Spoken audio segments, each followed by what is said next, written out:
In this introductory lesson on electricity, we will look at what electricity is and how it can be produced.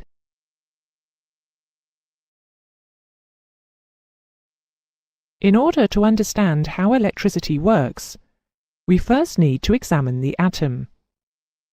Atoms are the smallest particles that an element can be divided into. All materials are made up of atoms. Each atom consists of a nucleus, made up of protons and neutrons, which is surrounded by electrons.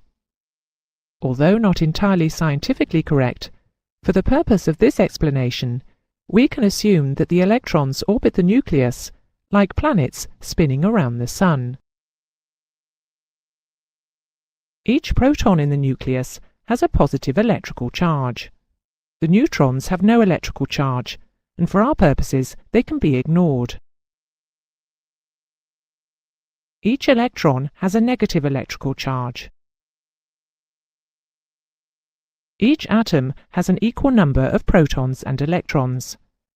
Their electrical charges cancel each other out, so an atom is electrically neutral. Atoms of different materials have different equal numbers of protons and electrons. A fundamental fact about charged particles is that particles with unlike charges attract each other, but those with like charges repel each other. The negative electrons are held in orbit by their attraction to the positive nucleus and their repulsion to each other. Electrons in the outer orbits of an atom are not so strongly attracted to the positive nucleus, and may easily fly off and attach themselves to a neighbouring atom in the material. These loosely attached electrons are known as free electrons. An atom that has lost an electron becomes positively charged and is called a positive ion, while an atom that has gained an electron becomes negatively charged and is called a negative ion.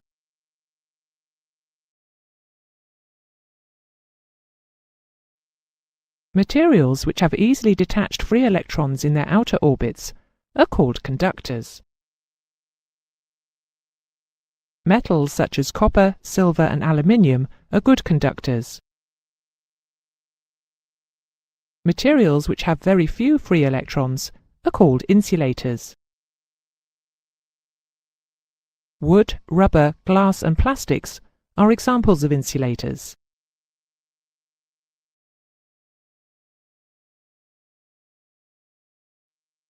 If the free electrons are made to move in a particular direction through a material, this movement is known as an electric current.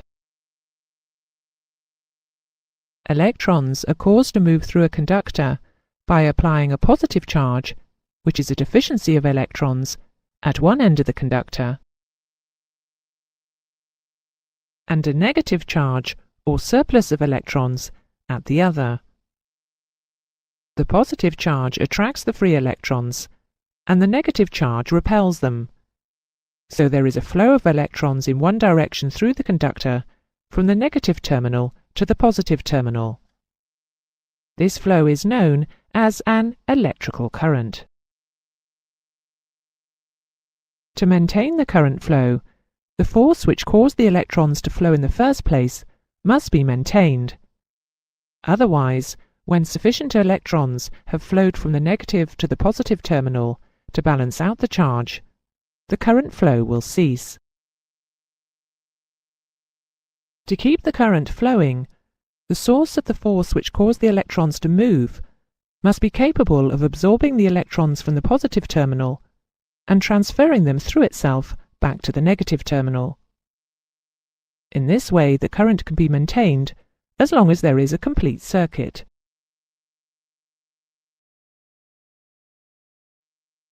Electricity was in use before electrons were discovered, and it was assumed that electricity was the flow of something from positive to negative. This is known as conventional current flow. Many of the laws of electricity are based on this idea. As we now know, electrical current actually consists of electrons flowing from negative to positive. This is known as electron flow.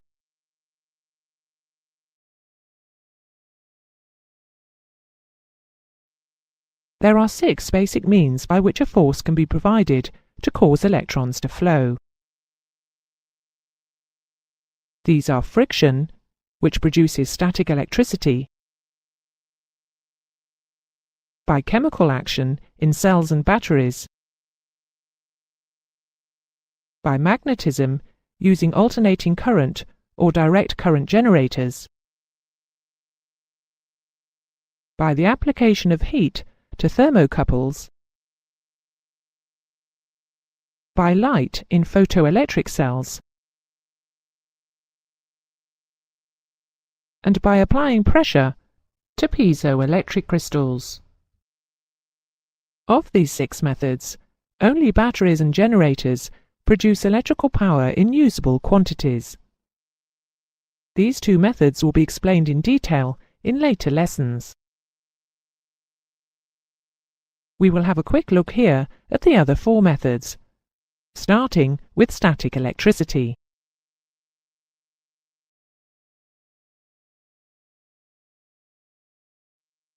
When 2 materials rub together, some electrons can be transferred from one material to the other.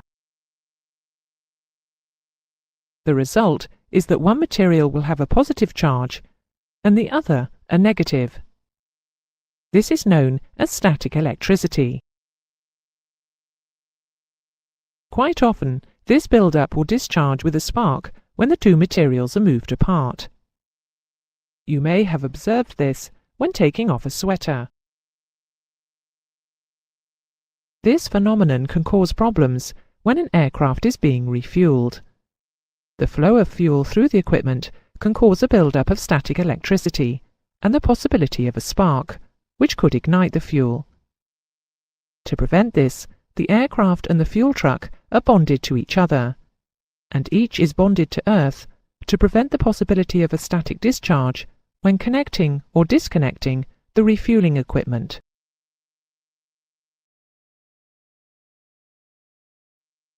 When 2 wires composed of suitable dissimilar metals are joined at both ends, and one of the ends is heated, there is a continuous current which flows in the circuit. The device which uses this phenomenon is known as a thermocouple. The 2 connections are known as the hot junction and the cold junction. The amount of current flow is directly proportional to the difference in temperature between the 2 junctions. Thermocouples are often used to measure the exhaust gas temperature of a jet engine, where the hot junction is placed in the exhaust gases and the cold junction is contained in the gas temperature gauge.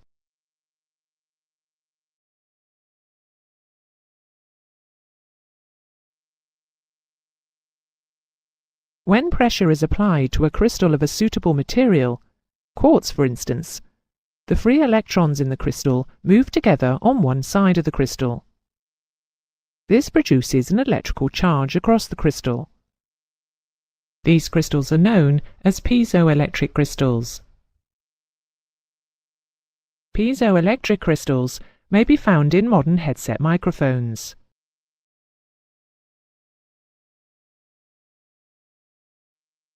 Finally, certain materials gain an electric charge when exposed to light. Components containing these materials are known as photoelectric cells. Photoelectric cells may be found in some smoke detectors.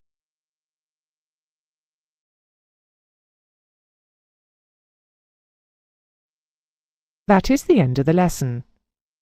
Here is a summary of the important points.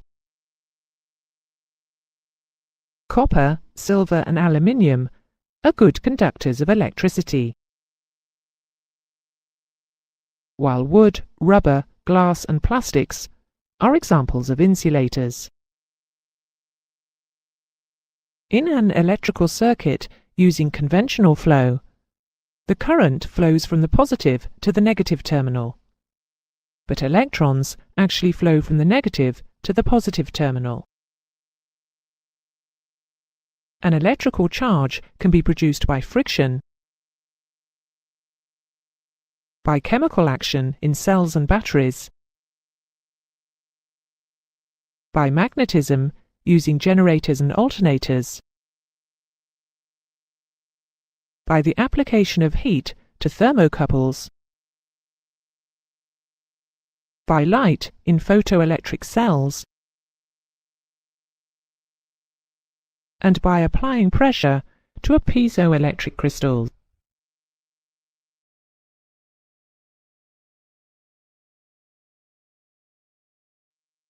In this lesson, we will examine the units that are used to measure electromotive force, flow, resistance and power in an electrical circuit. We will also look at the relationships between the various units.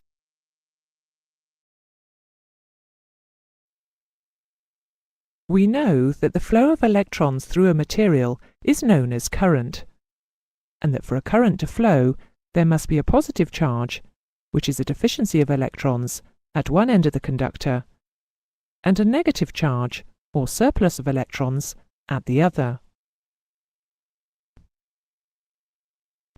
The flow of electric current can be compared to the flow of water. In the same way that water needs a force, pressure, to make it flow, electricity also needs a force, known as electromotive force, or EMF, to make it flow. In a water tank, if pressure decreases, flow decreases, and if the pressure increases, the flow increases. In a closed electrical circuit, if the EMF decreases, the flow of electrons or current decreases, and if the EMF increases, the current flow increases. Electromotive force is an indication of the difference in electrical charge or potential between one point in a circuit and another. So, for instance, the EMF produced by a battery is the difference in the charge between the positive and the negative terminals. It is also known as potential difference and is measured in units of volts. The symbol used for volts is V or E. By increasing the voltage, the flow of electrons increases past any point in a circuit, and decreasing the voltage decreases the flow. In aircraft electrical systems, voltage is supplied by batteries and generators. Batteries become discharged as their voltage is used, so are limited in their use. Generators are used to maintain a constant voltage. Batteries and generators are both fully covered in later lessons.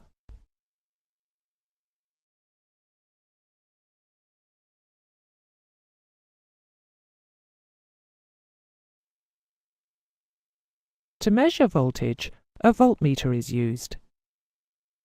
It is connected across the 2 points between which the voltage is to be measured, without disconnecting the circuit.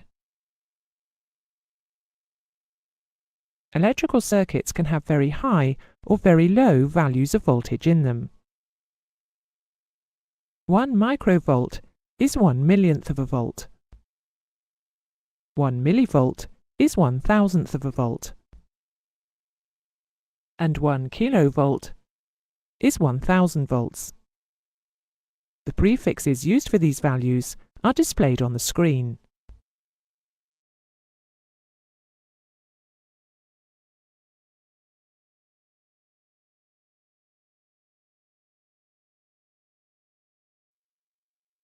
The current in a conductor is the number of electrons passing any point in the conductor in 1 second, and is measured in amperes or amps.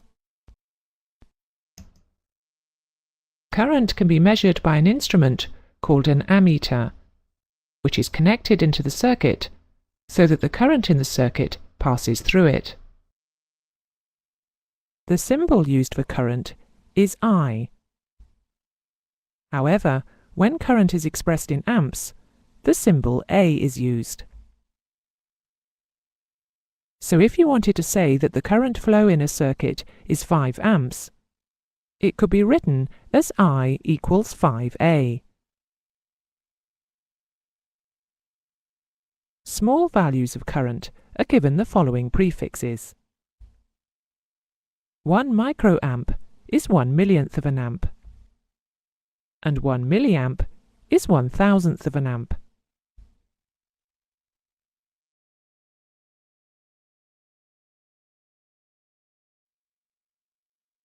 The flow of current has a number of effects.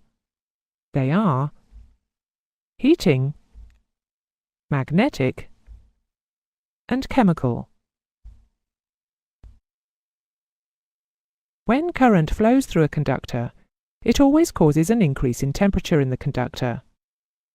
This effect is put to use in such things as electric heaters and incandescent light bulbs.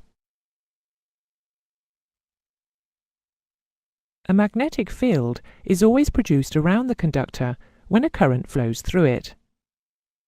This effect is used in motors, generators and transformers, and is fully discussed in the lesson on electromagnetism. When a current flows through certain liquids, known as electrolytes, a chemical change occurs in the liquid and any metals immersed in it. This effect is discussed in the lesson on batteries.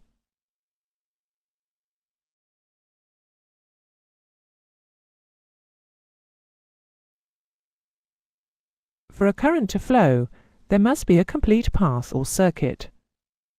The fewer obstructions in the circuit, the greater will be the current flow. In an electrical circuit, the obstruction to current flow is called resistance. Components with resistance are known as resistors. Components with very low resistance are known as conductors. For a fixed voltage, the smaller the resistance, the larger will be the current flow. And the larger the resistance, the smaller will be the current flow. The current in the circuit can therefore be adjusted by altering the resistance.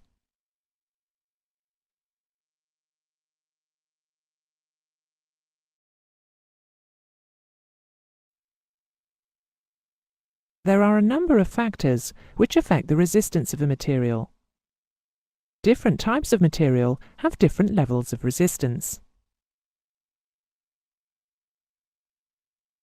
Silver, for instance, has a lower level of resistance than copper, and so silver is a better conductor of electrical current than copper. The resistance of a material varies directly with its length. The longer a material is, the greater will be its resistance to current flow. The resistance of a material varies inversely with its cross-sectional area. The thicker the material is, the smaller will be its resistance. In many materials, the resistance to current flow changes when the temperature of the material changes. If resistance increases with an increase of temperature, the resistor is said to have a positive temperature coefficient. If resistance decreases with an increase of temperature, the resistor is said to have a negative temperature coefficient. Materials whose resistance changes with temperature are used in aircraft systems for temperature measurement.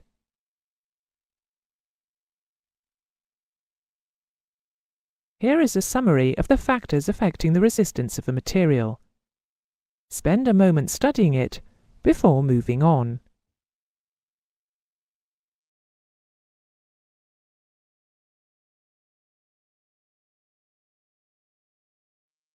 Resistance may be used to adjust the current flow in a circuit by fitting devices known as resistors in the circuit. The symbols used in electrical circuits for fixed and variable resistors are being displayed on the screen. Spend a moment studying them, as you will see them in many electrical circuits in future lessons.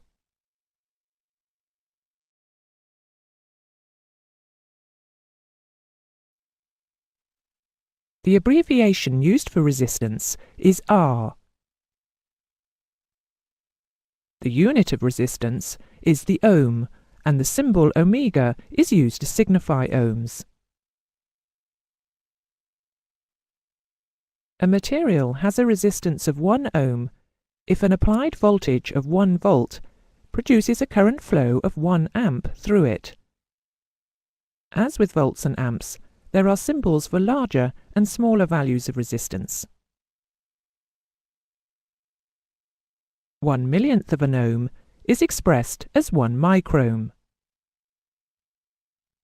1,000th of an ohm as 1 milliohm.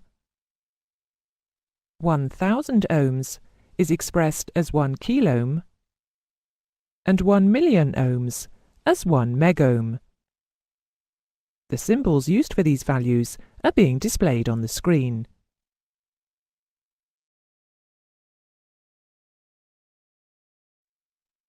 In a closed circuit, there is a relationship between voltage, current, and resistance.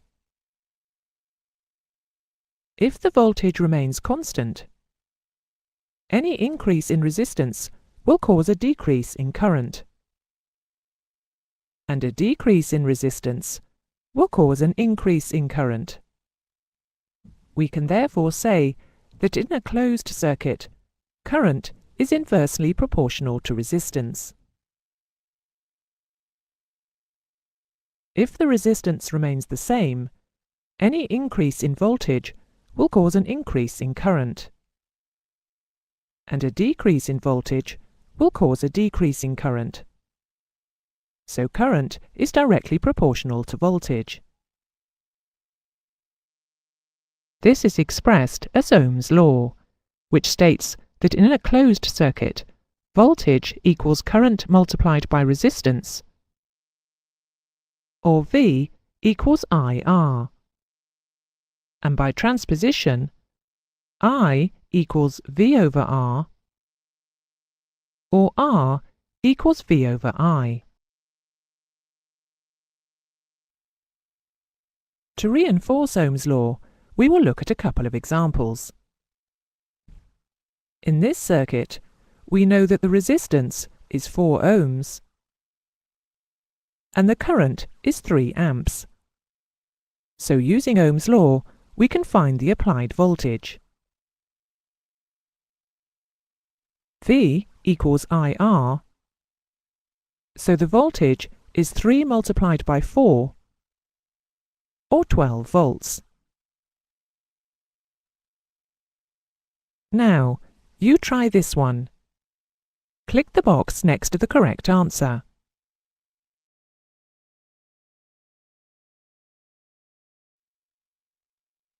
When a force produces a movement, work is said to have been done. The rate at which work is done is called power. In an electric circuit, work is done by the voltage causing current to flow in the circuit, creating heat, magnetism, or a chemical reaction. In an electrical circuit, power is measured in watts. The abbreviation for watts is W. The power in watts can be found by multiplying the voltage by the current. So W equals V multiplied by I. By using Ohm's law in the power formula, we can derive some other formulae for calculating power as a function of resistance and current, or resistance and voltage. We know from Ohm's law that V equals IR. So in the power formula, we can replace V with IR. The power in a circuit in watts, therefore, can be calculated using the formula I squared multiplied by R. Similarly, from Ohm's law, I equals V over R. So we can use V over R in the power formula instead of I. Thus, power in watts equals V squared over R.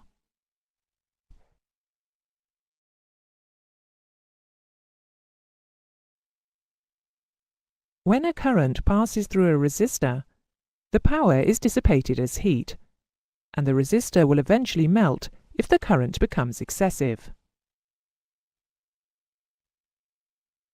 The amount of heat developed by a current I in a resistor R is I squared R in watts. So it can be seen that the heating effect is proportional to the square of the current.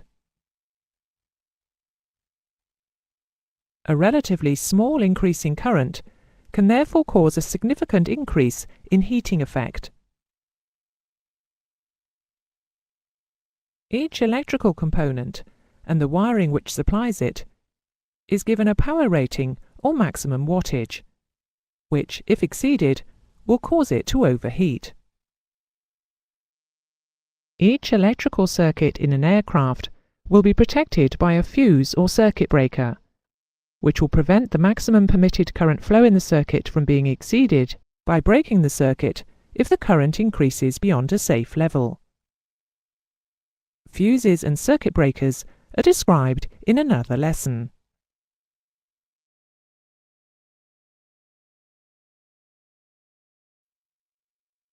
That is the end of the lesson. Here is a summary of the main points. The unit of electromotive force or potential difference is the volt. The flow of electrons is known as current. The unit of current is the ampere or amp. A material's electrical resistance is its level of resistance to current flow. Resistance is measured in ohms. Ohm's law states that in an electrical circuit, the applied voltage, V, equals the current, I, multiplied by the resistance, R. Electrical power in watts equals voltage multiplied by current, or by transposition, the current squared multiplied by the resistance, or the voltage squared divided by the resistance.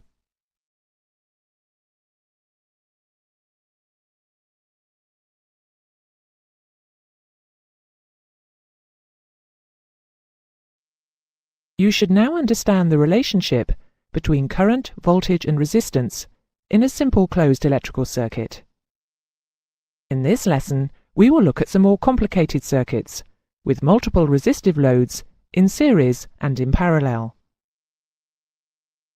More than one resistor can be connected in any one circuit, and they may be connected in series, which is one after the other, in parallel, which is alongside each other, or in a combination of series and parallel. You will find the symbol shown here in a number of electrical circuits. It is used to signify that a battery is being used as a power supply. The longer line signifies the battery positive terminal, and the shorter the negative.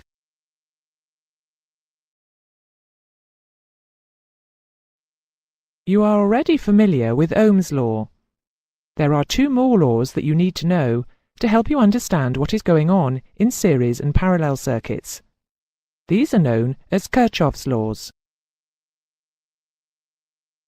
Kirchhoff's first law states that the total current flow into a point on a circuit is equal to the current flow out of that point. Or, to put it simply, what comes out equals what goes in. In the diagram shown here, there are two current flows, I1 and I2 into point X. So the current flow out from point X, I3, must equal I1 plus I2. Kirchhoff's second law states that if all the voltage drops in a closed circuit are added together, their sum always equals the voltage applied to that closed circuit. We will look at this second law in a moment.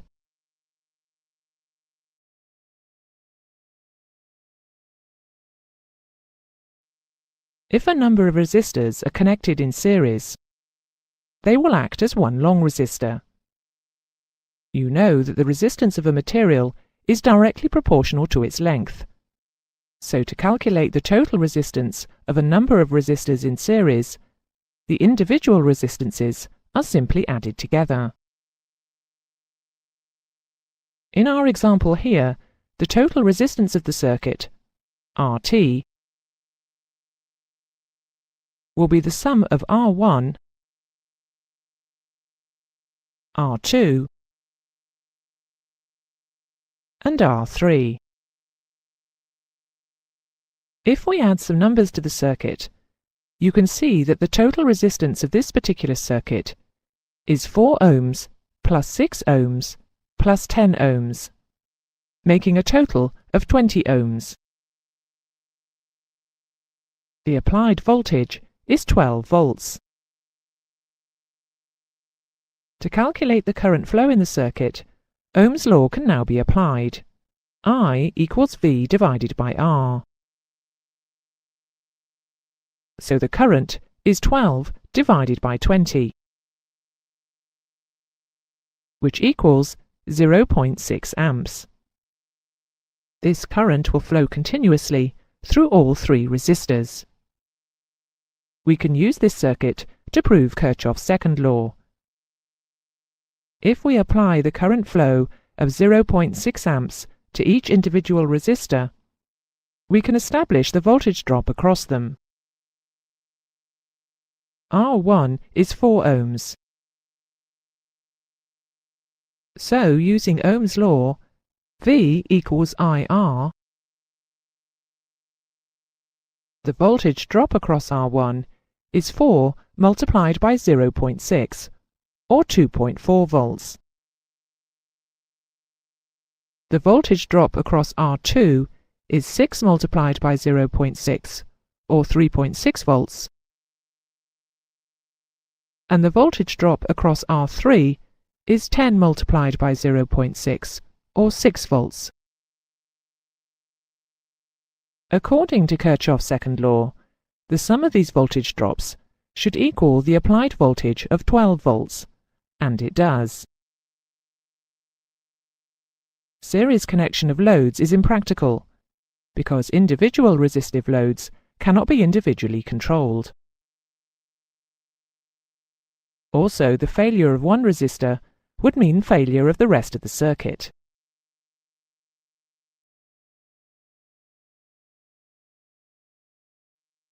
Parallel connection ensures each resistive load is individually controllable and receives the same voltage. Failure of one resistor will not affect the operation of the others. Most aircraft loads are connected in parallel. When we connect resistors in parallel, they act as a single resistor with an increased cross-sectional area.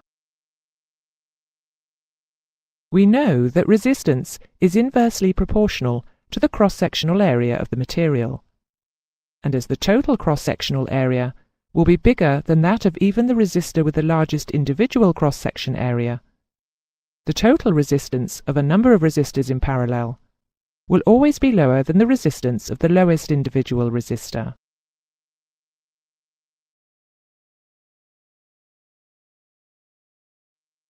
The total resistance of a number of resistive loads in parallel can be calculated using the formula 1 over the total resistance, RT, equals 1 over R1 plus 1 over R2 plus 1 over R3, and so on. In the circuit shown here, R1 is 4 ohms, R2 is 6 ohms, and R3 is 10 ohms. Using our formula, 1 over RT equals 1 over 4 plus 1 over 6 plus 1 over 10. You will recall from your school maths training that to solve this equation, we need to find the lowest common denominator for 4, 6 and 10. This is 60. So we can rewrite the equation as RT equals 15 over 60 plus 10 over 60 plus 6 over 60. 1 over RT equals 31 over 60. To get RT, we need to invert this, so RT equals 60 over 31, or 1.94 ohms. We can now use Ohm's law to calculate the total current flow in the circuit. I equals V over R, or 12 over 1.94, which is 6.2 amps.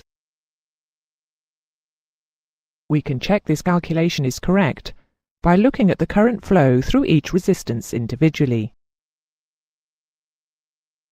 Using Ohm's law, the current flowing through R1 is V divided by R, or 12 divided by 4, which is 3 amps.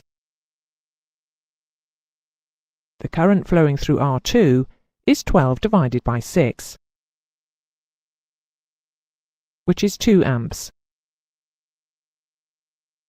And the current flowing through R3 is 12 divided by 10, which is 1.2 amps. According to Kirchhoff's first law, the total current flowing in the circuit, IT, is the sum of these three currents, which is 6.2 amps. The same answer as we got when we used the total resistance. Now you can try one for yourself. Work out the total resistance of this circuit, enter it in the box, and press Go.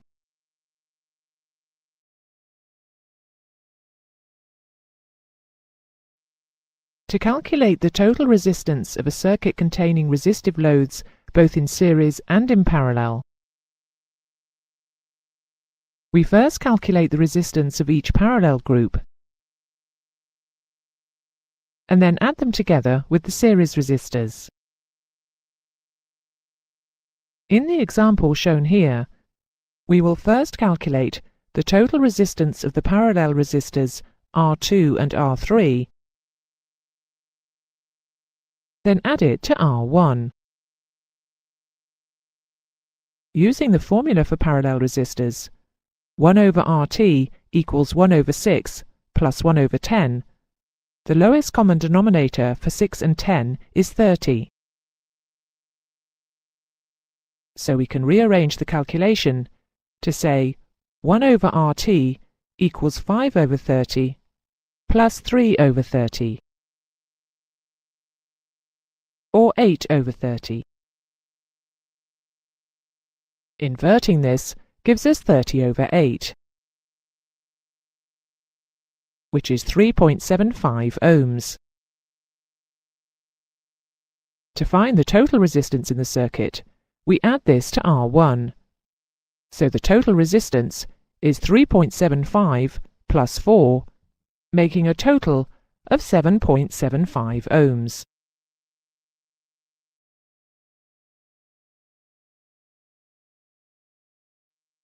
The arrangement of resistors shown here is called a Wheatstone bridge.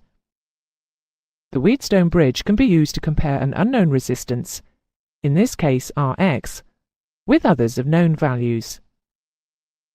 It is used in a number of measuring instruments, and its use is fully explained in the instrument lessons.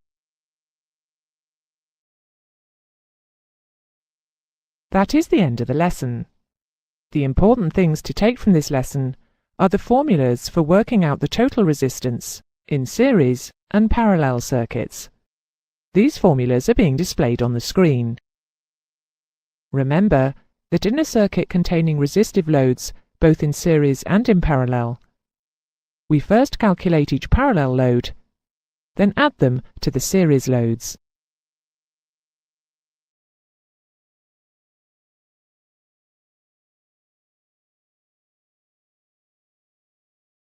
The initiation and control of aircraft electrical circuits is achieved by switches and relays. The operation of relays is covered in another lesson. There are a large number of different switch types in use on aircraft. They include manually operated switches, microswitches, proximity detectors, time switches, bimetallic switches, and centrifugal switches. In this lesson, we will look at manually operated switches.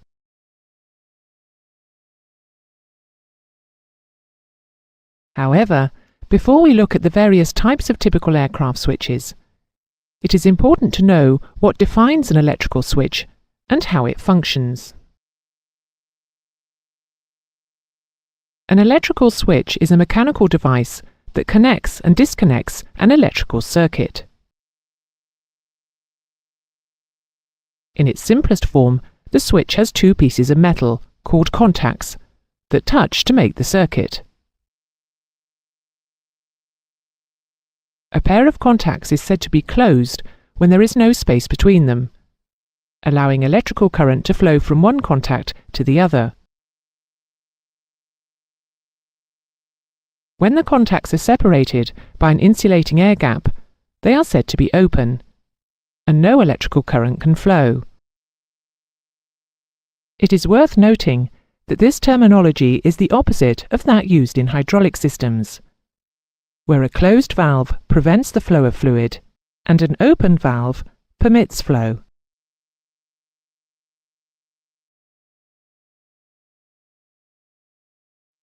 A manually operated switch may be a toggle switch,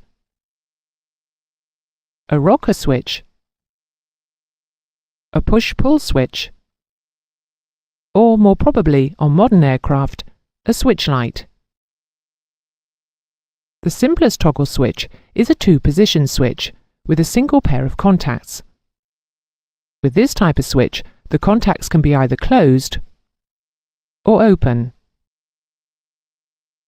Here, you can see a number of two-position toggle switches being used to control the exterior lights on a Boeing 747.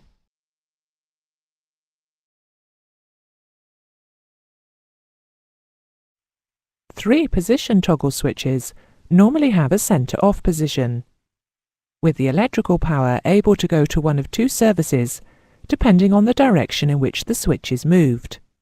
This switch here, for instance, allows the pilot to select either both the upper and lower anti-collision beacons, or the lower one only.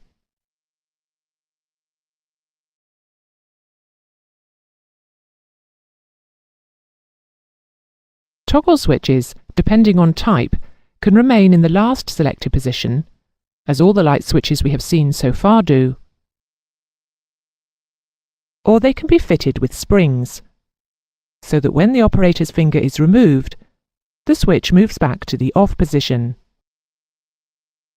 These Boeing 747 pressurization outflow valve control switches are typical examples of sprung switches which return to off when released.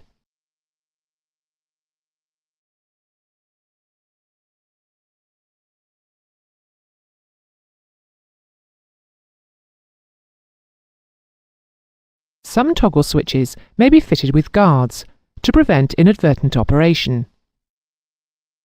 Guards are normally fitted to switches which are only operated in abnormal or emergency situations. This generator disconnect switch, for instance, is guarded to the off position.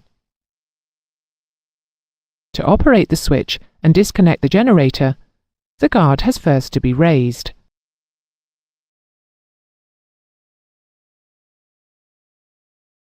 Rocker switches operate in exactly the same manner as toggle switches, the only difference being the shape of the operating mechanism.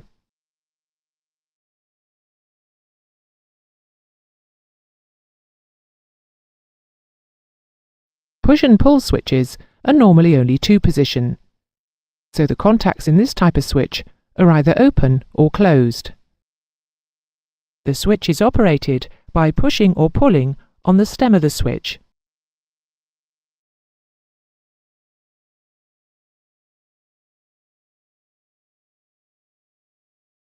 Switch lights have largely replaced the other switch types in modern aircraft, and combine the functions of a switch with the push action and an indicator light for the associated function. As with toggle switches, switch lights may be of the momentary action type, where the switch light is pressed and held to activate the service, and released to deactivate it. Or they may be of the alternate action type, where the switch light is pressed once to activate a service and pressed again to deactivate it. The face of the switch light is used as an indicator, and depending on switch function and system status, any one of numerous indications may be displayed on it. For instance, on this typical Boeing fuel control panel, the fuel pump switch lights have on lights which illuminate when the associated pump is switched on and operating, and low pressure lights which illuminate should the pump fail. Some switch lights use flow bars to join lines on a schematic diagram to indicate flows. Flow bars are used here in the crossfeed valves to indicate when they are open. Should a crossfeed valve fail, then the flow bar will be replaced by an amber valve caption.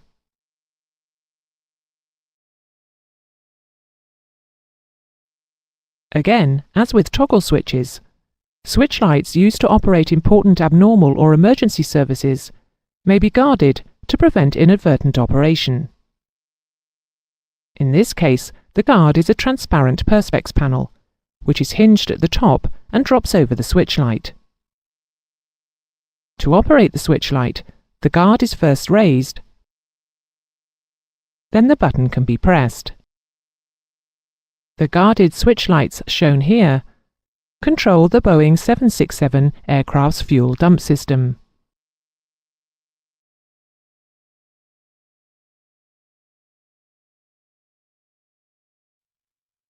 That is the end of the lesson on manually operated switches.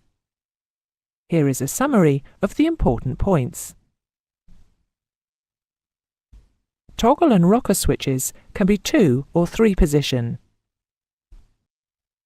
Switch lights combine the functions of a switch and an indicating light. Toggle switches, rocker switches and switch lights can be of the momentary action type, where the switch is only closed while the operator maintains finger pressure, or they may remain in the selected position until another selection is made. Both toggle switches and switch lights can be guarded to prevent inadvertent operation.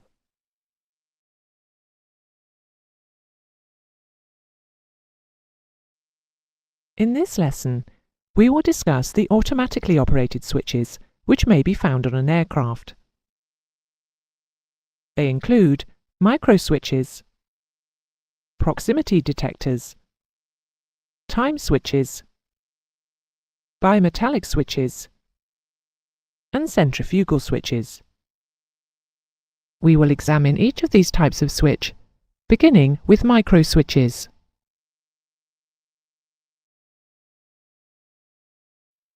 Microswitches are used in modern aircraft to detect the position of a particular device, although on landing gear installations they have largely been replaced by proximity detectors.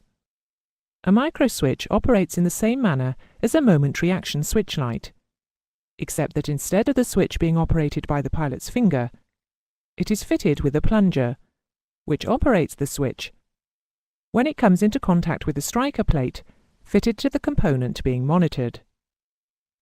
In the typical example shown here, the moving contact is on a spring arm, which will hold it against the upper contact.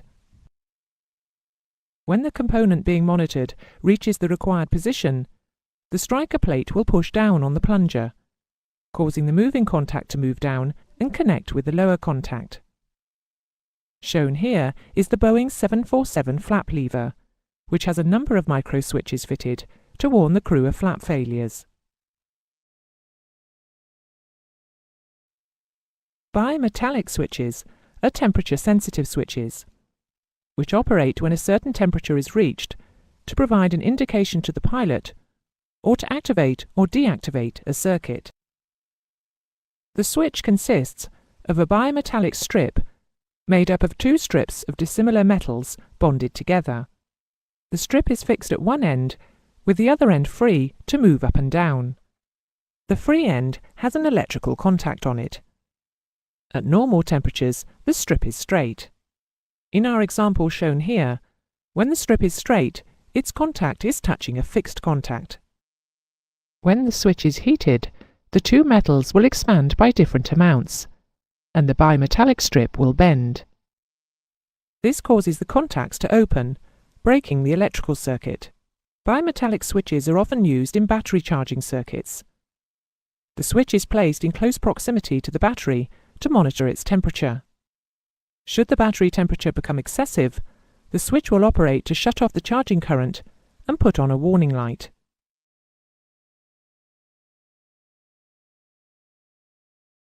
Proximity detectors are electrical or electronic sensors that respond to the presence of a material.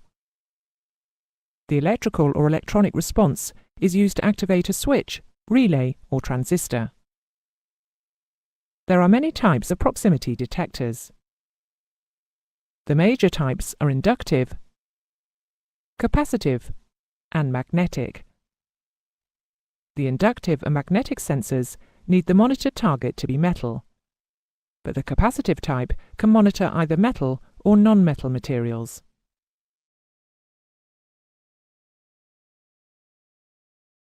The first type of proximity sensor that we are going to look at is the inductive type.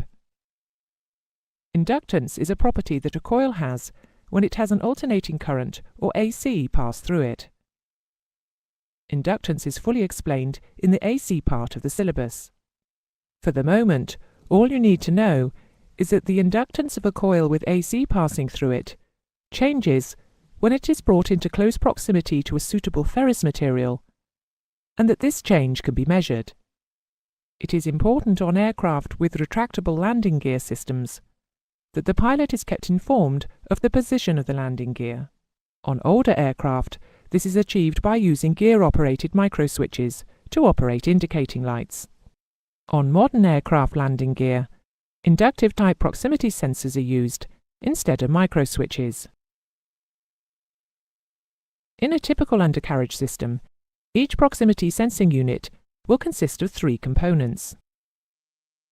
An electronic circuit, which is contained in a component known as the landing gear accessory unit. This circuit is able to sense changes in inductance and switch the appropriate gear light on and off in response to these changes. A sensor, consisting of an AC coil located on an appropriate landing gear structure, and a ferrous metal target for each sensor. When the part of the gear being monitored is in the correct position, the target and the sensor are in close proximity to each other. This changes the inductance in the coil, and the electronic circuit will then produce the appropriate indication.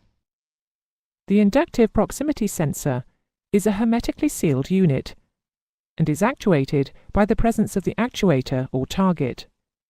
It is not touched by it. There are no moving parts. As a result, this type of switch is unaffected by atmospheric conditions and is highly reliable.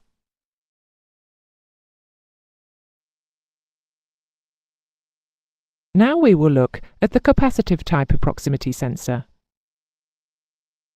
Capacitance is a property that two plates of a suitable material placed in close proximity to each other have when an alternating current is applied to them. Once again, this is fully explained in the AC part of the syllabus. For now, all we need to know is that the capacitance of the plates will vary if the gap between them is filled with different materials, and that this change in capacitance can be measured.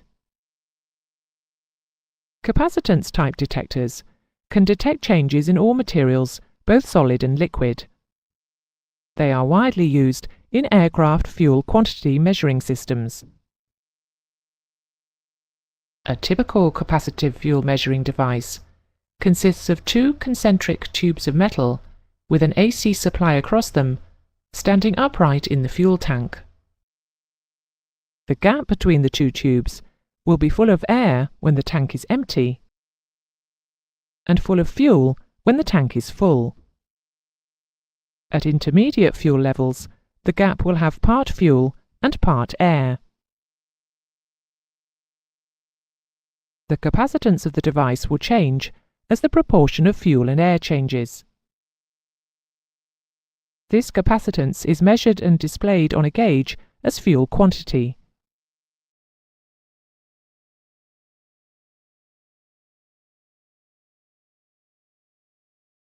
The final type of proximity detector that we are going to look at is the magnetic type. Once again, magnetism is a subject which is covered fully later in the syllabus. We will take a very quick look here at the properties of magnets, only in sufficient depth to see how this type of detector works. A bar magnet is a metal bar which displays magnetic properties. One of the properties of a magnet is that it is surrounded by a magnetic field.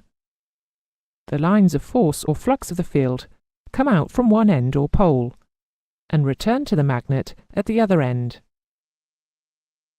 If a coil of wire is moved through this field, cutting through the lines of flux, an electromotive force or EMF will be induced in the coil. If both the coil and the magnetic field are stationary, no EMF will be induced. There has to be relative movement between the lines of flux and the coil for an EMF to be induced. Another property of a magnet is that if a suitable ferrous material is placed near a pole, the magnetic field will flow through that material before returning to the opposite pole. It is these two properties that are used in the magnetic proximity detector. In a simplified magnetic proximity detector, a coil is wound around a bar magnet, and one pole of the magnet is then located close to a ferrous object. If the ferrous object moves, the magnetic flux changes, causing the force lines to move through the coil, and an EMF is induced. If a number of ferrous objects move past the magnet, a train of pulses is induced in the coil. The speed or frequency of this train of pulses can be measured. Magnetic detectors are most commonly used in conjunction with mild steel gear wheels, each tooth in the wheel being, in effect, a ferrous object. The detector is located close to the periphery of the wheel and provides an output having a frequency equal to the frequency of passage of the teeth past the detector. This frequency will be proportional to the speed of rotation of the wheel, so it can be displayed on a gauge calibrated in revolutions per minute, or RPM.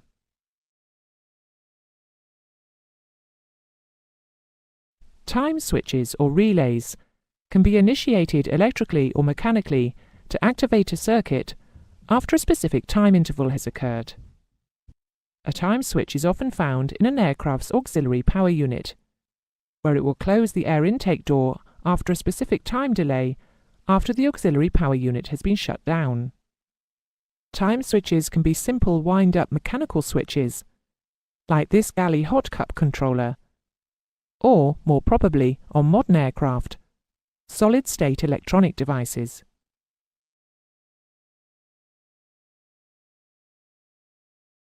Centrifugal switches can be set to activate or deactivate a circuit as the rotational speed of a device increases or decreases.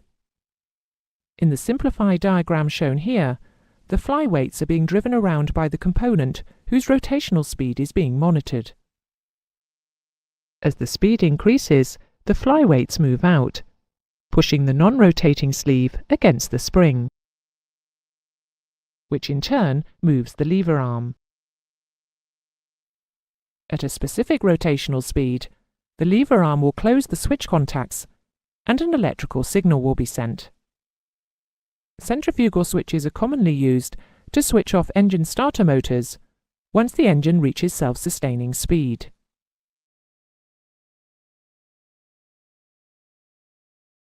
That is the end of the lesson. Here are the main points. Microswitches are mechanically operated by a striker plate on the component being monitored. Bimetallic switches are temperature-sensitive switches, which operate when a certain temperature is reached. Proximity detectors are electrical or electronic sensors that respond to the presence of a material. They have no moving parts. Inductive and magnetic sensors respond to the proximity of ferrous materials, but capacitive sensors respond to all materials. Time switches or relays can be initiated electrically or mechanically to activate a circuit after a specific time interval has occurred. Centrifugal switches can be set to activate or deactivate a circuit as the rotational speed of a device increases or decreases.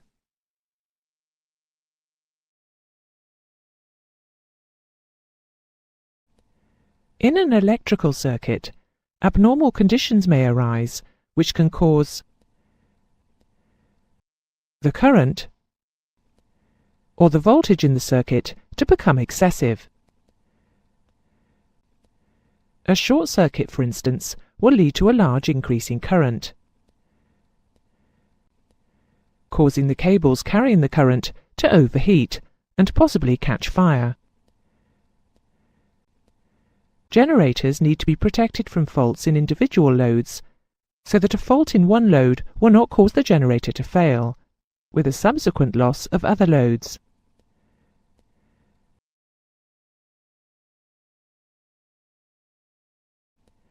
The most commonly used electrical circuit protection devices are fuses and circuit breakers. They both protect against excess current and are rated in amperes. The fuse or circuit breaker is placed in series with the load that it is monitoring. Their rated current is the maximum current that they can carry continuously without blowing or tripping. A fuse is said to have blown when its conducting element melts. A circuit breaker is said to have tripped when its contacts move apart, breaking the circuit. The difference in the type of protection provided by fuses and circuit breakers is in their time of operation, relative to the attainment of maximum fault current. A fuse will blow in a shorter time than it would take for a circuit breaker to trip.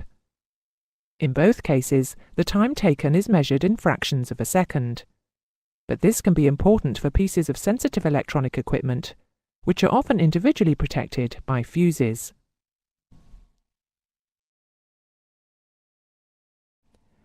A fuse, once blown, must be discarded and replaced. This should be done once only. If the fuse blows again, the fault must be investigated and corrected before a further replacement fuse is fitted. It is important always to replace a fuse with one of the correct rating. Using a replacement fuse of a lower rating will cause it to blow prematurely, while using one with a higher rating will leave the circuit vulnerable to excessive current and the subsequent risk of overheating. It is an EASA regulatory requirement that an operator shall not operate an aeroplane in which fuses are used unless there are spare fuses available for use in flight equal to at least 10% of the number of fuses of each rating, or 3 of each rating, whichever is the greater.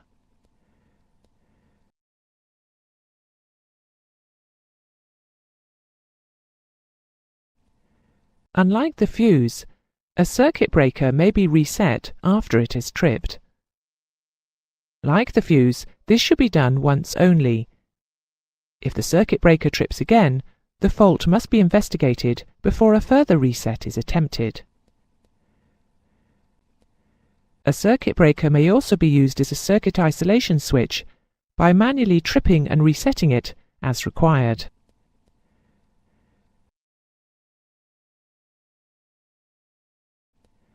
That is the end of this introductory lesson on circuit protection devices. Here are the main points you should take from the lesson.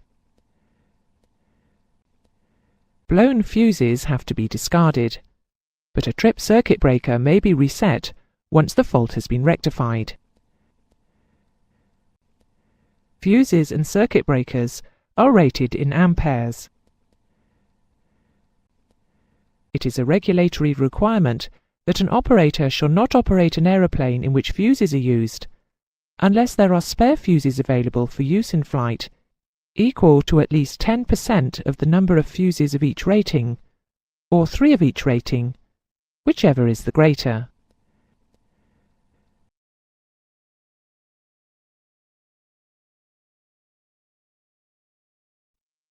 In this lesson, we will look at the fuses that are used to protect an aircraft's electrical system. There are 3 types of fuse commonly used on aircraft. They are the cartridge fuse, the high rupture capacity or HRC fuse, and the current limiter fuse. Fuses cannot be reset and must be discarded and replaced if they blow or rupture. We will begin by looking at the cartridge fuse.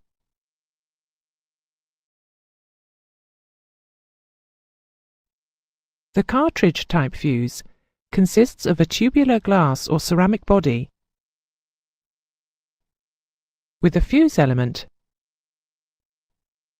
suspended between 2 brass end caps.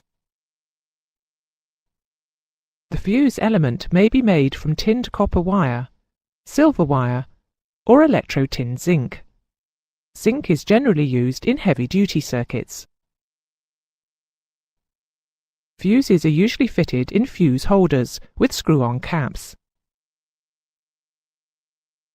The fuse is a tight fit in the end cap, so as the cap is taken off, the fuse will come out of the holder with it. A fuse blows when the current flowing through it is sufficient to melt the wire or strip element, the time taken varying inversely with the current. All fuses are rated at a specific current value in amperes. The rating indicates the current they will carry continuously or intermittently without unduly heating up or deteriorating. The rating of a fuse for a particular circuit is such that the fuse will blow at a current level below the safety limit of the equipment or cable being protected. For this reason, only a fuse of the specified current rating should be used in a particular circuit. The ratings of aircraft fuses can vary between 0.5 and 500 amperes. At the higher ratings, high rupture capacity fuses are used.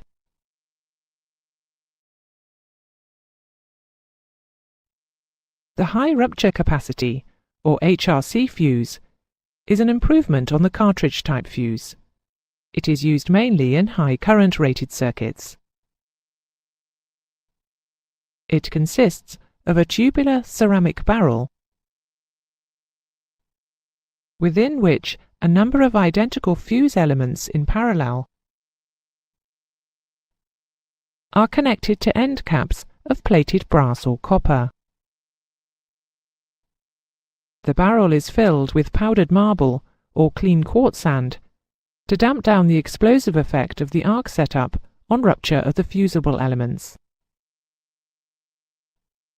The high rupture capacity fuse has the following advantages over the normal glass cartridge type. It blows at a more accurate current flow. It blows without flame. It does not deteriorate with age. It is more robust. And it is not affected by ambient temperature.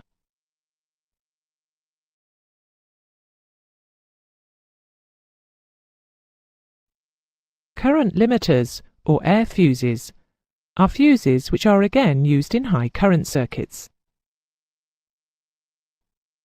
They are designed in such a way that they can carry a considerable overload current for a short period of time before blowing or rupturing. Their application is confined to the protection of heavy-duty power distribution circuits. The output of a transformer rectifier unit will be a prime location for a current limiter to be used. Transformer rectifier units are described fully in the alternating current series of lessons. A typical current limiter incorporates a fusible element, which is, in effect, a single strip of tinned copper, drilled and shaped at each end to form lug-type connectors, with the central portion wasted to the required width to form the fusing area. The central portion is enclosed by a rectangular ceramic housing, on one side of which there is an inspection window, which, depending on the type, may be glass or mica. The wasted portion can be viewed through this window, so it can be seen when the fuse has blown.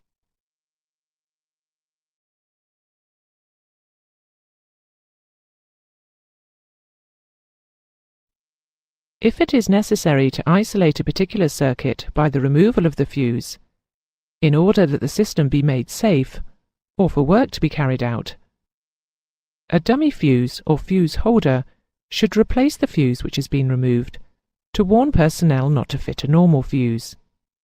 Dummy fuses are manufactured to standard fuse dimensions from red plastic, the centre portion being square in section with corrugated sides to facilitate identification. To distinguish the dummy fuse when it is in the holder, a red streamer is attached to it.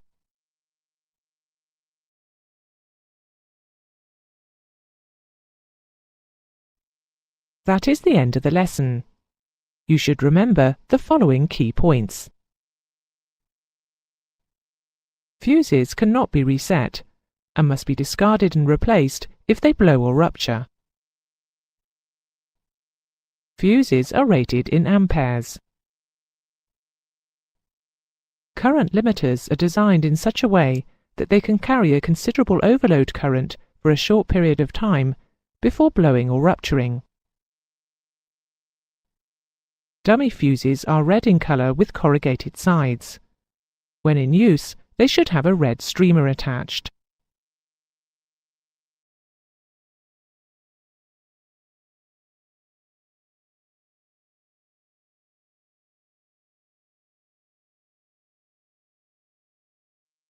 In this lesson, we will look at circuit breakers, which have mostly replaced fuses as the circuit protection devices in both direct current and alternating current circuits on modern aircraft.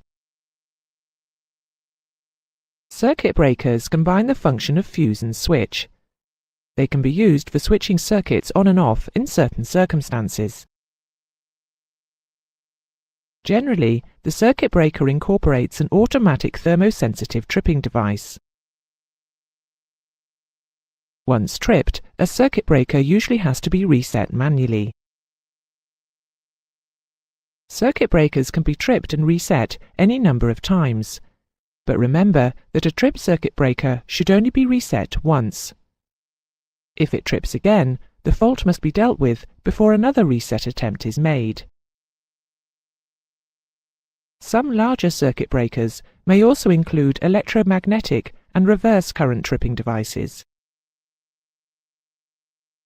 As with fuses, circuit breakers are current protection devices and are rated in amperes. Small single-button circuit breakers are rated from 1 to 45 amperes, whereas large circuit breakers can be rated up to 600 amperes.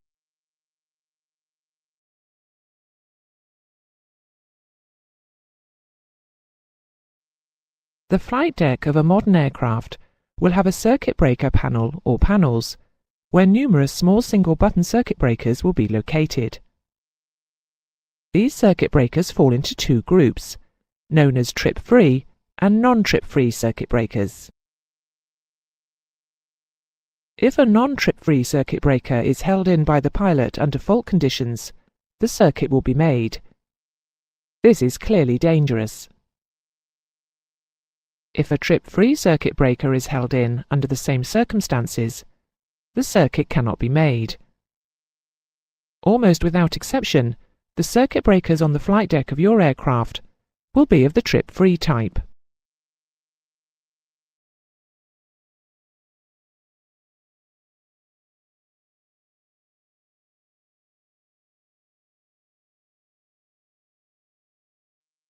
In a typical trip-free circuit breaker, as shown here, a latch mechanism is being controlled by a thermosensitive tripping device, in this case a bimetallic strip.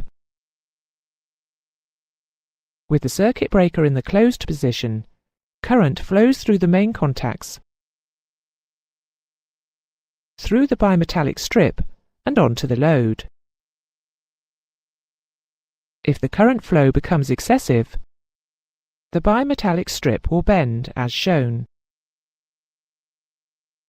opening its contacts and releasing the latch mechanism. This action will open the main contacts and cause the push-pull button to pop out, exposing a white band on the button shank to aid identification of the trip circuit breaker.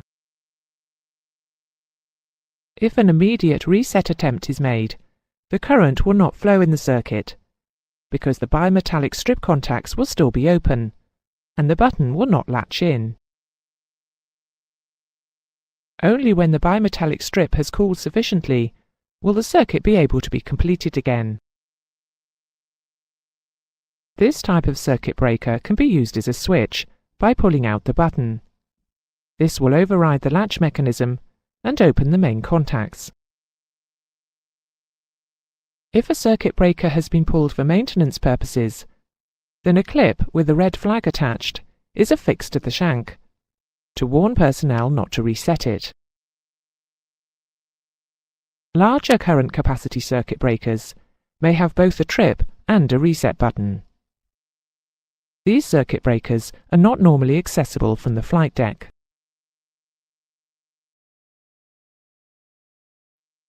Reverse current circuit breakers, or RCCBs, are fitted in direct current circuits to prevent the battery from attempting to drive the generator as a motor if the generator contactor should fail closed, when the generator is not producing a power supply. The generator contactor is usually opened by the generator cutout when it senses a reverse current flow. This is fully explained in the lesson on DC generators. In order not to interfere with this process, the reverse current required to operate a reverse current circuit breaker is high, usually more than 200 amperes. The reverse current circuit breaker contains a latch mechanism, which is holding a set of contacts closed. The latch mechanism is held closed magnetically. A coil wound around the latch mechanism produces a magnetic field, which helps to hold the mechanism latched when the current flow is in the normal direction. However, when the current flow through the coil is reversed, its magnetic field operates in the opposite direction. At a preset current level, this field will have sufficient force to break the latch and open the contacts. Once tripped, an RCCB can only be reset by pushing the manual reset button. There is usually also a manual trip button on the unit.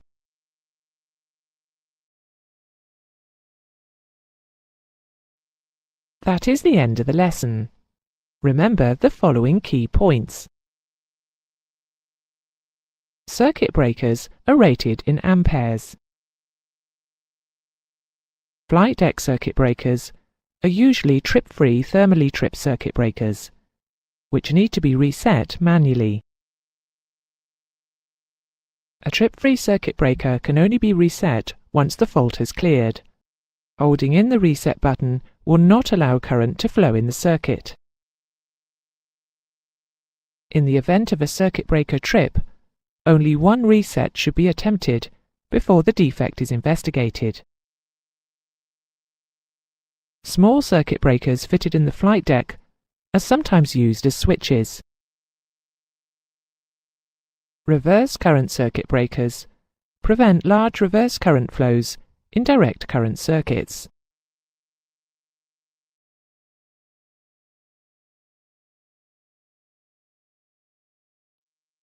In this lesson on capacitors, we will discuss what capacitance is and what a capacitor is made of.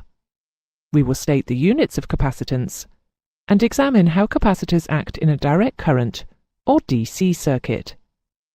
We will also take a quick look at capacitors in alternating current or AC circuits. However, capacitance in AC circuits is fully covered in the lessons on AC.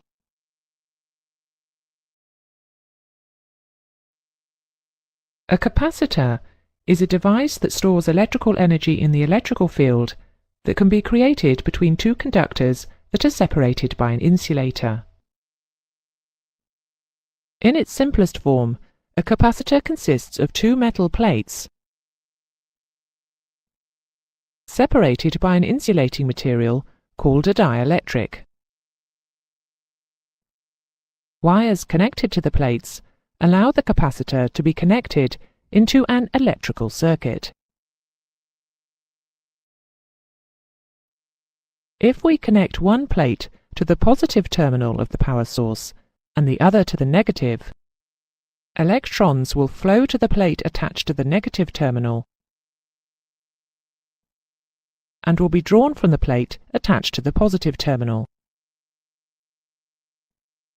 There will be no flow across the insulator, but one plate will become negatively charged with extra electrons, and the other positively charged because of a shortfall of electrons. The attraction between the oppositely charged plates will produce an electrical field across the dielectric. In this electrical field, the electrons in each atom of the dielectric are attracted to the positive charge and repelled by the negative charge in the manner shown. However, they are too firmly attached to the nucleus for any to escape. Once the charge voltage across the plates equals the supply voltage, the flow of electrons will stop.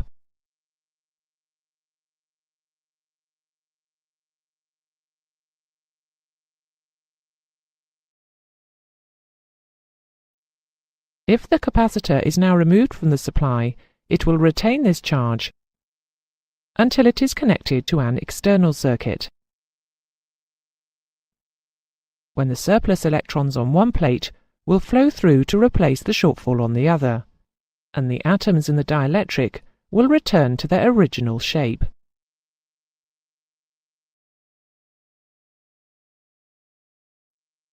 If we place a capacitor in a direct current circuit, as shown, when the switch is placed to position A, the capacitor will be connected to the power supply. The ammeter will initially show high flow, then fall to zero. We can see from this that in a DC circuit, apart from the initial charging current, a capacitor blocks current flow. When the switch is moved to position B, The capacitor will now discharge through the resistor, and the ammeter will once again show a high flow, which will fall to 0.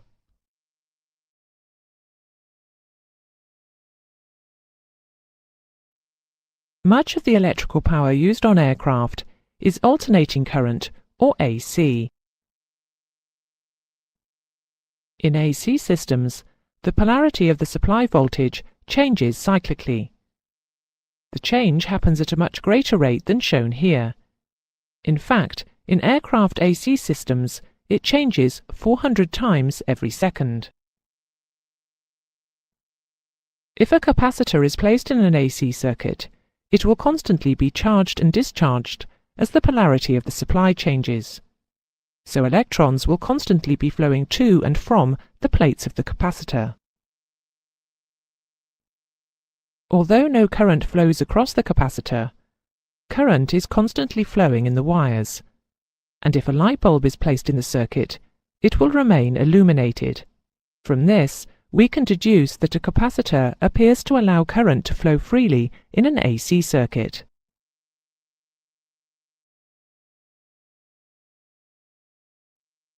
Capacitance is the ability of a capacitor to store electrical charge. The unit of capacitance is the farad, F. In terms of capacitance, the farad is a very large unit. A 1 farad capacitor could be as large as a Coke can. The farad is therefore subdivided into smaller, more convenient units. 1 microfarad is 1/millionth of a farad. 1 nanofarad is 1,000th of a millionth of a farad. And 1 picofarad is 1/millionth of a millionth of a farad. Capacitors are also rated by their working voltage. This is the largest DC or peak AC voltage which can be applied across the capacitor. It is usually marked on the case of the capacitor, and if it is exceeded, the dielectric may break down, permanently damaging the capacitor.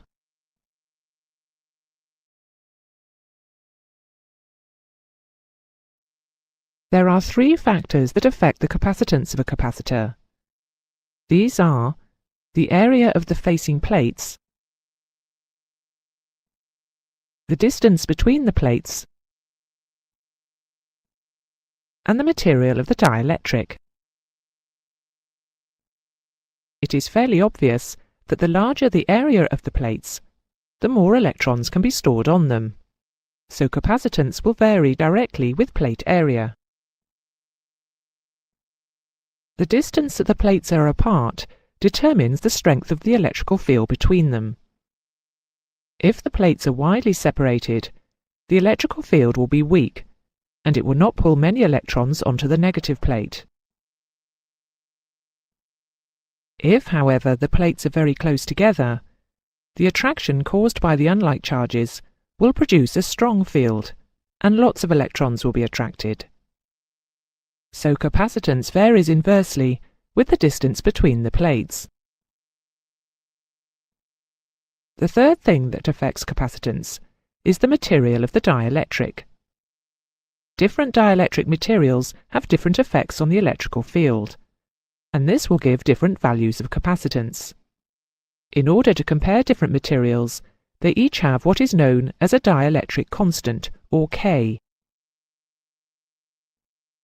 The standard is air, and it has a dielectric constant, or K value, of 1. Waxed paper is a commonly used dielectric. It has a K value of about 3. So a capacitor having waxed paper as its dielectric would have 3 times the capacitance of the same capacitor having air as its dielectric. Mica is another commonly used dielectric. It has a K value of about 5.5.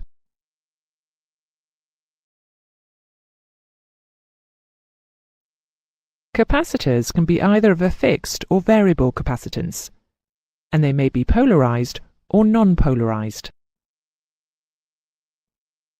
A polarized capacitor can only be used in DC circuits, and it must be connected in the correct direction in the circuit. If it is connected wrongly, it will almost certainly be damaged beyond repair. A non-polarized capacitor can be used in either DC or AC circuits, and can be connected in either direction. These are the circuit symbols for polarized and non-polarized fixed capacitors. Variable capacitors can have their capacitance varied either manually or automatically. A typical variable capacitor has a set of fixed plates and a set of rotating plates, so that the amount of overlap between the plates, and thus the capacitance, can be changed. This is the circuit symbol for a variable non-polarized capacitor. Next to it is the symbol for a preset capacitor, which can have its capacitance adjusted by maintenance personnel. Here is a summary of the electrical circuit symbols used for the various types of capacitor. Familiarize yourself with them before moving on.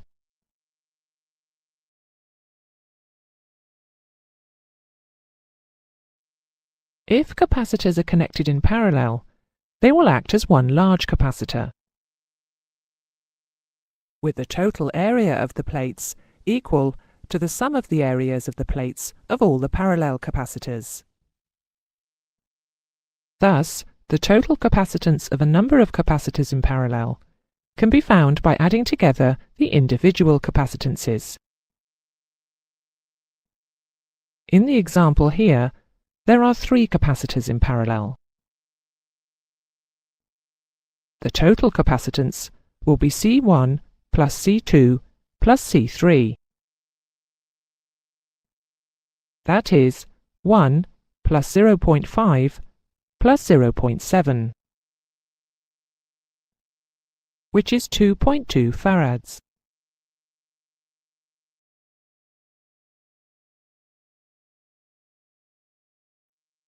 When capacitors are connected in series, the distance between the plates is effectively increased, and therefore the total capacitance is decreased.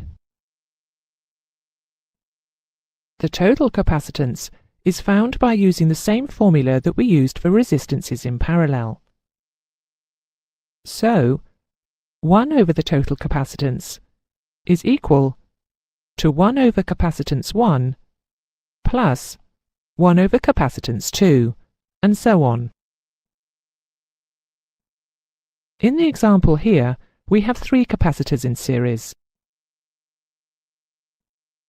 To calculate the total capacitance, we use the formula. So, 1 over the total capacitance equals 1 over 1 plus 1 over 2 plus 1 over 3, or 6 over 6 plus 3 over 6 plus 2 over 6. That is 11 over 6. The total capacitance then is 6 over 11, or 0.55 farads.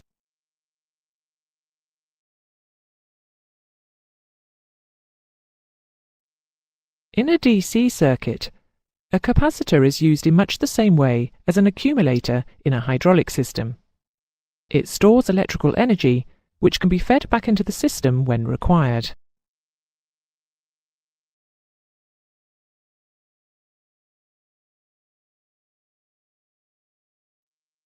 That is the end of the lesson. Here are the main points you should take from it. A capacitor is a device that stores electrical energy in the electrical field that can be created between 2 conductors that are separated by an insulator. In a DC circuit, apart from the initial charging current, a capacitor blocks current flow. A capacitor appears to allow current to flow freely in an AC circuit. The units of capacitance are the farad, the microfarad, the nanofarad, and the picofarad. Capacitance varies directly with plate area. Capacitance varies inversely with the distance between the plates.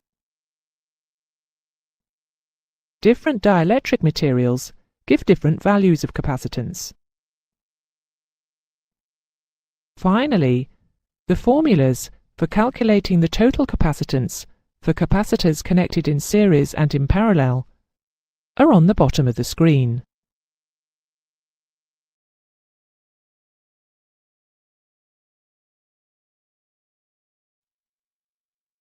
The purpose of the main battery in an aircraft is to provide an emergency source of electrical power when the generator is not running, and to provide power to start the engine or the auxiliary power unit.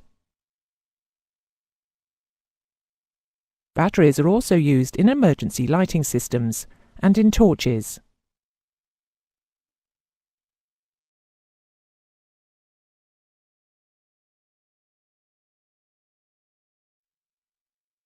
A battery is made up of a number of cells, which convert chemical energy into electrical energy by a transfer of electrons from one material or electrode to another, through a chemical known as an electrolyte,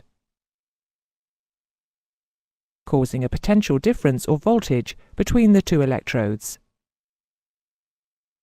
During the transfer of electrons, the chemical composition of the two materials changes. The cells of a battery can be split into two types, known as primary cells and secondary cells. In this lesson, we will look at primary cells.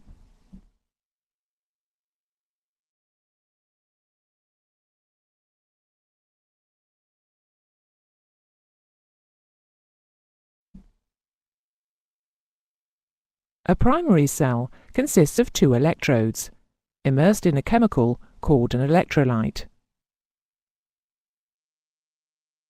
The electrolyte encourages electron transfer between the electrodes until there is a potential difference between them. When the electron transfer ceases, the cell is fully charged, and the potential difference is approximately 1.5 volts between the two electrodes. When the positive and negative terminals of the electrodes are connected to an external circuit, electrons flow from the negative terminal to the positive terminal through the circuit. At the same time, more electrons are allowed to transfer inside the cell from the positive to the negative electrode. As this circulation of electrons continues, the negative electrode slowly dissolves in the electrolyte. When all of the chemical energy is used up, the potential difference will fall to zero. The process cannot be reversed, so the cell must now be discarded.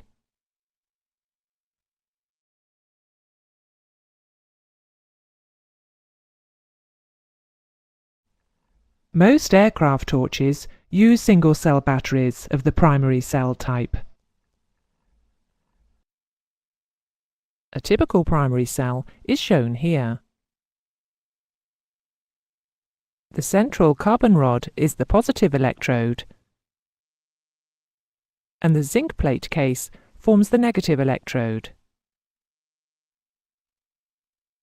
The electrolyte between the electrodes is in the form of a paste, so batteries of this type are often referred to as dry cells.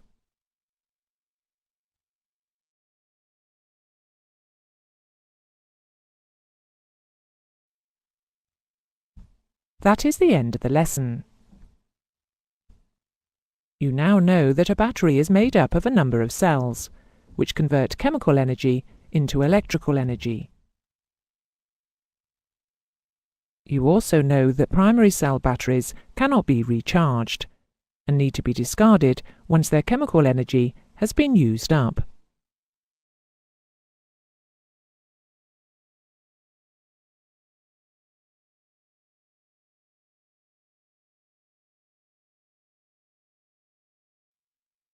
In this lesson, we will look at secondary cells, which are the type found in aircraft main batteries. We will look at how these cells can be joined together to form batteries with different voltages and current supplying capabilities.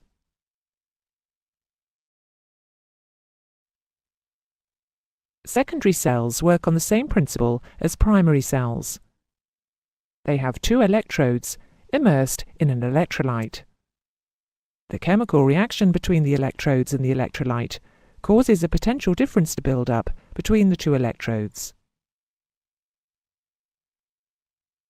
When the positive and negative terminals of the electrodes are connected to an external circuit, electrons flow from the negative terminal to the positive terminal through the circuit. At the same time, more electrons are allowed to transfer inside the cell from the positive to the negative electrode. As this circulation of electrons continues, the chemical makeup of the electrodes and the electrolyte changes. When all of the chemical energy is used up, the potential difference will fall to zero. The difference between a primary cell and a secondary cell is that in a secondary cell, the process can be reversed. The chemical energy in the cell can be restored, and the changes in the composition of the electrodes can be reversed by passing a charging current through the cell in the reverse direction to that of the discharge current. This current is forced through the cell by applying a potential slightly greater than the cell potential to the cell in order to reverse the flow of electrons in the cell. In this way, the secondary cell can be discharged and recharged many times.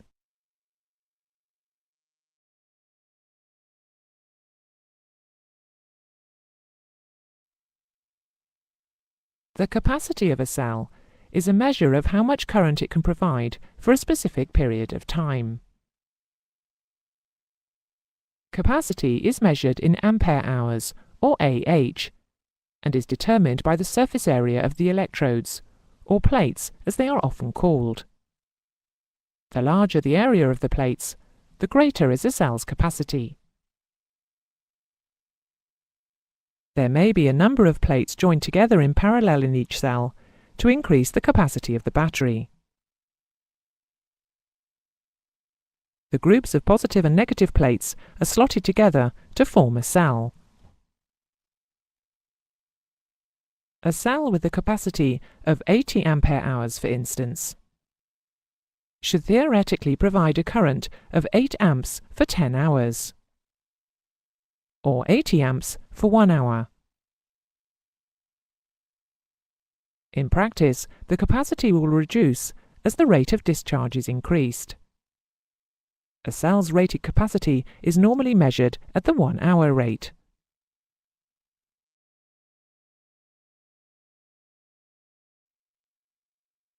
We will now look at how cells can be connected together to form batteries of different voltages and capacities. On the screen is the symbol used in electrical circuits to depict a cell. The long line is the positive terminal and the short line the negative.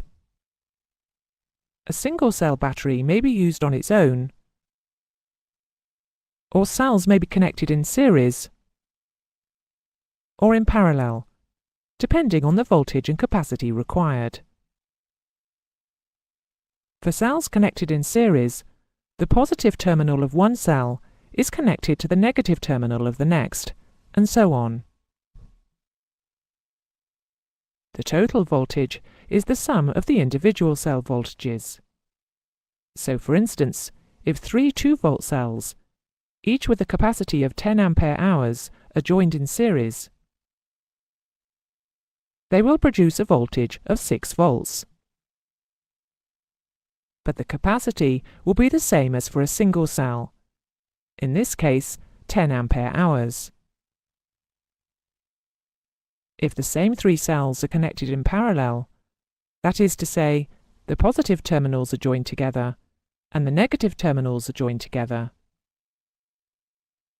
then the total voltage will be that of one cell 2 volts. But the capacity will be the sum of the individual cell capacities. In this case, 30 ampere hours. The cells can also be connected in a combination of both series and parallel, allowing both the voltage and the ampere hour capacity to be increased. As an example of this, if we take 4 2-volt cells, each with a 10 ampere hour capacity, and connect them as shown, you can see that we have 2 pairs of cells in series, with the pairs being joined together in parallel. We add the series voltages together to get the output voltage, in this case 4 volts. And we add together the parallel capacities to ascertain the total capacity, in this case 20 ampere hours. As we have previously said, a battery consists of a number of cells connected together. If 2 or more batteries are connected together, then the same rules apply as for the joining of cells. So if 2 12-volt 80 ampere hour batteries are connected in series, they will act as a single 24-volt 80 ampere hour battery. But if they are connected in parallel, they will act as a single 12-volt 160 ampere hour battery.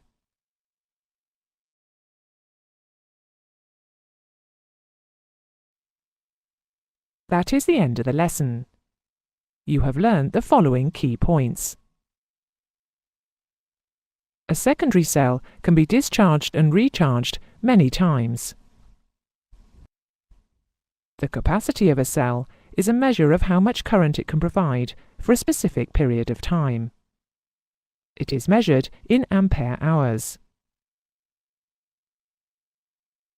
If cells or batteries are connected in series, the total voltage is the sum of the individual cell or battery voltages, but the capacity is that of a single cell or battery.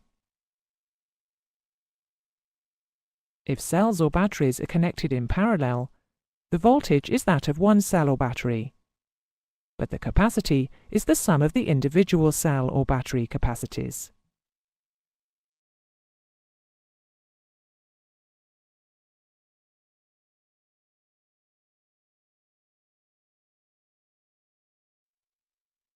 An aircraft's main battery is made up of a number of secondary cells joined together in series to produce the required voltage. There are 2 types of secondary cell battery in common use. They are the lead-acid and the alkaline types. We will first look at the 2 types of battery, beginning with the lead-acid type. We will then look at how the condition of the battery is checked and maintained.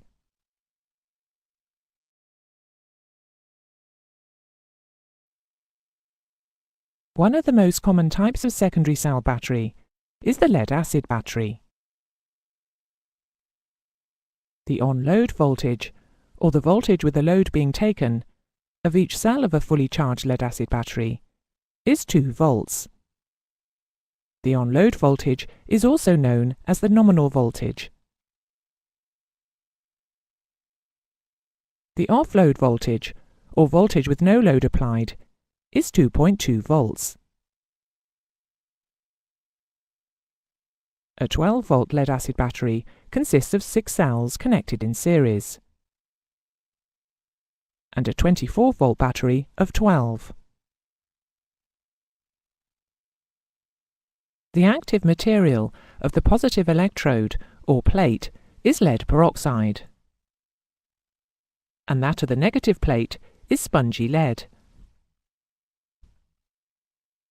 Both plates are immersed in an electrolyte solution of water and sulfuric acid. The liquid level should be just above the top of the plates. The container is glass, or more usually hard plastic, with a filler cap to allow topping up with distilled water to replace water which is lost through evaporation during use. A vent hole in the cap allows the escape of hydrogen gas, which is produced when the cell is working.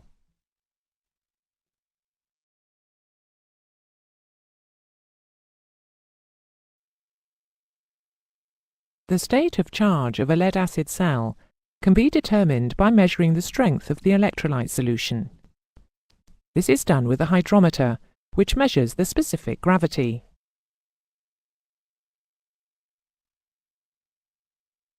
The specific gravity of a liquid is defined as its weight divided by the weight of an equal volume of water. A fully charged cell will have a specific gravity of 1.27. When the cell is connected to an external circuit and current is flowing, the acid becomes weaker, and its specific gravity falls. The voltage also slowly reduces. When the specific gravity has fallen to 1.17 and the voltage to 1.8 volts, the cell should be recharged. To charge a cell, it is connected to a battery charger, which applies a slightly higher voltage to the cell and causes current to flow in the reverse direction through the cell. The current flow causes the chemical constitution of the electrolyte to change, producing an increase in its specific gravity back to 1.27. When charging a lead-acid battery, it is important that the rate of charge is controlled. Charging too quickly can cause gassing and evaporation to occur, which may lead to a total loss of the acid, causing damage to the plates.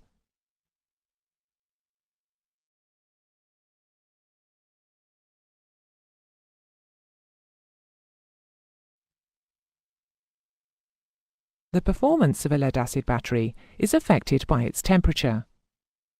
With a low battery temperature, the rate at which the battery can be discharged is decreased because of higher internal resistance. In general, the battery performs better when it is kept warm. As we have already said, when a lead-acid battery discharges, the specific gravity of the electrolyte reduces. This increases the temperature at which the electrolyte will freeze. In very cold temperatures with a discharged battery, there is a risk of the electrolyte freezing and damaging the battery. It is therefore important to maintain the battery in a fully charged state during winter operations.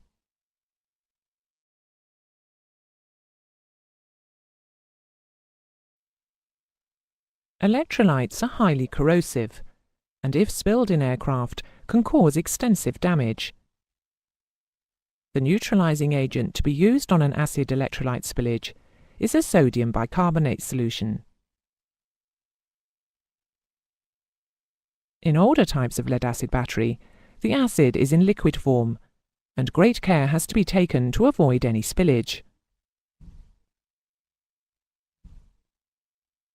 More modern batteries are of the absorbed liquid type, where most of the electrolyte is absorbed into the active materials in the plates, making it less prone to spillage.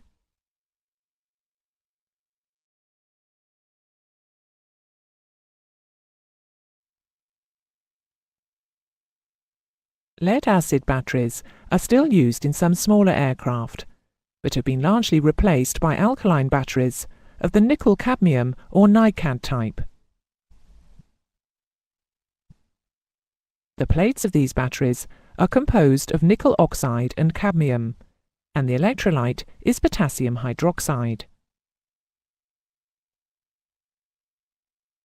The specific gravity of the electrolyte is in the range of 1.24 to 1.30. Again, the electrolyte can be highly corrosive. The neutralizing agent to be used in case of a spillage is boric acid. However, the cells are all enclosed in a sealed metal container, so the risk of a spillage is very small.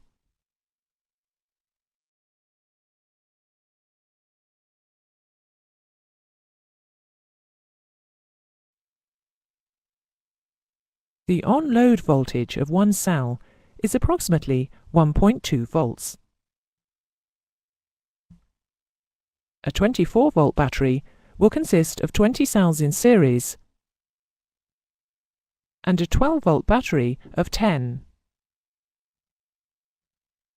Unlike the lead-acid battery, the voltage variation from fully charged to fully discharged is very slight. Here is a graphical representation of a comparison of a lead-acid battery against that of a NiCad battery during discharge. As you can see, the NiCad battery holds a much more constant voltage during the discharge cycle.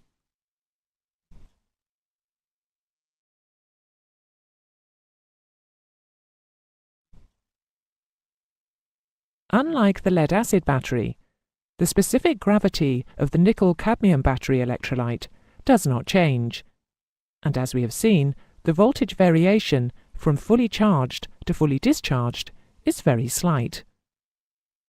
The only way to determine the state of charge is to carry out a measured discharge test or capacity test. Nickel-cadmium batteries are not affected by low environmental temperatures, in the way that lead-acid batteries are. And because the specific gravity of the electrolyte remains high, there is no danger of it freezing.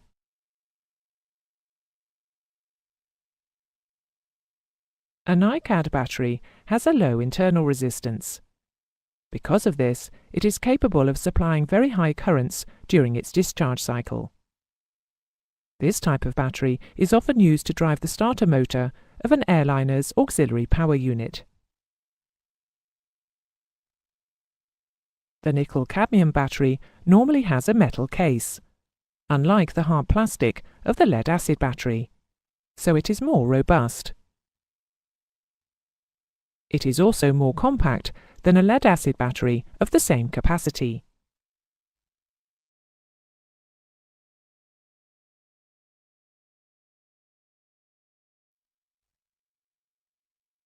NiCad batteries can have a problem with the amount of heat generated during charging.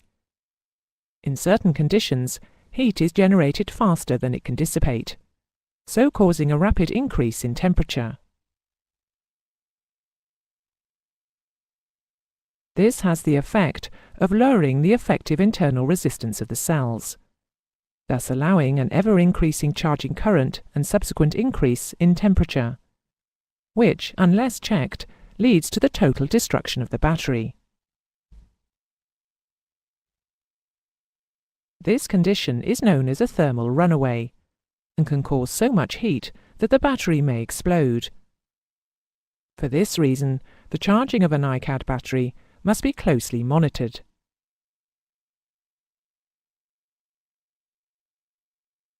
A built-in thermal switch monitors the battery temperature and operates at a preset temperature, isolating the battery from the charging source until the temperature reduces back to an acceptable level. There may be an indicator light on the flight deck to alert the pilot when the temperature switch operates.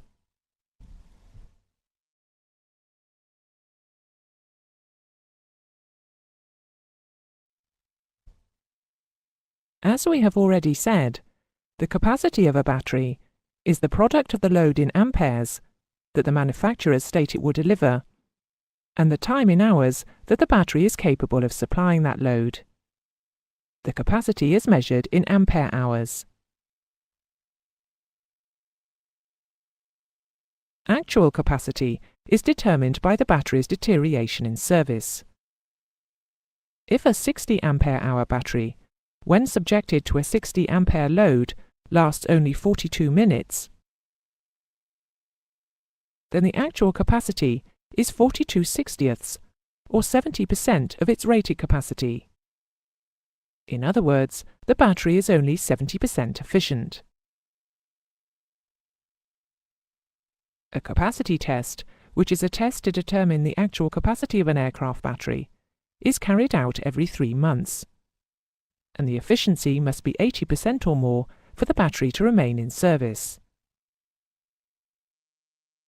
This capacity will ensure that essential electrical loads can be supplied for the time stipulated in EASA regulations following a total generator failure.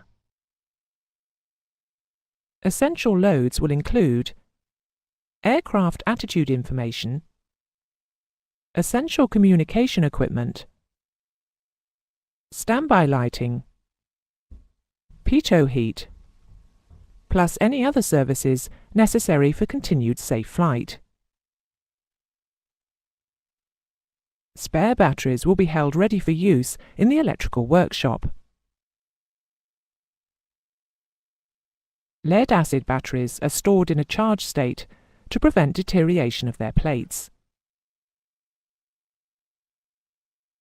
NiCad batteries can be stored in a discharged state with no detrimental effect to the battery, and therefore have a longer storage life or shelf life.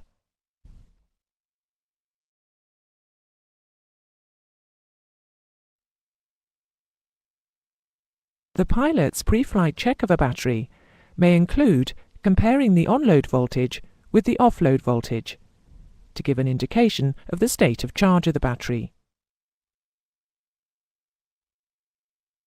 If the battery is not supplying any load, then it will show its off-load voltage. If the battery is then loaded up by switching on selected loads and the voltage is maintained, then the battery is in a good state of charge. If the voltage falls below a stated value within a time limit determined by the manual, then the battery is in a low state of charge and should be replaced. As we know, a battery is made up of a number of cells in series. If any single cell should fail, the battery voltage will probably fall to 0. The battery will be unserviceable and must be replaced.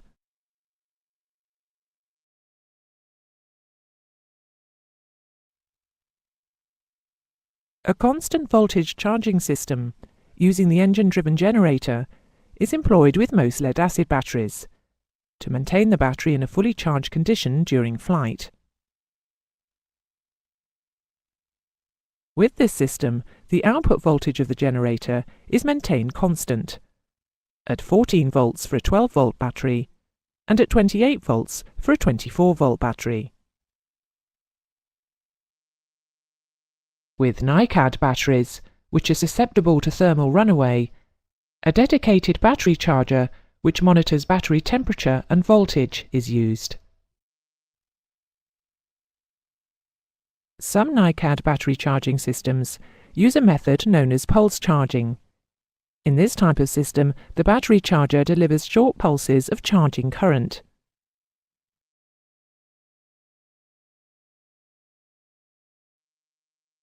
After starting an engine using the aircraft's battery, the generator, when it is online, recharges that battery. This is indicated by the high initial reading on the generator's ammeter or the center zero battery ammeter. This reading should quickly reduce as the battery is recharged. But if the charge rate increases or remains high, it could be an indication of a faulty battery. A continuing high charge rate could result in a battery overheating and subsequent damage.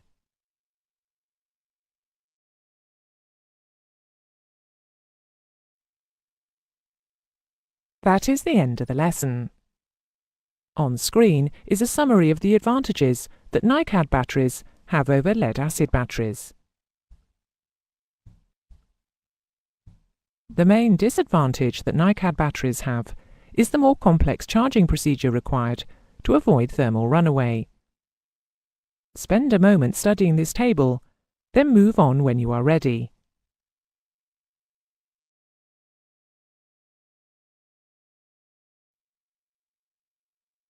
Displayed on the screen is a summary of the two types of battery.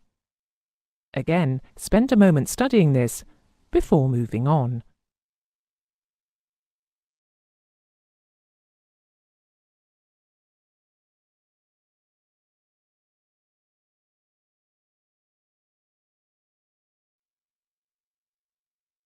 Here are the other important points that you should take from the lesson. A battery capacity test is carried out every 3 months. A battery must display an efficiency of 80% or more to remain in service. The flight deck battery check is carried out on load, which is with a load applied. If one cell fails, the battery is unserviceable and must be replaced.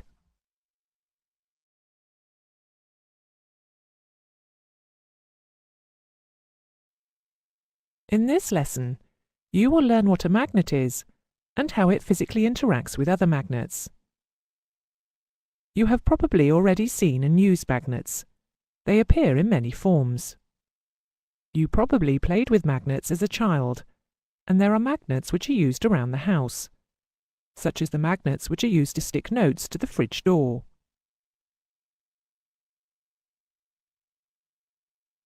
Legend has it that magnets were discovered by a Greek shepherd who walked across a field containing dark red stones, which pulled the nails out of his sandals. These stones were given the name magnetite or lodestone. Magnetite or lodestone is the most magnetic of all the naturally occurring minerals on Earth.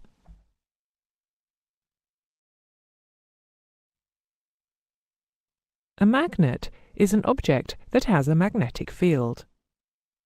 You may think that this doesn't sound like a very helpful definition of a magnet, but this definition does emphasize the fact that when we call something a magnet, we are not describing what the object is made from, as we do when we say that something is made from metal or plastic, etc.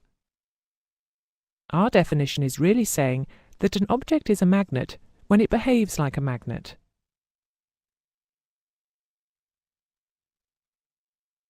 For instance, here is something picking up some common metal objects. It would be reasonable to call this something a bar magnet. If, however, it stops acting like a magnet, we may no longer call it a magnet. So what then are the qualities by which we recognize a magnet? How does a magnet behave?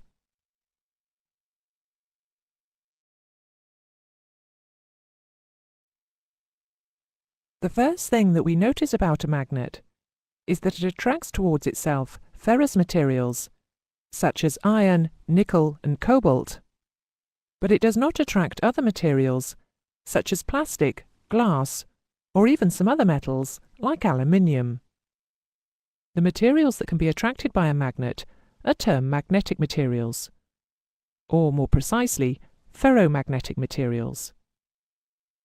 Therefore, magnetism is simply the name we give to that property of an object or body which causes it to act like a magnet.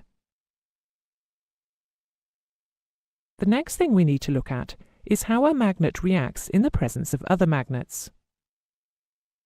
Two magnets, when placed near each other, either repel or attract each other. This unusual behavior is one of the trademarks of magnets. We can explain this behavior by referring to the concept of magnetic polarity. When we talk about magnetic polarity, we are talking about the north and south poles of a magnet.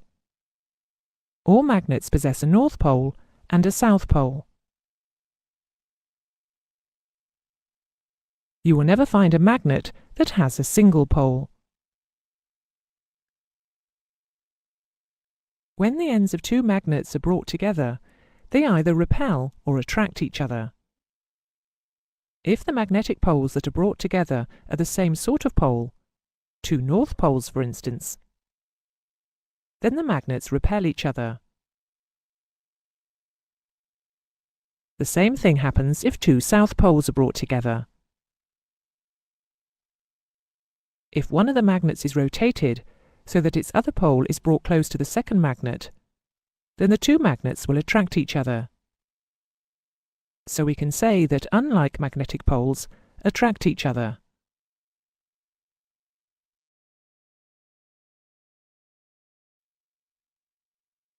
The magnetic effects of a magnet are produced by an invisible force that surrounds the magnet.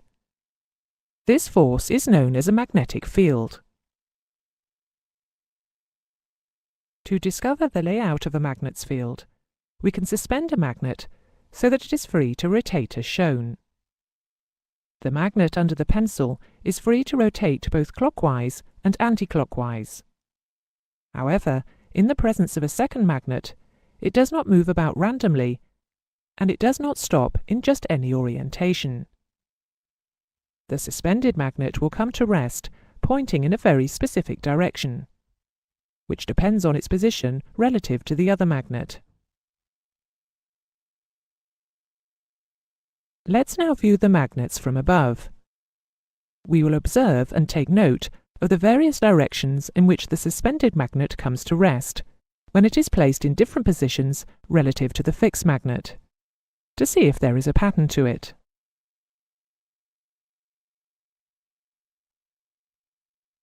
If we mark the different directions in which the suspended magnet comes to rest, with arrows pointing from the magnet's south pole to its north pole, it is easier to see the pattern that is emerging.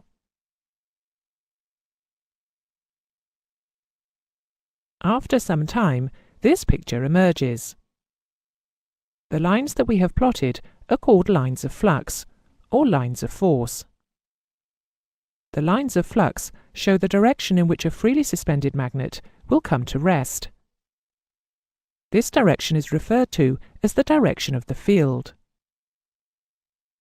Notice how the lines of flux are tightly packed together at the poles of the fixed magnet and are much more spread out elsewhere.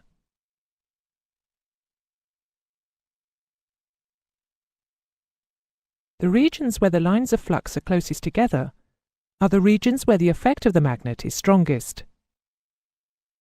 Although in our diagram some of the lines are shown incomplete, they are always a continuous loop from one pole to the other.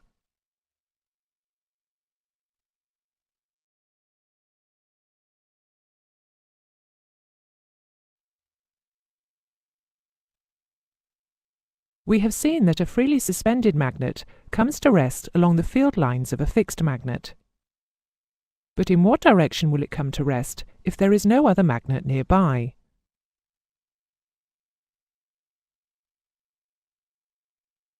A freely suspended magnet, even when it appears that there are no other magnets nearby, does not come to rest in a random direction.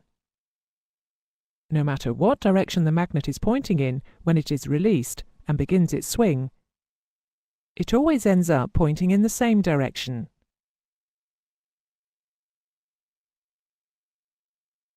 This is because the suspended magnet is still being affected by a magnetic field. The magnetic field we refer to is one that everyone on our planet experiences every day. It is the magnetic field created by the Earth itself.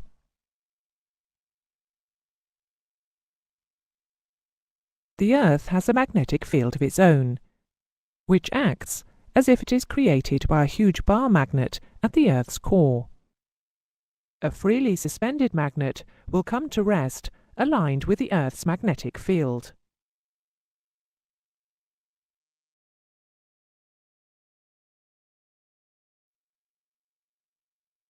The atoms and molecules of magnetic materials behave like micromagnets themselves.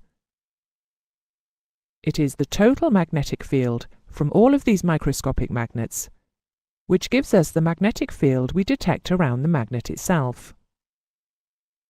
For simplicity, we will use arrows with points on their north poles to simulate the micromagnets.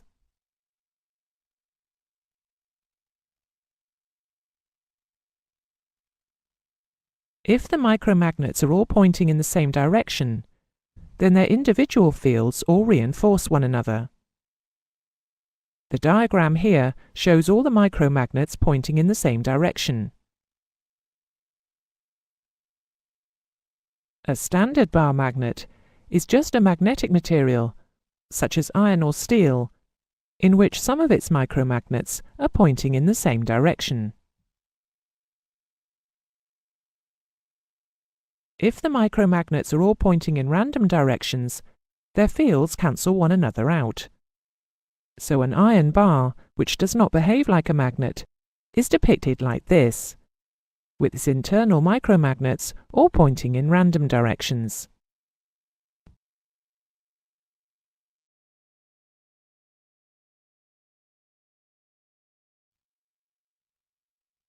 A ferromagnetic material is a material in which the internal micromagnets can be rotated and fixed in alignment with one another. This can be done by stroking it in one direction with the pole of a magnet.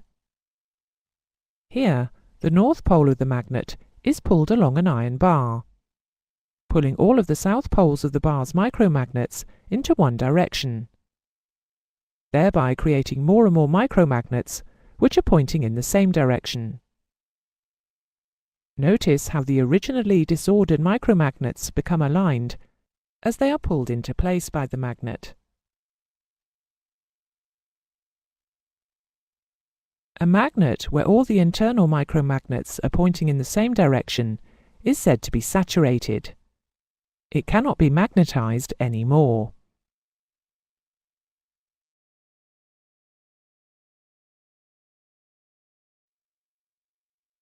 The ease with which the micromagnets are realigned depends on the material in which they exist. The term magnetically soft describes a material in which the micromagnets can be realigned easily. Iron is a typical example of a magnetically soft metal. It can be easily magnetized, but it rapidly loses its magnetic properties. Magnetically soft iron is said to have a low magnetic retentivity.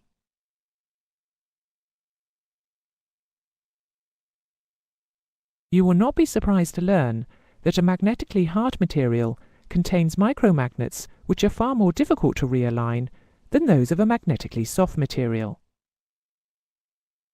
A common hard magnetic material is steel. A hard material is one that requires a lot of effort to magnetize. However, once it is magnetized, a hard material contains its magnetism much longer than a magnetically soft material will. So permanent magnets are made from hard magnetic material. The reason why magnetic materials are attracted to magnets is because the magnet's field aligns sufficient of the magnetic material's micromagnets to turn it temporarily into a magnet with opposite poles.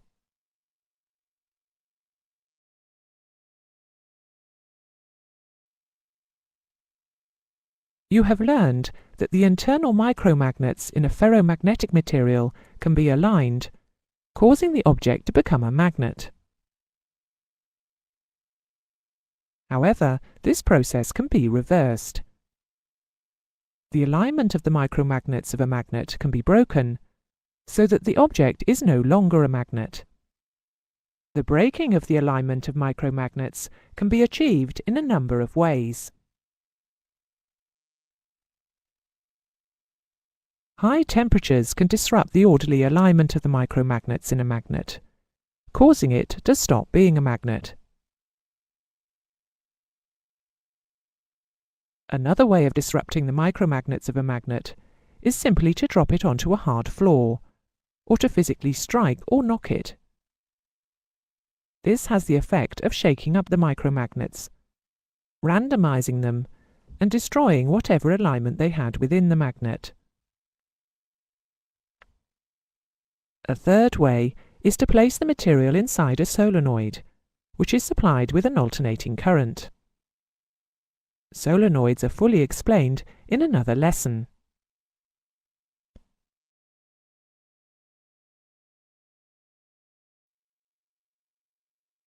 In the final part of this lesson, we will examine the nature and orientation of the lines of flux when permanent bar magnets are brought together in different configurations, and when a bar magnet is placed near iron objects.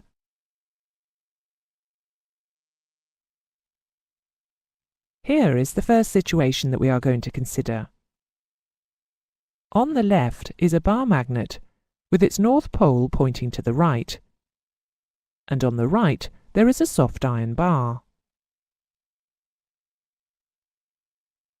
If we trace out the lines of flux, we will see that not only are there lines coming from the magnet, but there are also lines coming from the iron bar. This shows that the permanent magnet has induced the micromagnets in the iron bar to align, so that the iron bar is now acting like a magnet. This increases the flux density from what are now two magnets. This property of a magnetic material to increase a magnet's flux density is known as permeability. When the soft iron bar is removed from the magnetic field, it loses most of its magnetism. The little magnetism which remains in the iron bar is known as residual magnetism. Here, two magnets are placed in line, with the north pole of one magnet facing the south pole of the other. The magnets attract each other. If they were not securely fixed in place, they would actually come together.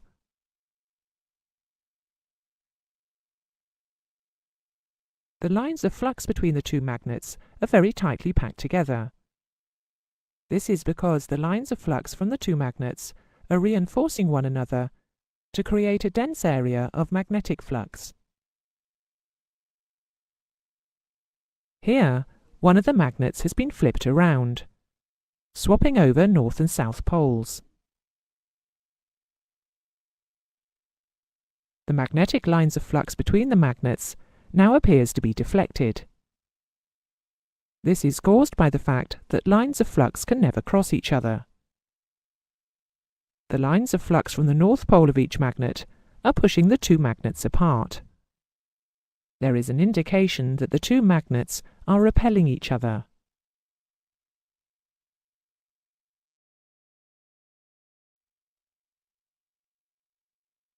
That is the end of the lesson. Here is a summary of the important points which have been made in this lesson.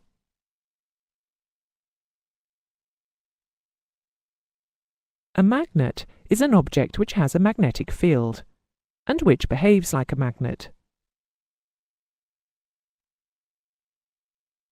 This magnetic field is characterized by lines of magnetic flux, which trace a path from the north pole of the magnet to the south pole. Like magnetic poles repel each other. Unlike magnetic poles attract each other. For example, the north pole on one magnet will attract the south poles of any other magnets that are brought close to it. Ferromagnetic materials, if they are not magnets themselves, are attracted towards both the north pole and the south pole of a magnet. If a ferromagnetic material has some of its internal micromagnets pointing in the same direction, then that material is itself a magnet.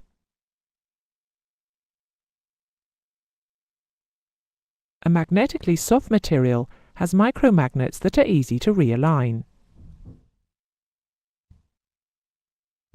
Less effort is required to magnetize or demagnetize a magnetically soft material than a magnetically hard material. An external magnetic field can induce a ferromagnetic object to become a magnet. Heating a magnet, or physically shocking it, or placing it inside a solenoid which is supplied with an alternating current, can cause the internal micromagnets in that magnet to become unaligned, stopping the material acting as a magnet.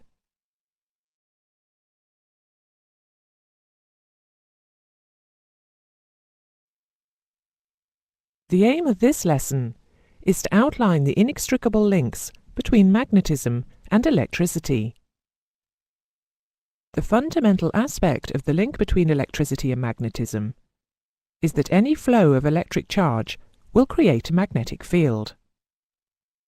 We will now investigate this phenomenon, explaining how the magnetic field may be predicted and put to practical use.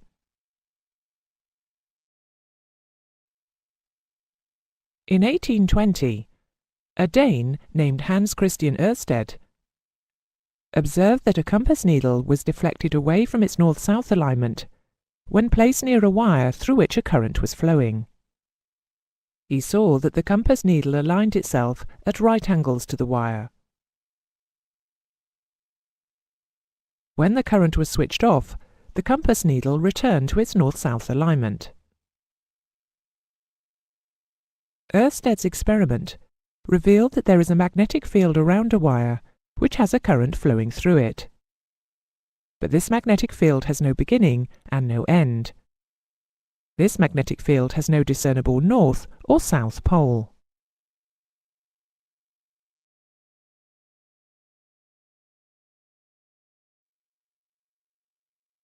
Further experiments show that the magnetic field around a current-carrying wire is always at right angles to the flow of current, and can be described as being in the form of concentric circles. That is, circles which are of different sizes, but which share the same center.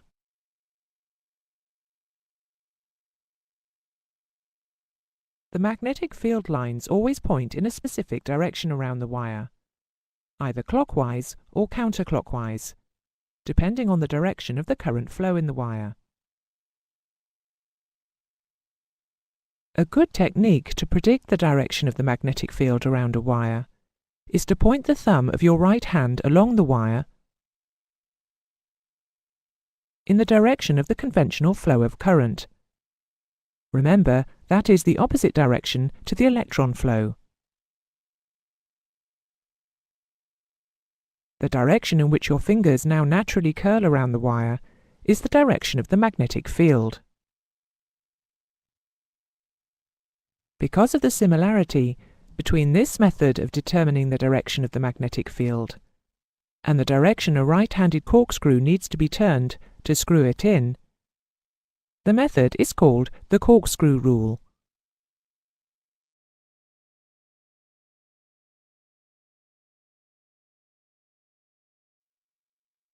In order to put the magnetic field around a current-carrying wire to practical use, we need to somehow convert the field into something similar to that produced by a bar magnet with a north and south pole.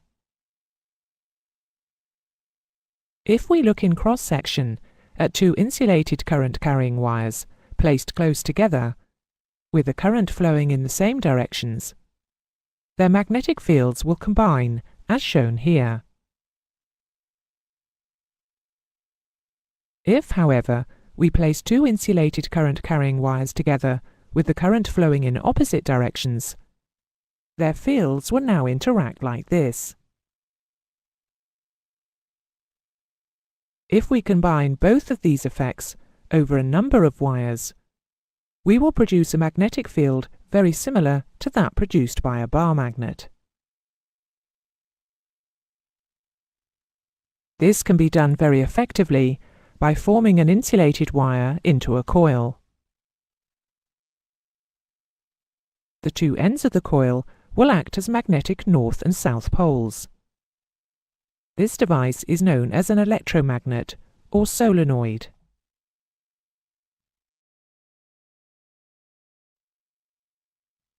In order to ascertain which end of the solenoid is the north pole, the right-hand grasp rule can be used.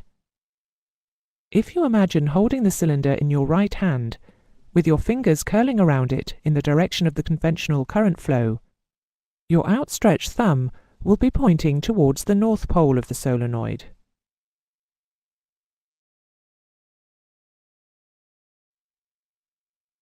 There are a number of factors which affect the strength of the magnetic field produced by a solenoid. We have already seen that magnetism is induced in a magnetically soft iron bar if the iron bar is placed within the magnetic field of a permanent magnet. The magnetic field of a solenoid will also induce magnetism in an iron bar.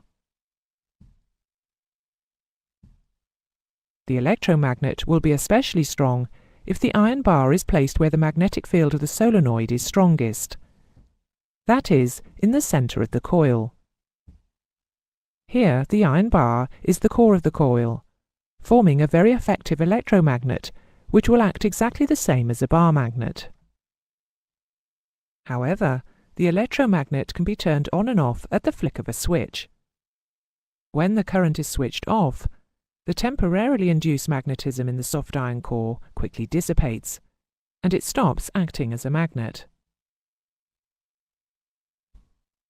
Try turning the current of this electromagnet on and off to see what effect this action has on the micromagnets in the iron core.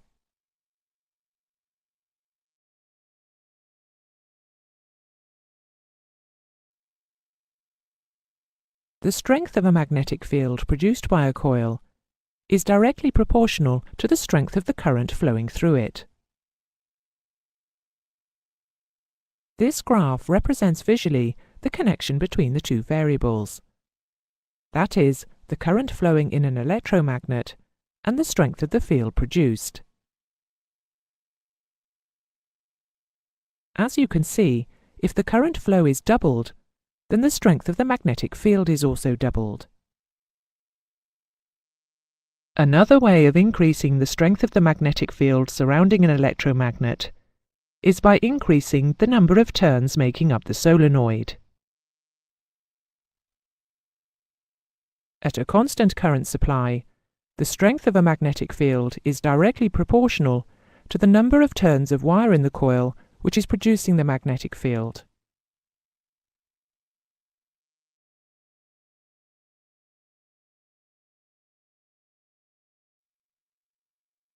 In aircraft electrical systems, the electromagnet is put to practical use in electrical relays. A relay is simply a remotely operated electromagnetic switch.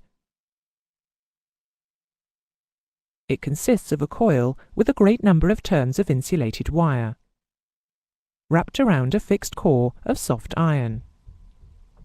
In this way, a large magnetic force can be created with a relatively small current flow. A soft metal armature is attached to a pair of electrical contacts, which, in our example here, are spring-loaded to the open position. But when current is passed through the coil, the soft metal armature will be attracted to the core and the contacts will close. When the current to the coil is switched off, the contacts will open again. There is no electrical connection between the control circuit and the circuit being controlled. The contacts of the relay can be used to control high current devices, allowing these devices to be controlled from a small remote switch, thereby reducing the amount of heavy expensive wiring required.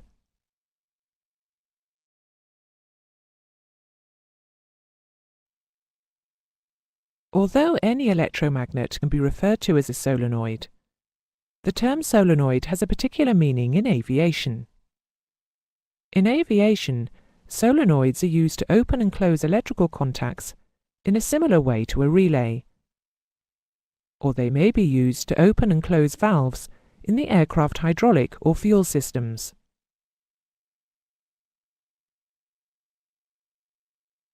The primary difference between a relay and a solenoid is that in a relay the soft iron core is fixed, while in a solenoid the core can slide in and out of the coil. With the solenoid de-energized, the core will be pushed out of the coil by the spring. When a current passes through the core will be attracted into the center of the coil, closing the contacts.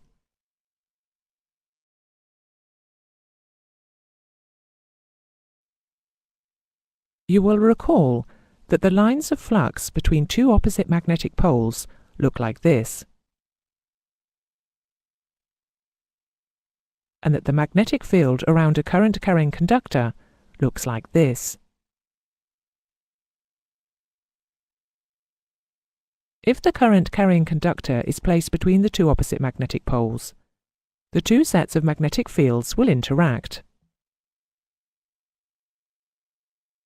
In the area where the fields are running in the same direction, there will be a strengthened magnetic field. And in the area where the fields oppose each other, the field strength will be reduced. This will produce a force trying to move the conductor in the direction of the weakened field. In physics, this force is known as the Lorentz force. The Lorentz force is felt by all charged particles in an electromagnetic field. It acts at 90 degrees, both to the direction of movement of the particles and to the magnetic field. This is the basic principle on which electric motors operate.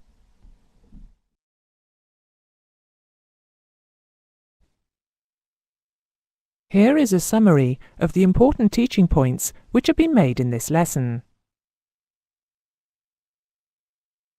Any flow of electric charge will produce a magnetic field.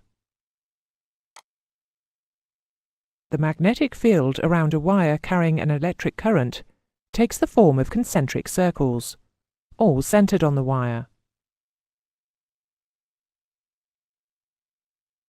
The direction of the field around a wire can be predicted using the corkscrew rule. The magnetic field produced by a coil is similar to that of a bar magnet. The north pole of the coil can be found using the right-hand grasp rule. The strength of a coil's magnetic field can be increased by adding a soft iron core, by increasing the current flowing in it, and by increasing the number of turns on the coil. A relay is a remotely operated electromagnetic switch with a fixed core, and a solenoid is a remotely operated electromagnetic switch with a moving core. If a current-carrying conductor is placed between two opposite magnetic poles, a force will be produced which will try to move the conductor.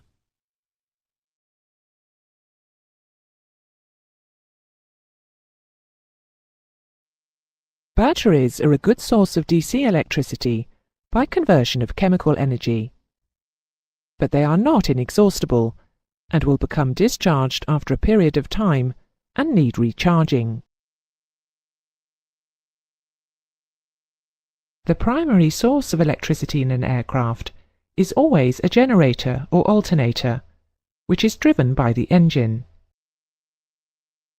In this lesson, we will look at how magnetism is used to convert mechanical energy into electrical energy in a simple direct current generator.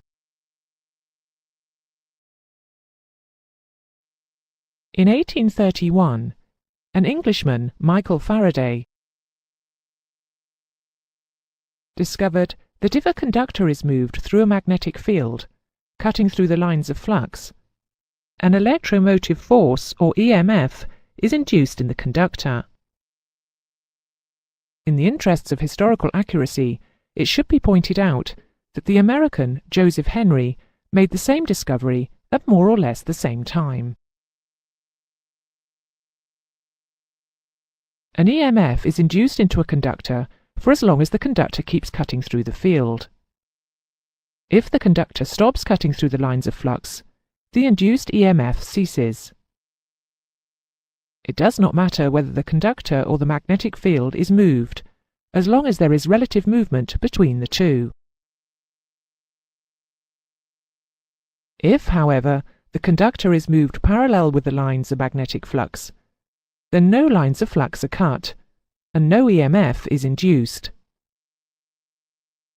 If the conductor is connected to a complete circuit, then a current will flow in the circuit in proportion to the induced EMF. This discovery led to the writing of Faraday's law, which states that when the magnetic flux through a conducting coil is made to vary, a voltage is set up. The magnitude of this induced voltage is proportional to the rate of change of flux.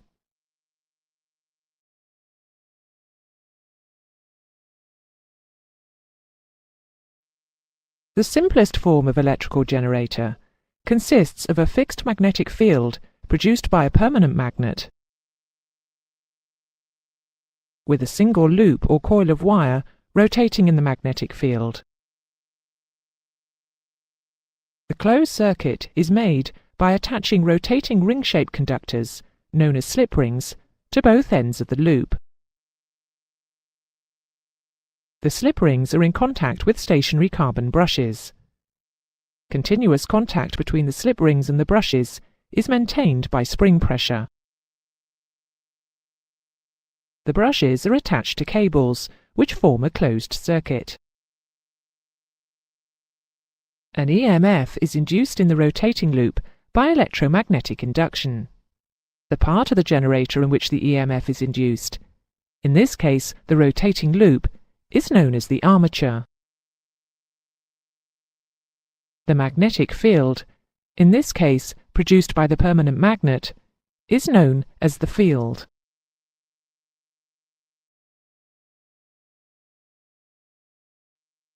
The direction of the conventional current flow in the wire loop can be determined by using a rule known as Fleming's right-hand rule. As the name implies, this rule involves the use of your right hand. To use the rule, you hold your right hand with your thumb, first finger and second finger extended, as shown on the screen. Align your first finger with the magnetic field from the North Pole to the South Pole. Point your thumb in the direction of rotation of the loop. Your second finger will now be pointing in the direction of conventional current flow. In the example shown here, as you can see, the first finger is aligned with the field, and the thumb is pointing upward in the direction of rotation of the red half of the loop. The second finger is pointing out of the screen, indicating that the conventional current is flowing out of the red half of the loop.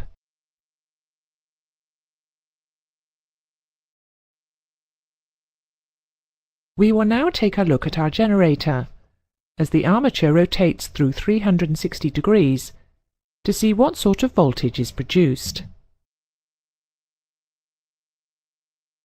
The angle between the direction of movement of the armature loop and the flux lines of the magnetic field is known as the phase angle. In the position shown here, the armature loop will initially be moving in parallel with the magnetic field, with a phase angle of 0 degrees, so no EMF will be induced. As the armature begins to rotate, the loop begins cutting the field at a small but increasing angle, and an EMF begins to be induced. As the armature loop approaches 90 degrees to the direction of the magnetic field, the maximum number of lines of flux are being intersected, and the EMF is at its maximum. Between 90 and 180 degrees, the number of lines of flux being cut by the armature loop reduces again, so the EMF reduces. At the 180-degree point, the loop is again moving in parallel with the magnetic field, so no EMF is being induced. As the armature loop moves around from the 180-degree point, it once again begins cutting through the field lines, but now in the opposite direction. So an increasing EMF is induced in the opposite or negative direction, until at the 270-degree point, the loop is cutting through the maximum number of flux lines, and the negative EMF is at a maximum. The EMF now begins to fall again until the circle is completed. The armature loop is again moving parallel to the field. The EMF is 0, and the cycle begins again. Mathematically, the induced EMF is directly proportional to the sine of the angle between the direction of movement of the armature loop and the magnetic field. The alternating voltage produced by this type of generator is known, therefore, as a sine wave output. The current flowing in the external circuit will be an alternating current, or AC. That is to say, the current will first flow one way, then change direction and flow the opposite way as the direction of the induced EMF changes.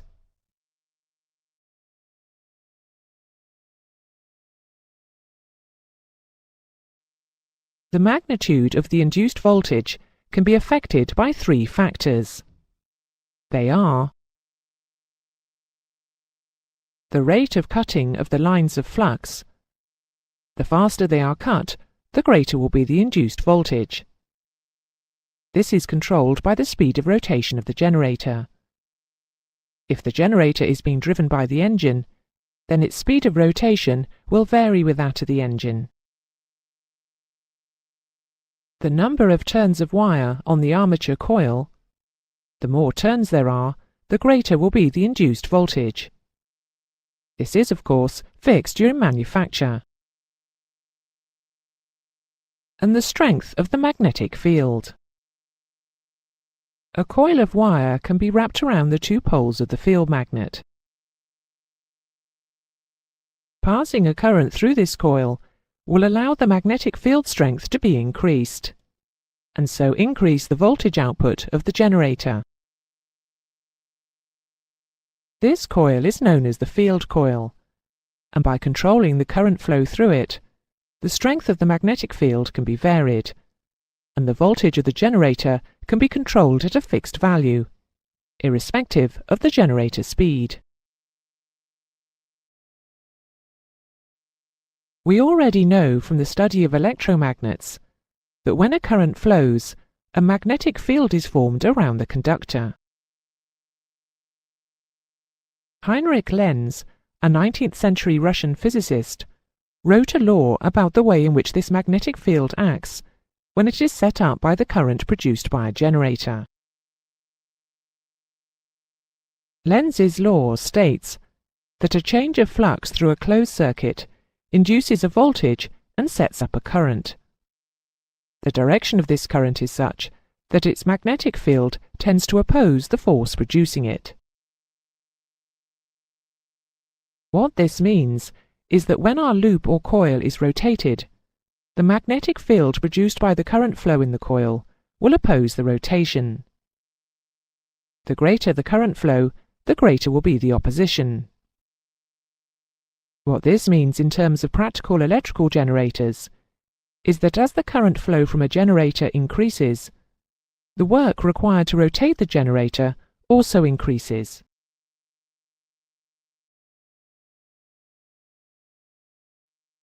The electrical current produced by a battery flows in one direction only. This is known as a direct current or DC electrical supply. To produce a DC output from the simple generator, it is required to change the alternating EMF induced into the armature to a DC output at the generator terminals. This is done by replacing the slip rings with a single split ring commutator. A split ring commutator is constructed of two halves of conductive material with insulating strips electrically separating each half of the ring. The armature is constructed with one end of the loop connected to one conductor of the split ring and the other end to the other one. The commutator rotates with the armature. Electrical continuity is achieved by the use of carbon brushes. As the armature rotates from 0 to 180 degrees, the positive brush is in contact with commutator segment A, and the negative brush is in contact with commutator segment B. As it rotates from 180 degrees to 360 degrees, the positive brush is in contact with commutator segment B, and the negative brush is in contact with commutator segment A. The result is that every 180 degrees, the armature terminals are reversed. This means that the voltage will now rise and fall from 0 to its maximum level in one direction only, and the current will flow in only one direction, giving a type of DC supply.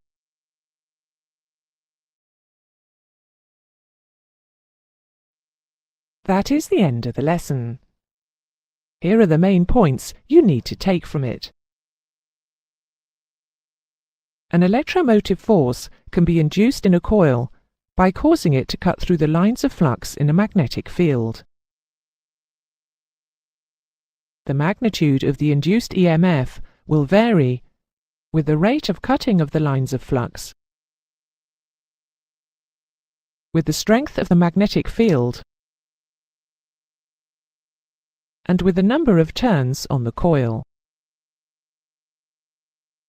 A field coil is used to control the strength of the magnetic field, in order to maintain the output voltage of the generator at a fixed value, irrespective of the drive speed. The output of a simple generator is alternating current, or AC. The output can be changed to direct current, or DC, by use of a commutator.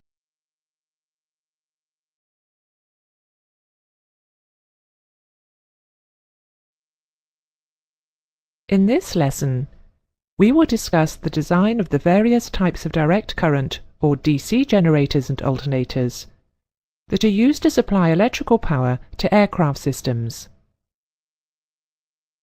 DC generators are identified by the way in which their field windings are supplied with current. The three types of field winding connections are known as series, shunt, and compound. We will look at each type in turn, beginning with the series wound field.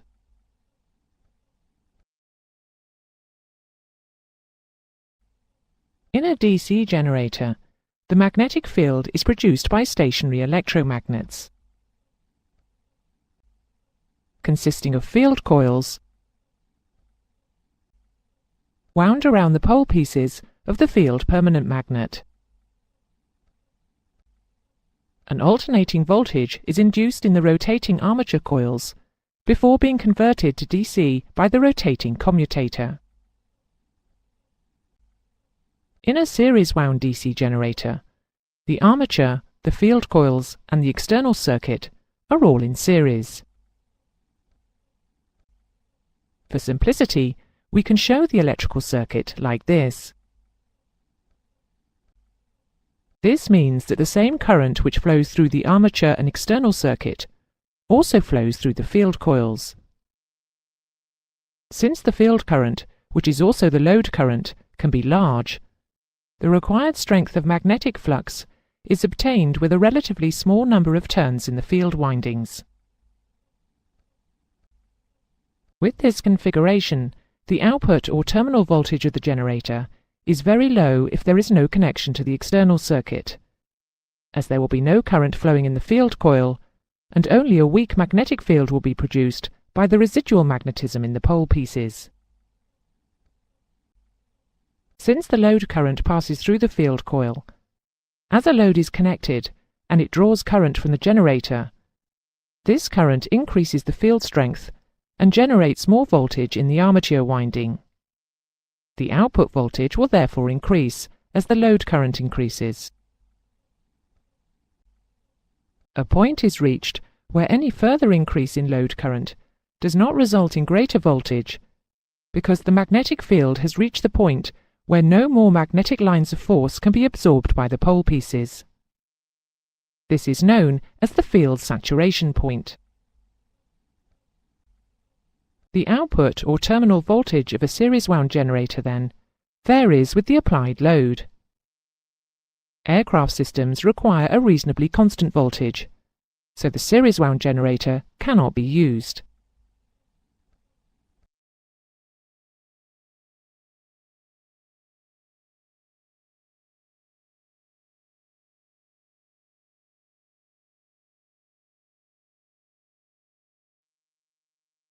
A shunt-wound DC generator has its field winding connected in parallel with the armature.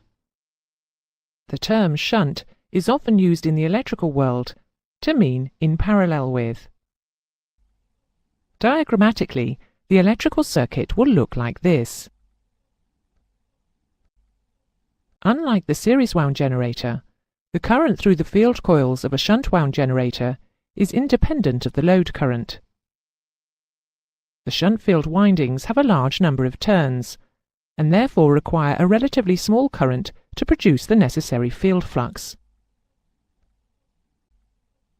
When a shunt generator is started, the residual magnetism in the field poles will induce an EMF in the armature. This will cause a current to flow in the field coil. This, in turn, will increase the field strength, leading to a greater induced EMF, further increasing the field current. In this way, the time taken for the terminal voltage to reach its rated value, that is, the maximum voltage at which the generator can continuously supply its rated load current, is very rapid. Because the field current is not affected by the load current over the normal operating range of no load to full load, the drop in terminal voltage as the load current increases is relatively small, due only to the voltage dropped because of the internal resistance of the armature coil. The terminal voltage of a shunt generator can be controlled at a particular value by placing a variable resistance in series with the shunt field coils. The value of this resistance can be changed to control the amount of current flowing in the field circuit, and thus the generator output voltage.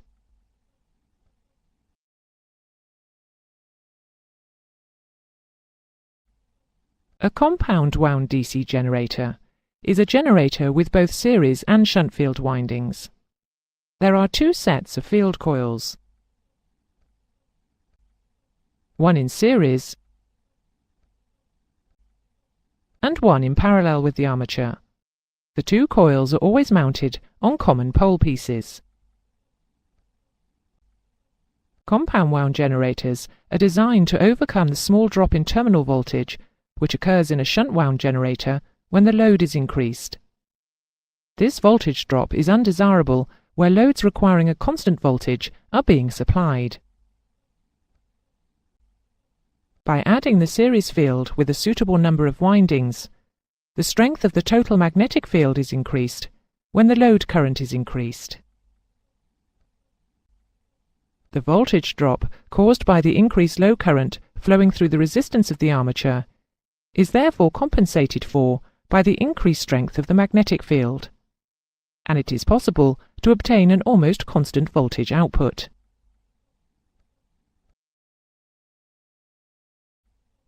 A DC generator does not normally require an external electrical supply to the field on startup, as the residual magnetism which remains in the field pole pieces when the machine is static is sufficient to begin the generation process.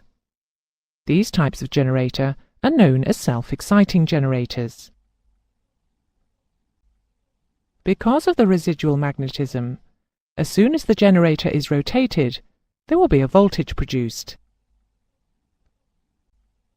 This voltage causes a current to flow in the field coil, which increases the strength of the magnetic field. This, in turn, causes the voltage and field current to increase further until the output voltage reaches its controlled value. We know that magnetism can be lost, destroyed, or reversed in a number of ways. The loss of residual magnetism in a self-excited DC generator will prevent any build-up in output voltage. This loss of residual magnetism can be overcome by momentarily passing a current through the field in the normal direction. This procedure is known as flashing the field. Some generators are designed with no residual magnetism. This type of generator requires the field to be flashed to start the generating process each time the generator is run. Aircraft using this type of generator have a button or switch to allow the procedure to be carried out from the cockpit.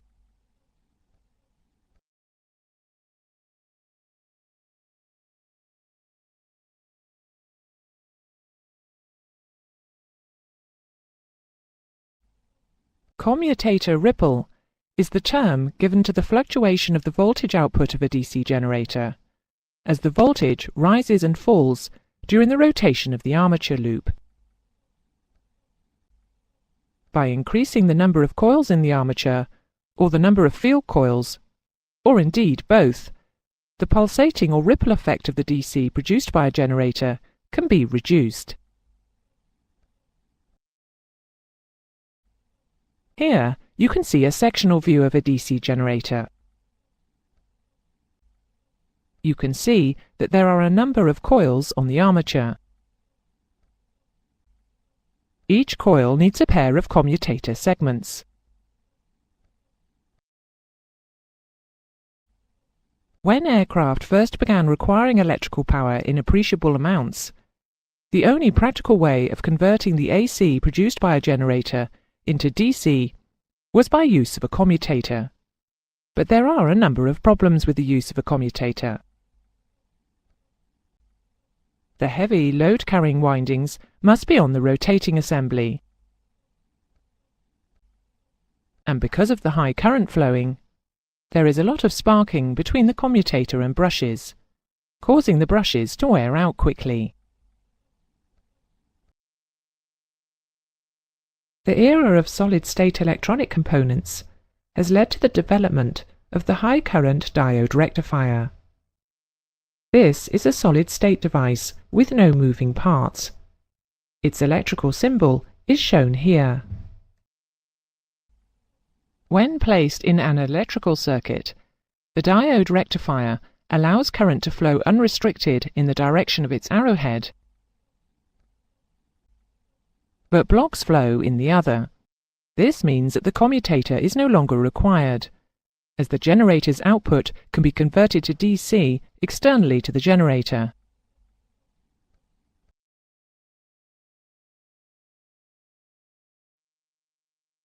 In most modern light aircraft, AC machines known as alternators have replaced DC generators as the source of electrical power.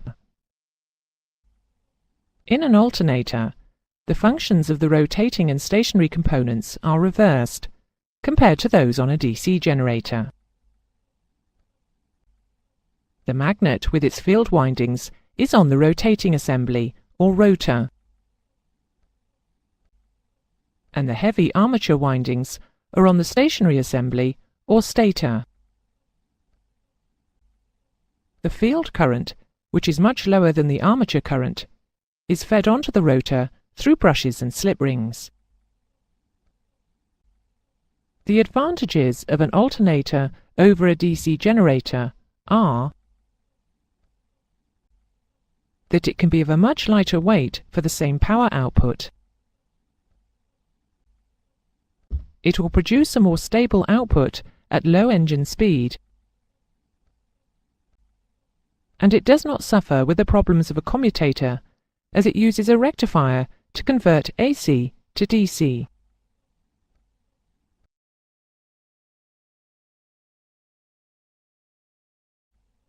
That is the end of the lesson. Here are the main points that you should take from it.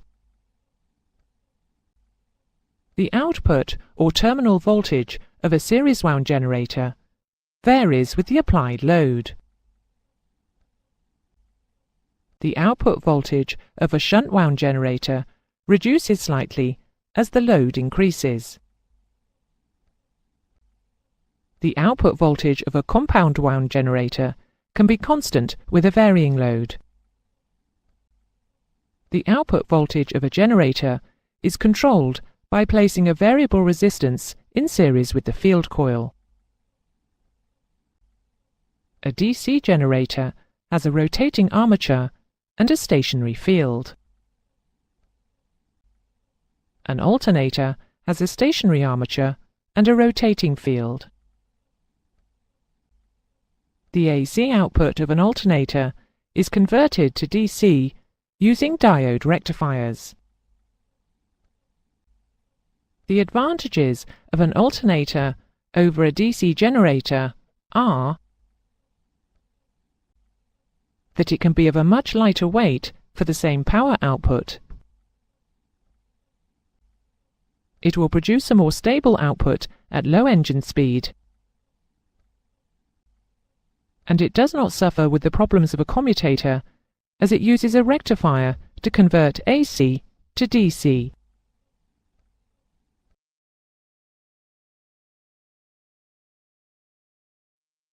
In this lesson, we will discuss how the output or terminal voltage of a DC generator or an alternator is maintained constant, in spite of variations in the load current and the drive speed.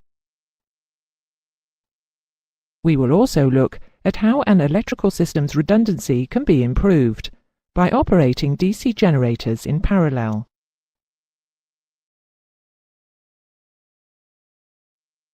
Most light aircraft DC electrical systems operate at 14 volts, and so all the equipment is designed to operate correctly when supplied with 14 volts. Larger aircraft DC systems operate at 28 volts. It is necessary for the output of the generator or alternator to be controlled or regulated, to ensure that at all times the output voltage is constant. The output voltage of a generator or alternator is dependent upon the number, size and shape of the armature windings, the speed of rotation of the armature or field, the size of the load being applied, and the strength of the magnetic field. Of these factors, the number, size and shape of the turns are design factors, and therefore the operator cannot alter them. The generator or alternator is driven by the engine using a drive belt or directly from the engine accessory gearbox, and therefore the speed of rotation of the armature or field is linked to the speed of rotation of the engine. Controlling the output voltage by controlling the speed of the engine is not normally a practical solution. In fact, it is necessary to maintain a constant voltage in spite of changes in engine speed. The only practical method of controlling the output voltage of a DC generator or an alternator is to control the strength of its magnetic field by controlling the current flow in the shunt field coil wound around the magnetic pole pieces of the field magnet. Control of this current flow is achieved by use of a voltage regulator, which places a variable resistor in series with the shunt field coils. In modern voltage regulators, the resistor is controlled by an electronic solid-state system. In older voltage regulators, the resistance in the field circuit is controlled electromechanically. The most common electromechanical system is the carbon pile voltage regulator.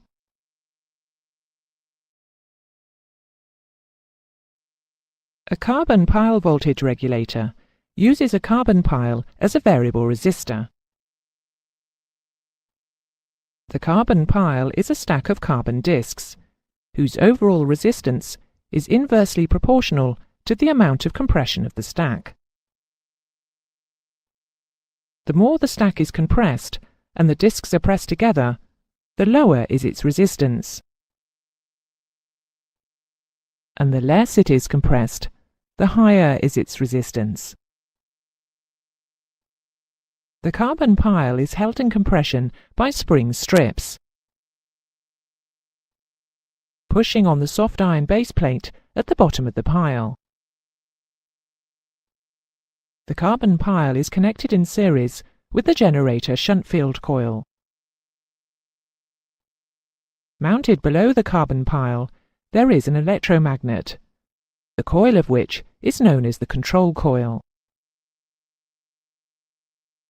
The control coil is connected in parallel with the generator armature and the field coil, so it is monitoring the generator output. The magnetic field of the control coil attracts the base of the carbon pile, and the stronger the magnetic field, the greater is the attraction. This attraction is being opposed by the springs, pushing the pile in the opposite direction.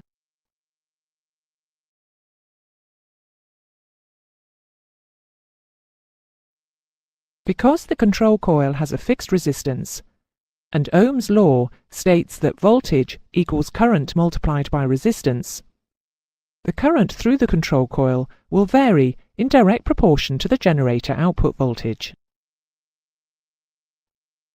As the current varies, so will the strength of the magnetic field produced by the control coil. The regulator is set up so that at the correct generator output voltage, the spring and the magnetic field of the control coil are balanced. If the generator output voltage increases above its regulated value, possibly because the engine is accelerated, then the control coil current will increase, increasing the strength of its magnetic field. The carbon pile will become less compressed, and its resistance will increase. This will reduce the current flowing in the field, and the output voltage will fall back to its normal value. Similarly, if the generator output voltage decreases, the carbon pile will become more compressed, and its resistance will decrease. This will allow an increase in field current, bringing the output voltage back to normal.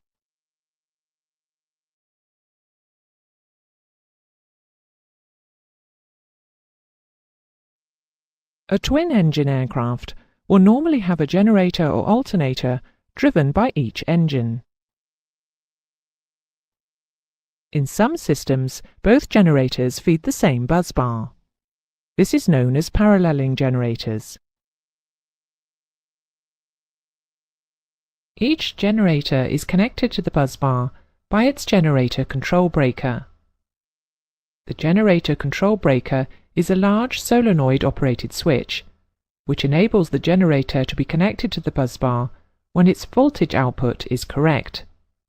It may be controlled automatically or manually by the pilot.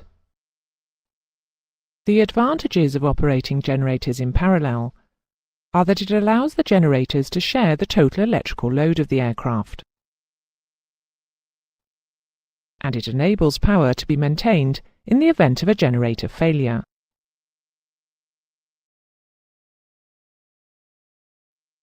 When operating generators in parallel, it is necessary for each generator to supply half of the total current demanded by the loads on the busbar. This is known as load sharing. To achieve load sharing, the output voltage of each generator must be exactly the same. If there is any difference in the voltage between the generator outputs, then the generator with the higher voltage will supply all of the loads. And in systems using DC generators, current will flow from the generator with the higher voltage into that with the lower. This is known as a recirculating current. The current flowing to the low voltage generator can be very high, and it will be attempting to turn the generator into a motor. The attempted direction of rotation of the motor will be in opposition to the direction of rotation of the engine. This flow of current is undesirable, and parallel systems using DC generators have reverse current relays fitted to protect the system in the event of a failure of the load sharing circuit. The load sharing or equalizing circuit monitors the output voltage of each generator. If there is a difference between the generator output voltages, the load sharing circuit will send a signal to the voltage regulator of the high voltage generator to reduce its field current and thus its output voltage. and a signal to the voltage regulator of the low voltage generator to increase its field current and output voltage. The two voltages will come together, and the load sharing circuit will then keep them equal.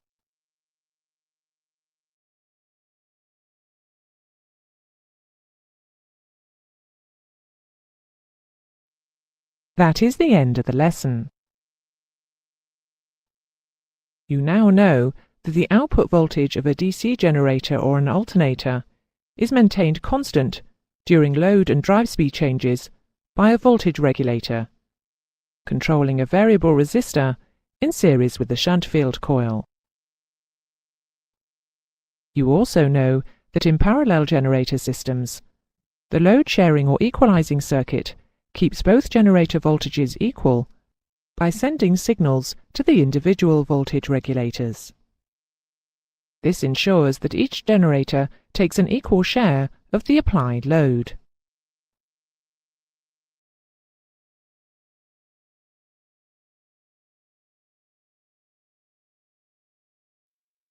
In this lesson, we will examine how direct current electrical motors work.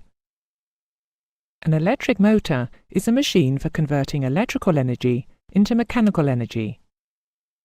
Its function is therefore the reverse of that of an electrical generator, which converts mechanical energy into electrical energy.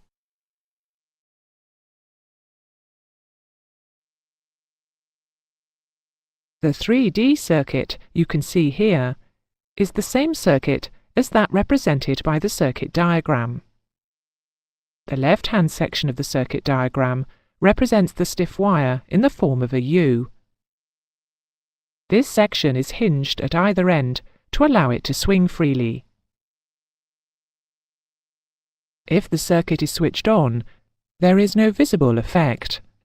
You know, though, that the wires through which current is flowing have an accompanying magnetic field, and that this magnetic field is in the form of concentric circles. If we switch the circuit off and introduce a large horseshoe magnet, again nothing seems to happen. The wire does not move while the circuit is broken. But if the circuit is now remade, we observe a startling effect. The wire springs out from between the magnet and hovers in mid-air, supported by some unseen force. The force is produced by the combined magnetic fields of the horseshoe magnet and the current-carrying wire. You will recall that the lines of flux between the two poles of a magnet look like this, and that the magnetic field around a current-carrying conductor looks like this. If the current-carrying conductor is placed between the north and south poles of the magnet, the two sets of magnetic fields will interact. In the area where the fields are running in the same direction, there will be a strengthened magnetic field. And in the area where the fields oppose each other, the field strength will be reduced. This will produce a force trying to move the conductor in the direction of the weakened field. This is the basic principle on which electrical motors operate.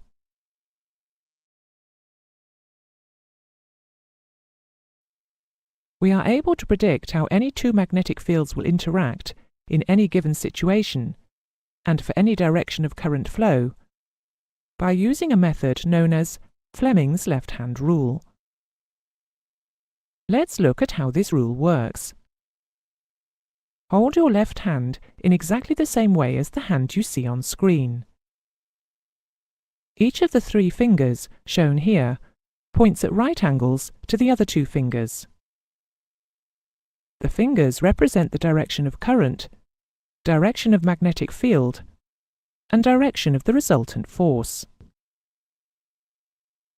The second finger represents the direction of the current flow. The direction of current flow we are talking about is that of conventional current flow. That is, from the positive terminal to the negative terminal. The letter C in second should help you remember that your second finger represents current. The direction of the magnetic field is represented by the first finger. Think of the F of first as also standing for field. The first finger points in the direction from North Pole to South Pole. You are indicating the lines of force of the magnetic field to which the wire is exposed, not the magnetic field that the wire itself is generating.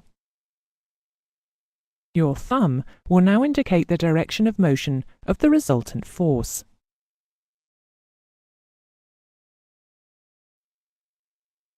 The device shown here is a simple basic electric motor. The component in the center consists of a coil of wire wrapped around a wooden block, which is free to rotate. But what makes the block and coil rotate? To explain this phenomenon, we will consider the case of a single loop of wire. This is the magnet and loop viewed as a cross-section. The current in the cross-section of wire on the left is flowing out of screen towards you. The magnetic field produced by the permanent magnet acts from left to right. Fleming's left-hand rule tells us that the resultant force pushes the wire on the left upwards. If we apply the rule to the right-hand wire, which has its current flowing into the screen, we see that the resultant force acts in a downwards direction, which is what we would expect if the loop is to rotate.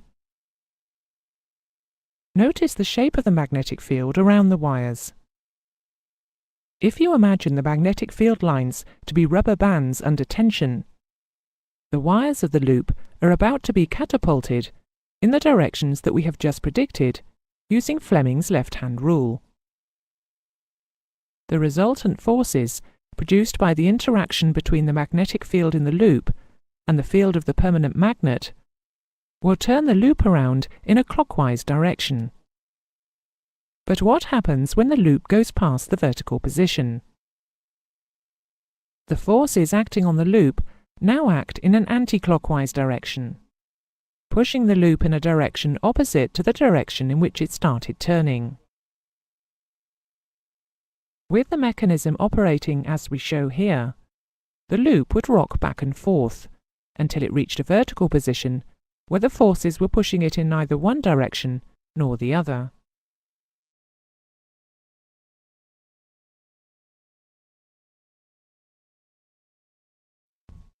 To be of any practical use, a motor needs to keep on rotating. This electric motor keeps on turning because it is fitted with a device called a commutator. The loop of wire that we have just been examining comes to rest vertically because, as it passes through the vertical position, a force begins to act on it in the opposite direction to the force which caused it to start rotating. But the direction of the magnetic field around a wire depends on the direction of current flow. So if the current flow can be reversed as the loop reaches the vertical position, the resultant force due to the interaction of the two magnetic fields will also reverse and cause the loop to continue rotating. The commutator in an electric motor ensures that the current reverses in this way. This is what a simple commutator may look like. The wires are fixed. They do not turn as the axle rotates. They brush against two curved strips, which serve as electrical connections to the coil. As the axle turns through 180 degrees and passes the vertical, the wires or brushes reverse the connection of the coil to the terminals of the power supply, thus reversing the direction of the current in the coil. Therefore, the loop continues to rotate. The parts coloured grey are insulating components. They are in contact with the brushes when the coil is in a vertical position. Thus, in this position, no current flows through the coil.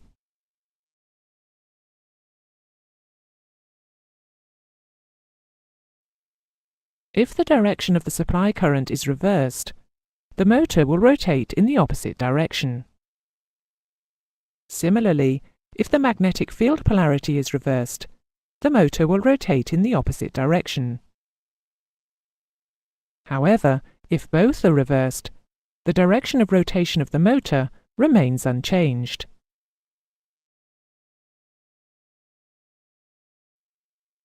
That is the end of the lesson. Here are the main points to remember. If a wire carrying a current lies at right angles to a magnetic field, the wire experiences a resultant force. Fleming's left-hand rule enables us to determine the direction in which the force acts. The second finger is used to represent direction of conventional current flow.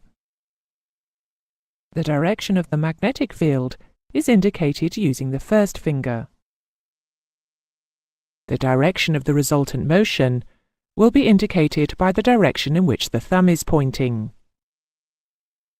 To keep it rotating, a DC motor needs a commutator to reverse the current flow every 180 degrees. The direction of the motor can be reversed by reversing the direction of the supply current or the direction of the stationary magnetic field.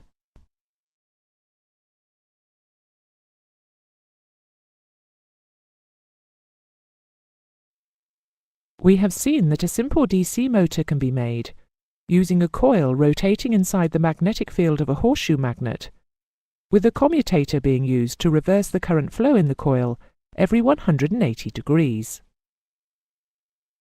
In this lesson, we will look at the improvements that can be made to this device to produce electric motors for various different uses. We will also look at a phenomenon known as back EMF and see how it affects motor operation.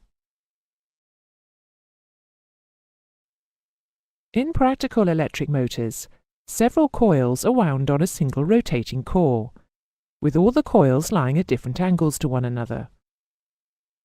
With this arrangement, the turning force acting on the rotating assembly will be more consistent and efficient. The magnetic field produced by the stationary magnet is known as the field of the motor, and the assembly around which the rotating coils are wrapped is called the armature.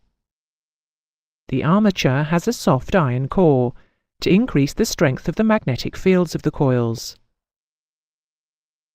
Rather than using a permanent magnet to produce the field, practical motors use electromagnets. These are made by winding wire coils around soft iron pole pieces. The field strength can be adjusted by controlling the current flow in the field coils.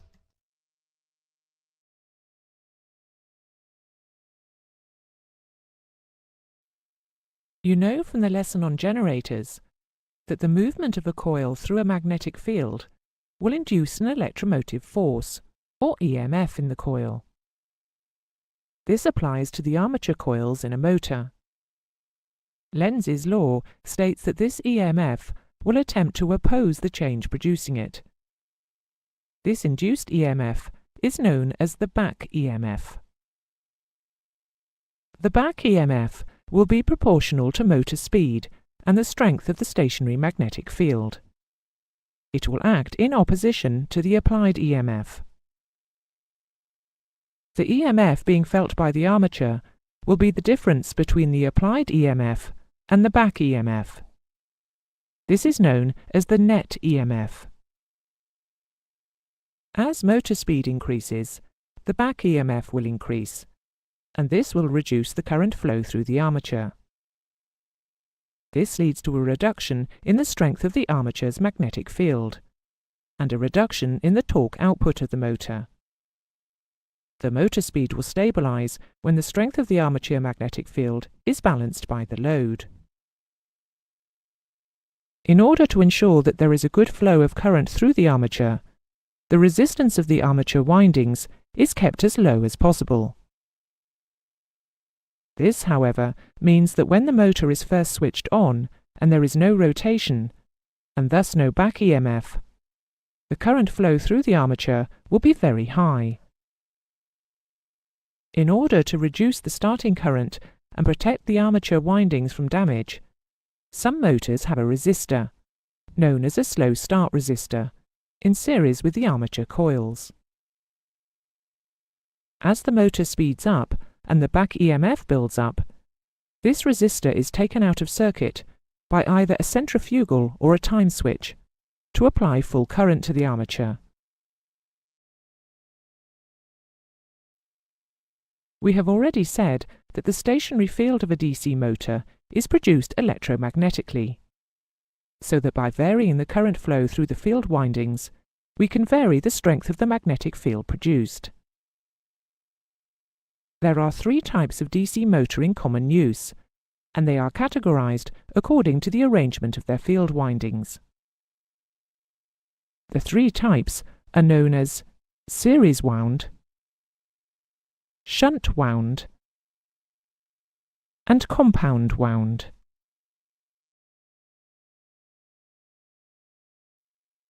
The series wound motor has its field connected in series with the armature.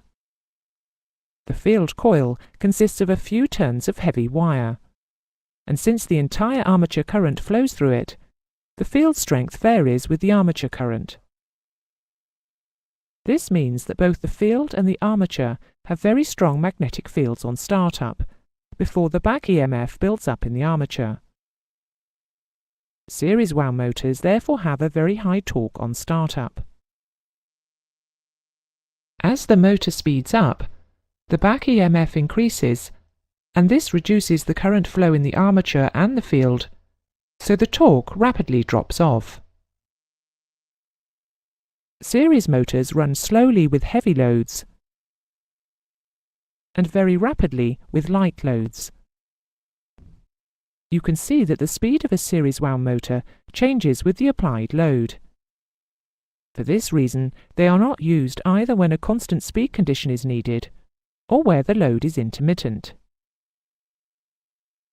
If the load is completely removed, the motor can dangerously overspeed and possibly disintegrate. The reason for this is that the current required to rotate the motor with no load is very small, and consequently the series wound field coils produce only a weak magnetic field. This means that no matter how fast the motor turns, it will not generate the amount of back EMF needed to balance the applied EMF. The series wound motor has a high starting torque, and because of this, it should never be started without a load being applied to it. Series wound motors are mainly used on aircraft as engine starter motors.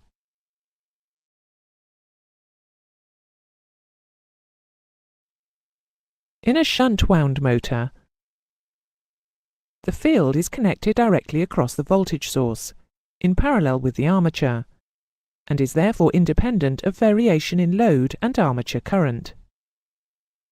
The magnetic field produced by it does not vary with motor load or speed. This type of motor should be started without a load applied, or with only a light load, as the field has a high resistance.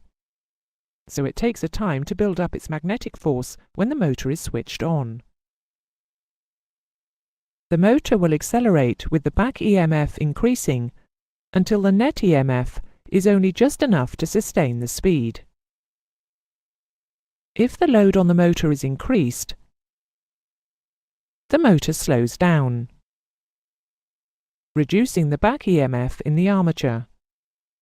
The reduced back EMF allows the armature current to increase, producing the increased torque needed to drive the increased load. If the load is decreased, the motor speeds up, increasing the armature back EMF and thereby decreasing the armature current and the torque developed, so the motor slows down again. In a shunt wound motor, the variation of speed from no load to normal or full load is only 10% of the no load speed. Shunt wound motors are therefore considered constant speed motors. Shunt wound motors are normally used where relatively constant speeds under varying loads are required, and for tasks where it is possible for the motor to start under light or no load conditions. They may be used to operate fans in the air conditioning system.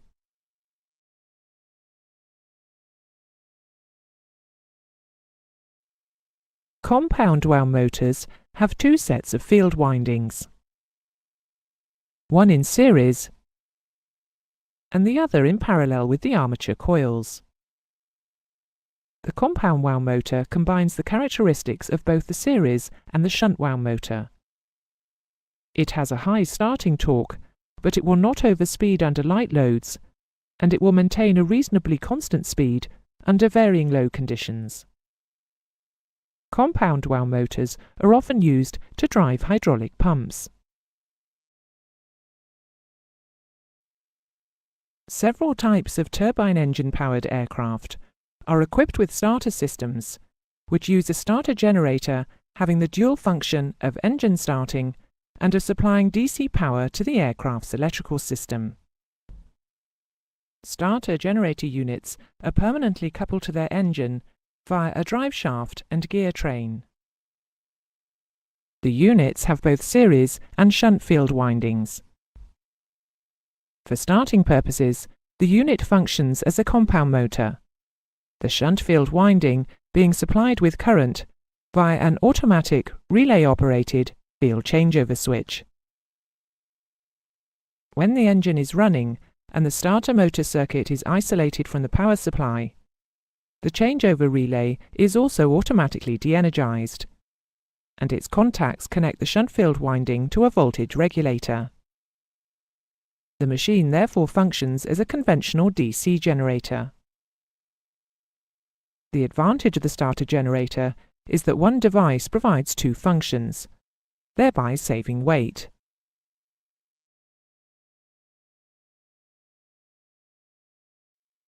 That is the end of the lesson. Here is a summary of the main points. All motors produce a back EMF in the armature. The back EMF will be proportional to the field strength and armature speed. It will oppose the applied EMF. Series wound motors have a very high torque on startup. They run slowly with heavy loads, and if the load is completely removed, the motor can dangerously overspeed and possibly disintegrate. Series wound motors are often used as engine starter motors. Shunt wound motors are considered to be constant speed motors. The compound wound motor combines the characteristics of both the series and the shunt wound motor. It has a high starting torque, but it will not overspeed under light loads, and it will maintain a reasonably constant speed under varying load conditions. Compound wound units are sometimes used on gas turbine-engined aircraft as combined starter generators.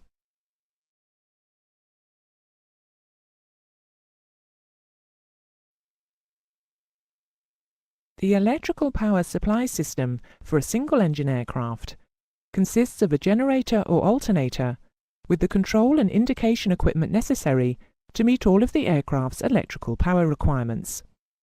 It will be backed up by a battery. With multi-engine aircraft, two or more generators or alternators are installed, and they may operate in parallel. The current supplying and carrying capacity of an aircraft electrical system is determined by the requirements of the power-consuming devices or loads fitted. In this lesson, we will look at the components that make up the electrical power supply system on a single-engine aircraft.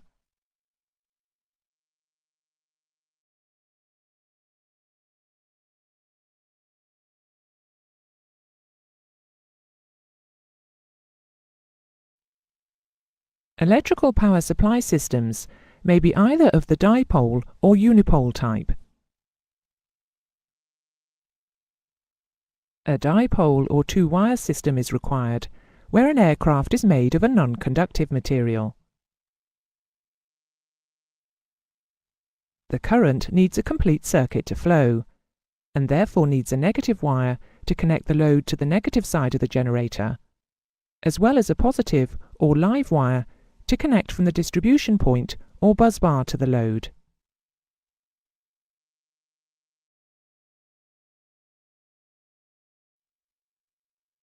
The unipole, single pole, or earth return system is the most common type of system on aircraft made of metal.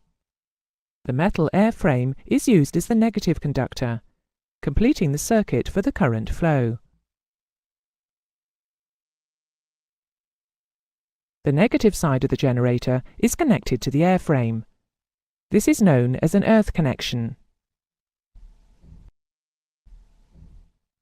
In electrical diagrams, an earth connection is shown by this symbol.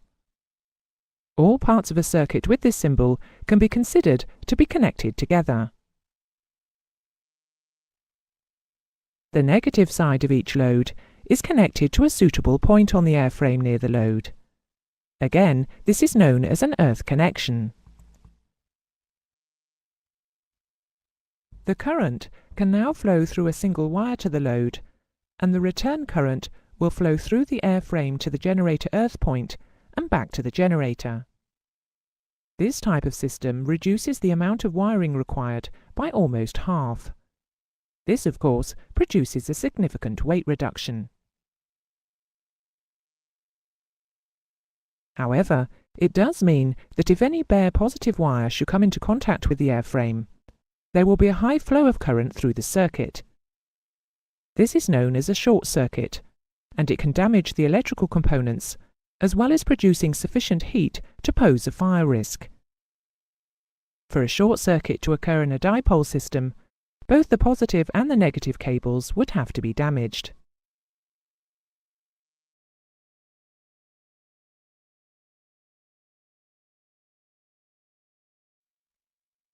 A simple aircraft electrical system will consist of a generator, a bus bar, loads, and a battery. The bus bar is a distribution point to which all of the loads are connected. The generator, battery and loads are all connected in parallel. Parallel connection ensures each load is individually controllable and receives the same voltage. The generator voltage is maintained slightly higher than that of the battery voltage to maintain the battery fully charged.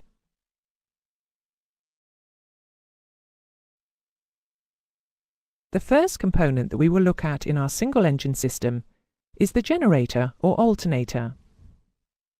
Generators and alternators are normally engine-driven and are used to convert mechanical energy to electrical energy.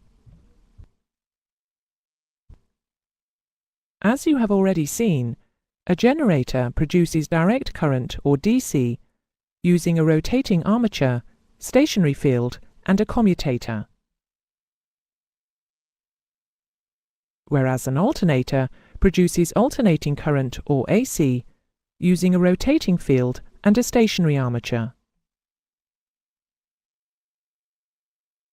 If it is required to convert the AC output of an alternator to DC, a diode rectifier is used.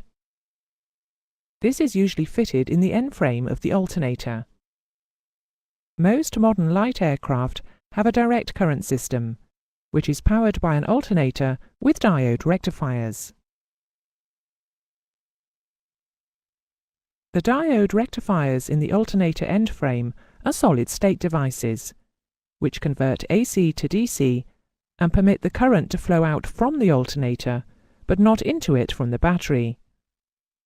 They have a very low resistance in the direction of the arrowhead and a very high resistance in the other direction.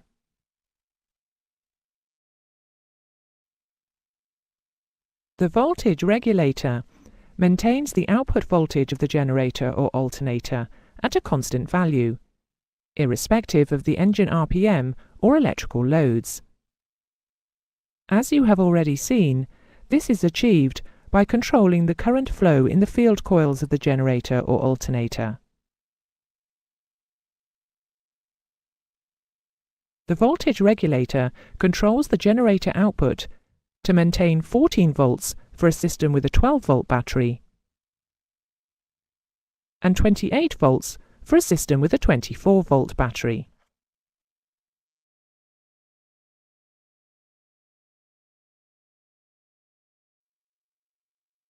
An over-voltage protection unit is fitted to protect against the output voltage of the generator rising dangerously high and causing damage to aircraft circuits due to overheating. It is primarily protecting against voltage regulator failure. The over-voltage protection circuit will automatically disconnect the field circuit if the voltage rises to approximately 20% above the normal generator output voltage, thereby reducing the generator output to zero and safeguarding the system.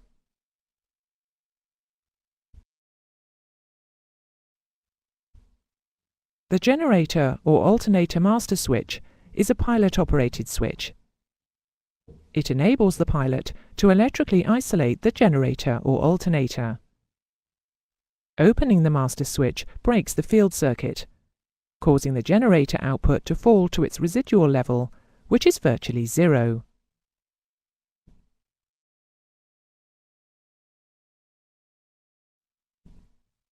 The generator cutout or reverse current relay permits the generator voltage to build up to a preset figure before its contacts close and put the generator online. The term online means that the generator or alternator has been switched into the electrical system and is actually supplying power to the system. The reverse current function causes the contacts to open to prevent the battery feeding current back into the generator when the generator voltage is below that of the battery voltage. The cutout may be an integral part of the voltage regulator, or it may be a separate unit. The reverse current function is not used in an alternator system, as the diode rectifiers provide reverse current protection.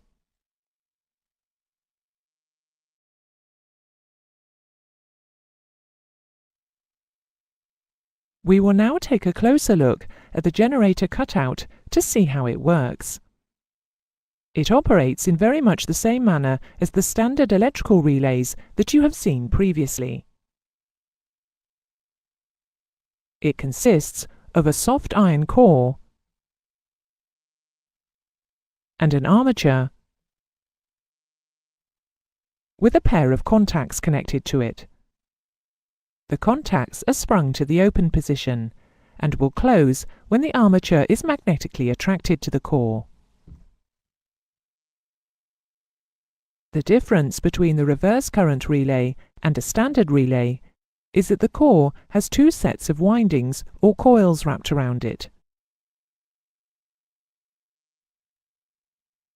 The voltage or shunt coil has many turns of thin wire and is connected in parallel with the generator output.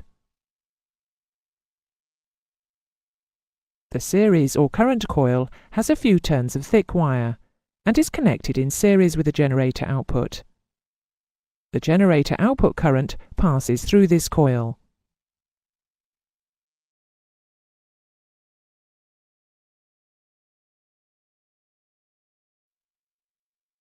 Here, we can see what the system would look like with the generator not turning and not producing an output. There will be no current flowing in either coil, so there will be no magnetic attraction and the contacts will be open, isolating the generator from the busbar.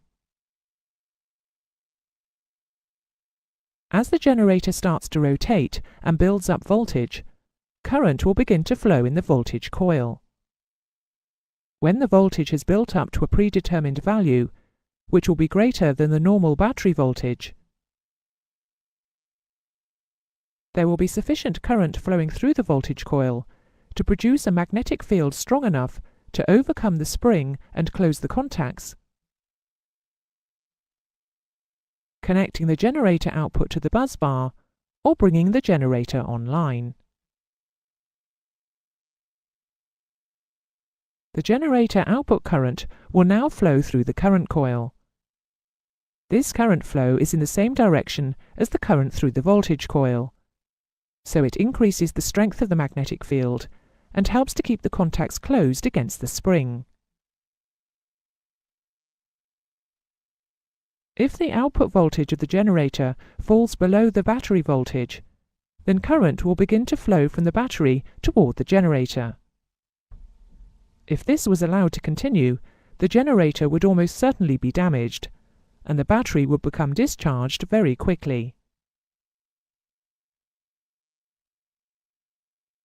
The falling voltage of the generator will cause the strength of the magnetic field produced by the voltage coil to reduce, and as the current flow through the current coil will be reversed, then the magnetic field produced by it will also be reversed. This magnetic field will now be opposing the field produced by the voltage coil, and there will be insufficient magnetic force to hold the contacts closed, and they will spring open, disconnecting the generator from the busbar and preventing further reverse current into the generator.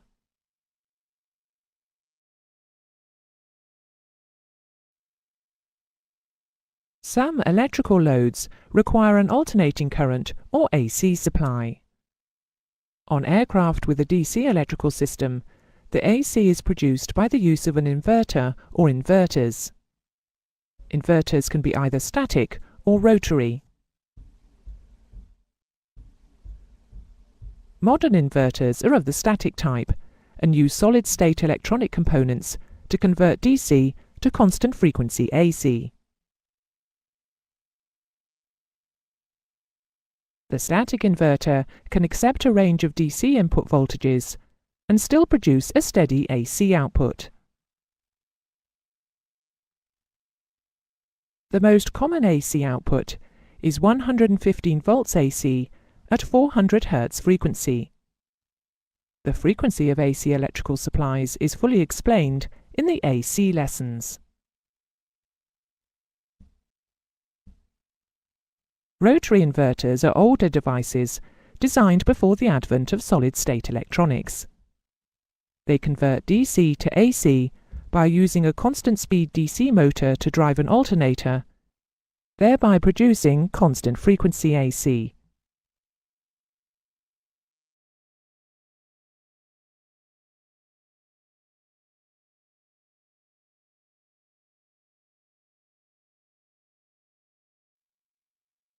A busbar, sometimes abbreviated to buzz, is the collection and distribution point for a generator or alternator power supply.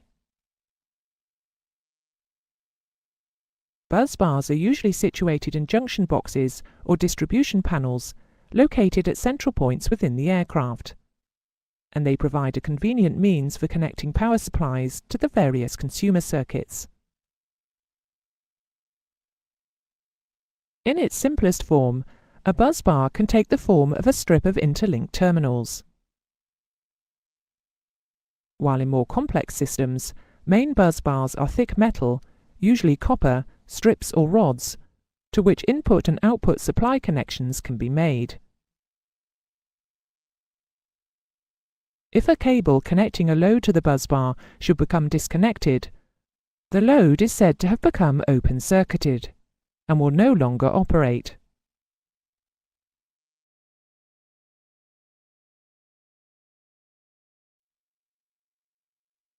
The battery will normally be lead-acid or alkaline, and depending on the system, it will have a voltage of either 12 or 24 volts. It can be used to start the engines or to supply electrical power in the event of generator or alternator failure. The battery switch is a pilot-operated switch. It allows the pilot to connect the battery to or to disconnect the battery from the busbar.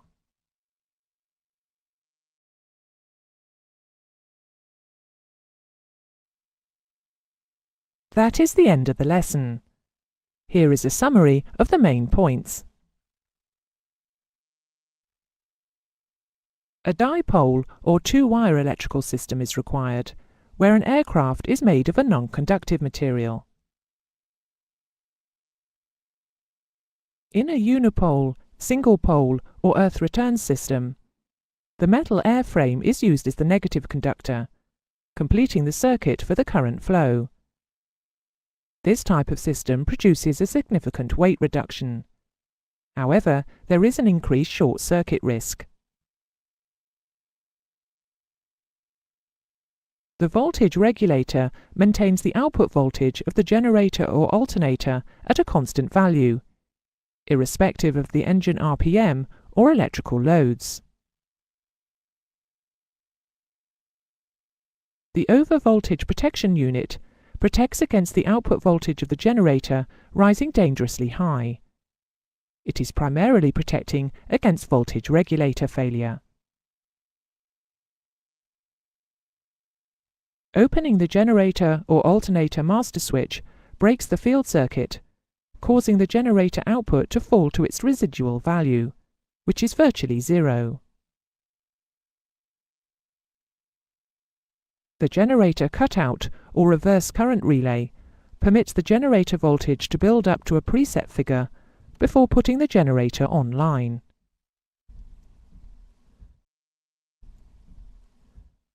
The reverse current function prevents the battery feeding current back into the generator when the generator voltage is below that of the battery voltage.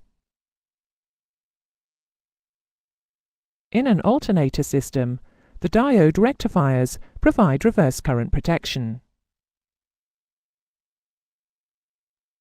Some electrical loads require an alternating current. On aircraft with a DC electrical system, the AC is produced by the use of an inverter or inverters. Inverters can be either static or rotary. Static inverters use solid-state electronic components to convert DC to constant frequency AC. Rotary inverters convert DC to AC by using a constant speed DC motor to drive an alternator. The bus bars are the collection and distribution points for a generator or alternator power supply. The battery switch allows the pilot to connect the battery to or to disconnect the battery from the bus bar.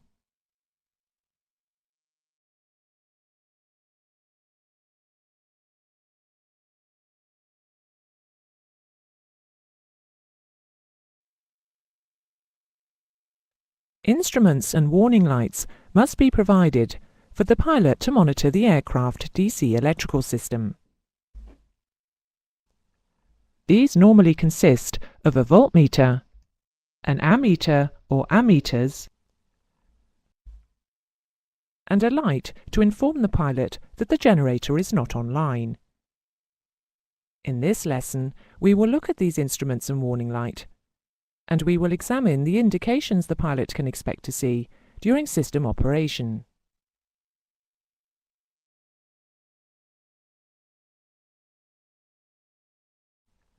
An ammeter is used to measure the current flowing in the electrical system. In order to do this, the ammeter has a low internal resistance and is placed in series with the load or loads. The ammeter is normally a moving coil type of instrument. The instrument consists of a permanent magnet with a soft iron core between the poles. A former on a spindle is free to rotate inside the magnetic field. A coil of wire is wound around the former, and current is allowed to flow through the coil. Two hairsprings are fitted to restrain the movement of the coil. As the coil rotates, one spring is wound up, the other unwound.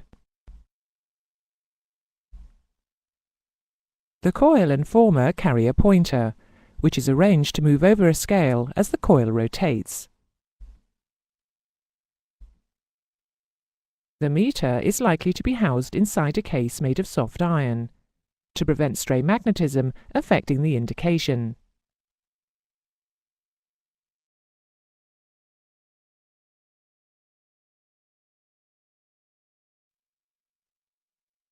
When current flows through the coil, a magnetic field is created, which interacts with the field from the permanent magnet, causing the field to be strengthened and weakened in the areas shown.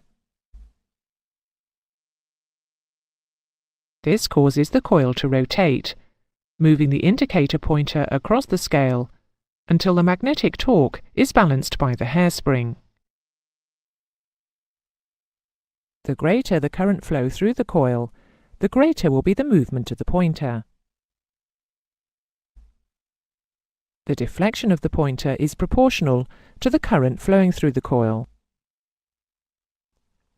When the current flow reduces to zero, the pointer will be returned to its zero mark by the hairspring. To enable the range of the instrument to be extended, a resistor of low resistance value, known as a shunt, can be fitted in parallel with it. A known proportion of the current will flow through the shunt, with the remainder flowing through the ammeter. The scale is suitably calibrated to indicate the total current flow.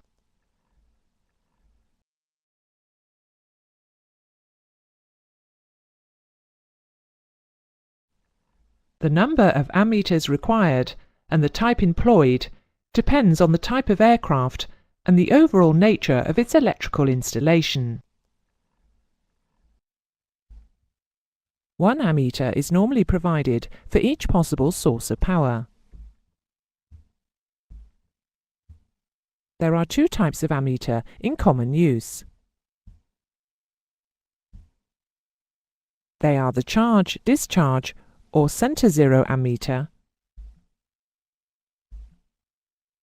and the left zero ammeter.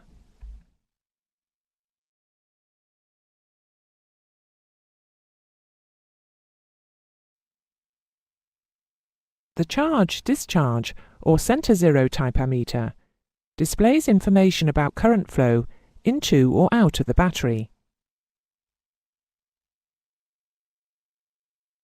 If the needle is to the right of zero, the generator or alternator is working and supplying power to the electrical system and charging the battery. If the needle is to the left of zero, then the battery is discharging, indicating that the generator or alternator is not supplying power to the electrical system and that the loads are being supplied by the battery.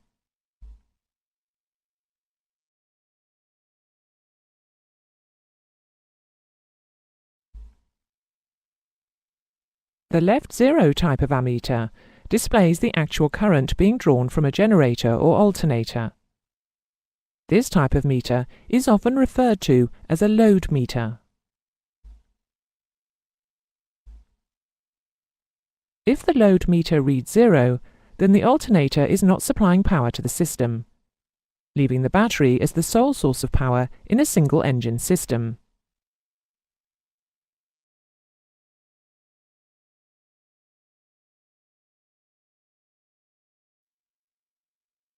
The electromotive force, or potential difference, between any 2 points in an electrical circuit can be measured using a voltmeter. The voltmeter is a moving coil instrument and is constructed in a very similar manner to the ammeter. The difference is that the voltmeter has a very high internal resistance and is connected in parallel to measure the voltage between 2 points. The voltage of a buzz bar, for example. A voltmeter may have a high resistance resistor, known as a multiplier, fitted in series with the meter, to increase the indicating range of the instrument. The multiplier will reduce the current flow through the voltmeter by a known proportion, allowing the gauge to measure higher voltages without being damaged. A typical DC system will have a single voltmeter, which can be selected to display the voltage of the generator, the buzz bar, or the battery.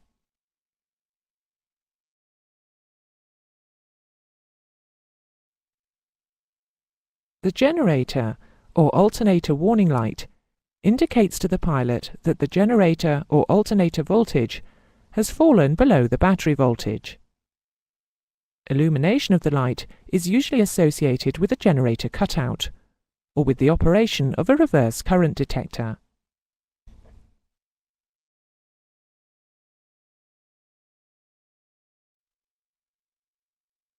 We will now take a look at the indications the pilot can typically expect to see during the various phases of an aircraft's operation.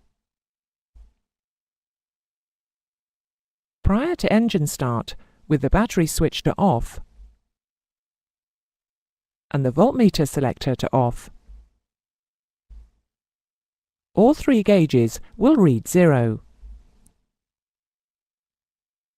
The generator failure warning light will not be illuminated, even though the cutout is open, because there is no power available to operate it. The pilot moves the voltmeter selector to the battery position. The battery voltage is now indicated on the voltmeter. Next, he selects the battery switch to on, connecting the battery to the buzz bar. The battery will now supply the loads, and its center zero ammeter will indicate a discharge. Because there is now power available to it, the generator failure warning light will illuminate.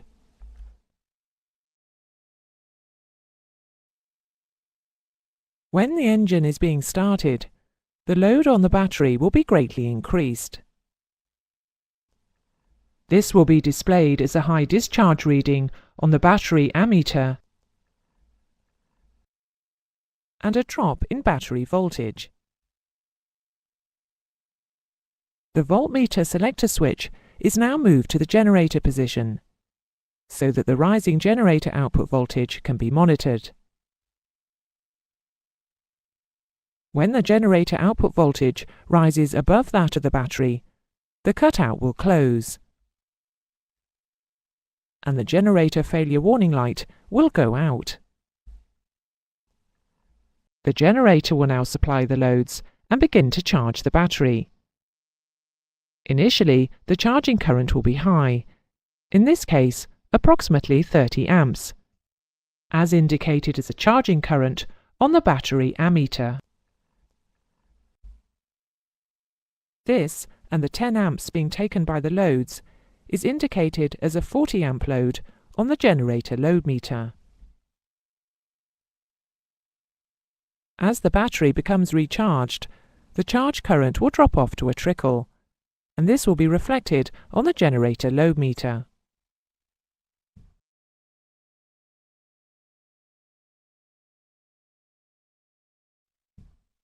If the generator should fail, then its output voltage will fall to 0,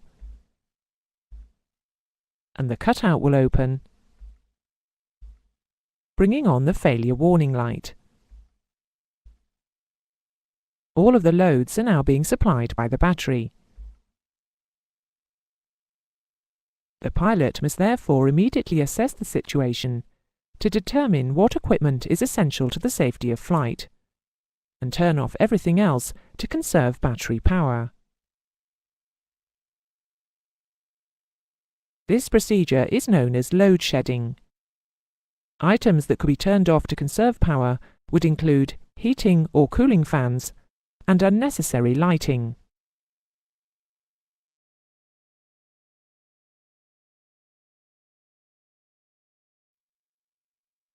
That is the end of the lesson. Here are the main points that you should remember.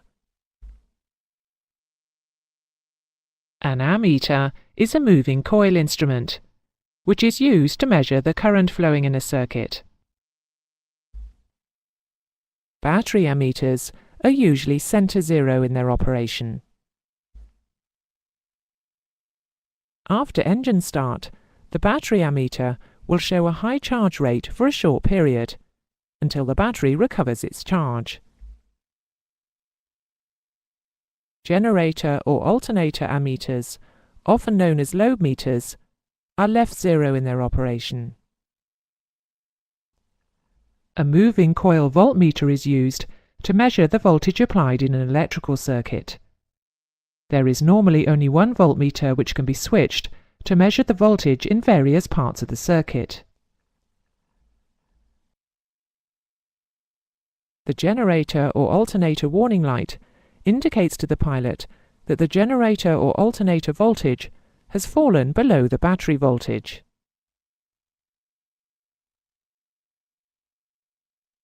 In the event of an in-flight generator or alternator failure, non-essential loads should be shed as soon as possible in order to conserve battery power.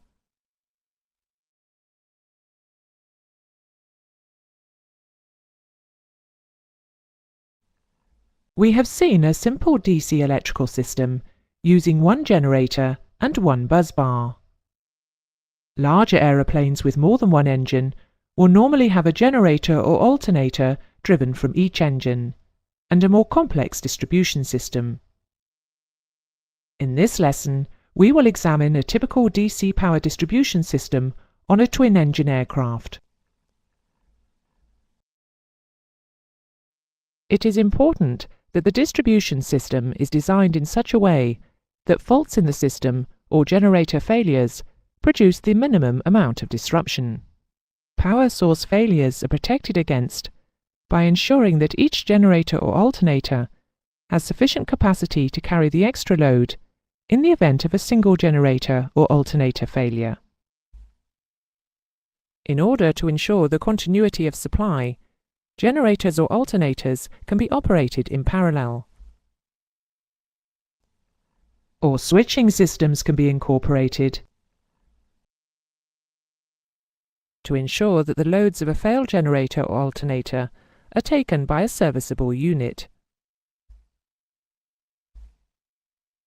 Failed generators can be isolated from the distribution system.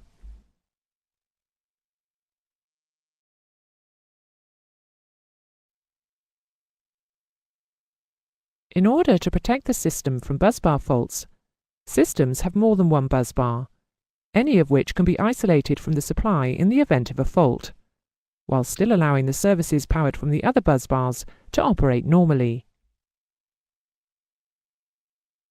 In order to decide which services are fed from which busbar, it is usual to categorize all consumer services or loads by their importance.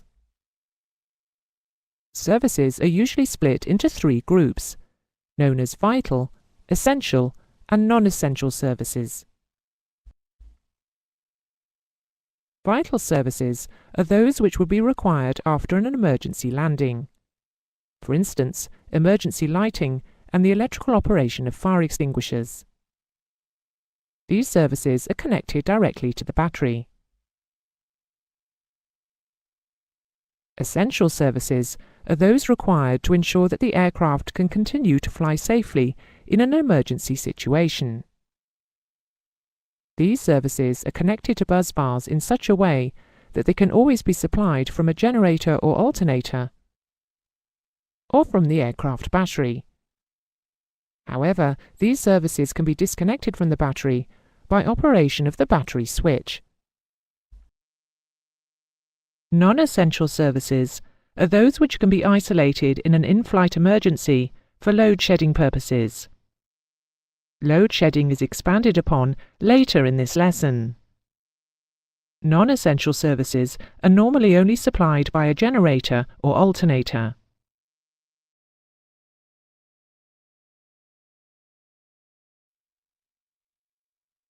We will now look, in a very simplified form, at a two-generator system which uses the principle of dividing categorized consumer services between individual busbars. In this example, the power distribution system is one in which the power supplies are 28 volts DC from engine-driven generators operating in parallel and 24 volts DC from batteries. The battery busbar, which may be referred to as a hot bus or hot battery bus, is always connected to the battery. The vital consumers are supplied from the battery busbar. Each generator has its own busbar to which are connected the non-essential DC consumer services. Both busbars are in turn connected to a single busbar which supplies power to the essential DC services. Thus, with both generators operating, all consumers requiring DC power are supplied. The Essential Services busbar is also connected to the battery busbar, so ensuring that the batteries are maintained in the charged condition. Services requiring alternating current are supplied from inverters, connected to the appropriate busbars.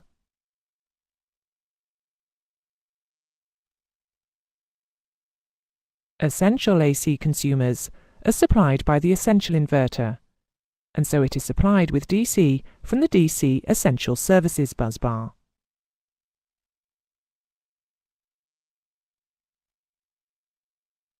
Numbers 1 and 2 inverters, powered by DC from the numbers 1 and 2 DC busbars, supply the non-essential AC services.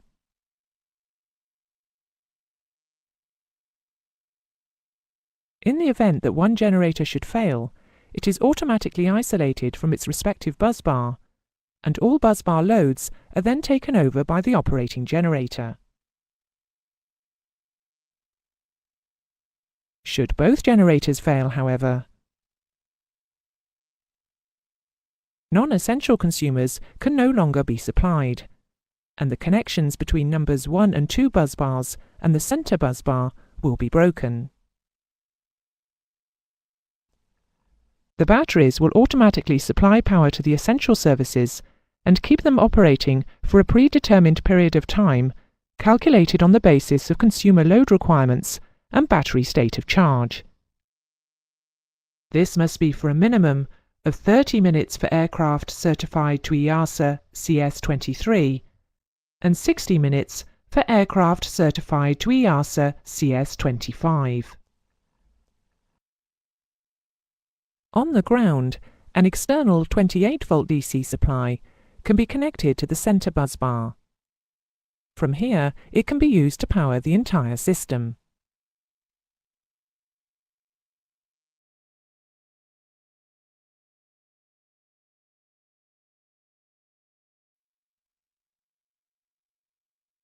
In a multiple generator system, after a generator failure, the other generator is able to take the entire load initially.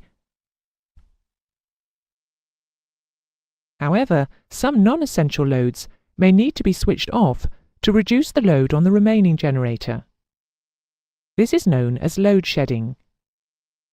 In some aircraft, it can be automatically achieved. In others, the pilot must monitor and adjust the electrical load by use of the ammeters or load meters.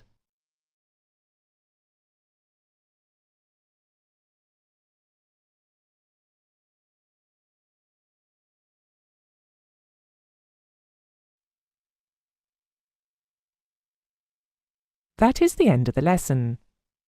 Here is a summary of the main points that you should take from it.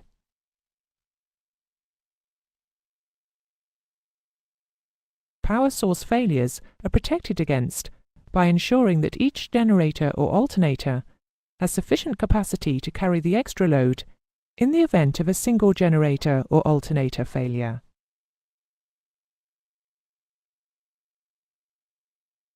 In order to protect the system from busbar faults, systems have more than one busbar, any of which can be isolated from the supply in the event of a fault, while still allowing the services powered from the other busbars to operate normally.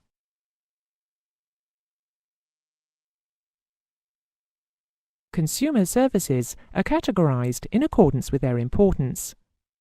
The categories usually used are vital, essential, and non-essential.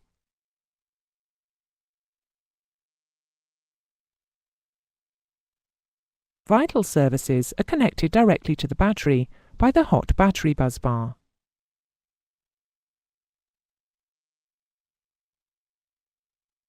Essential services can be supplied by the battery or a generator or alternator.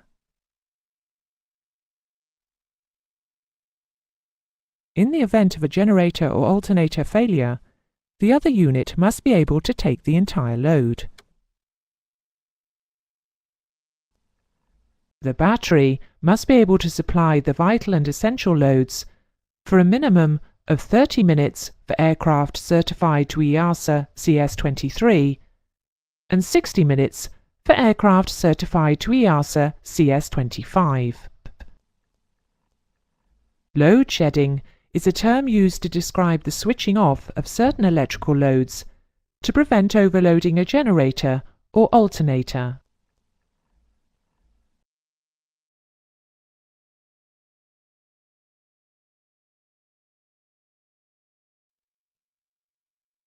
Whenever two materials are rubbed together, electrons may be transferred from one material to the other, causing a build-up of electrical potential in the materials, known as static electricity.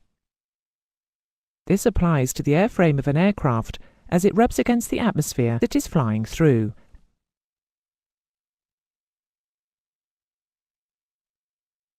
In this lesson, we will look at how the build-up of static electricity on an airframe in flight is dealt with, and we will discuss how the build-up of static electricity in refueling equipment is prevented. We will also look at how components are protected from electromagnetic interference produced by the operation of other components.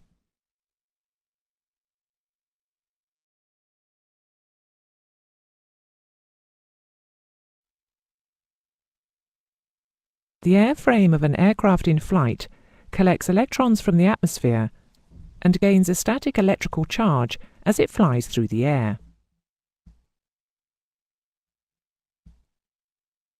If different parts of the airframe have different levels of static electrical charge, then there is a possibility of a spark being generated between them, leading to the danger of a fire or even an explosion. Any static electrical sparks will also cause interference in the form of static noise or crackling in the aircraft's radio equipment. In order to prevent these problems, all pieces of the metal structure of the aircraft and all components in the aircraft are linked by flexible wire strips. This process is called bonding, and it provides an easy path for electrons to move from one part of the airframe to another, thus maintaining all parts at the same potential.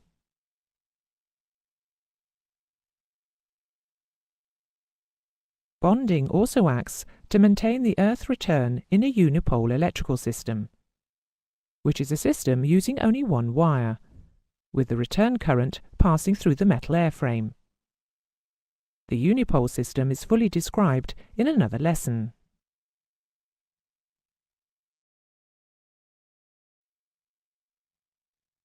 The static charges that build up on an aircraft during flight tend to accumulate near sharp edges, like the trailing edges of wings and tail surfaces. A static discharge system, consisting of components known as static dischargers or static wicks, is fitted to reduce the build-up of static electricity on the airframe. Static wicks are fitted to the trailing edge of the aircraft control surfaces and the tips of the wings and the tail. The purpose of the static wicks is to provide a conductive path for the excess electrons to flow or leak from the aircraft back into the atmosphere. This transfer of electrons reduces the charge on the aircraft's skin and structure, thus reducing the possibility of interference in the aircraft's radio equipment. Static wicks are fabricated with a wick of wire or a conductive element on one end, which provides a continuous low-resistance discharge path between the aircraft and the air. Static discharge wicks also provide another important safety benefit.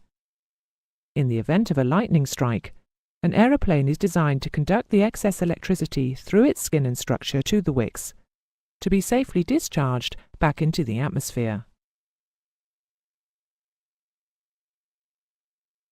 Though this massive electrical charge often burns or melts the wicks, these devices are simple and easy to replace. Remember though, static wicks do not prevent lightning strikes. They simply help to mitigate the effects.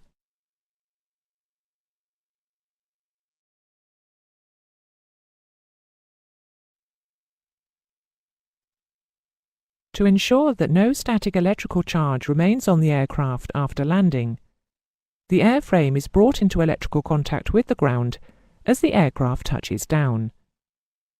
This is achieved by using tyres which contain a high proportion of carbon in the rubber. The tyre and wheel are in contact with the airframe via the wheel bearing, and any static charge is dissipated to earth on touchdown.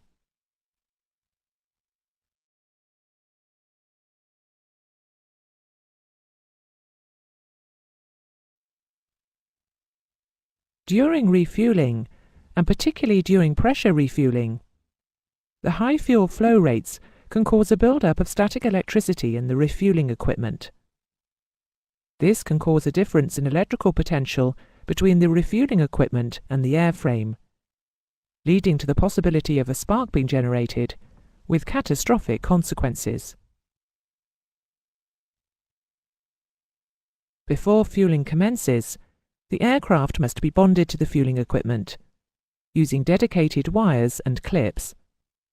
This ensures that there is no electrical potential difference between the components, which could lead to sparks.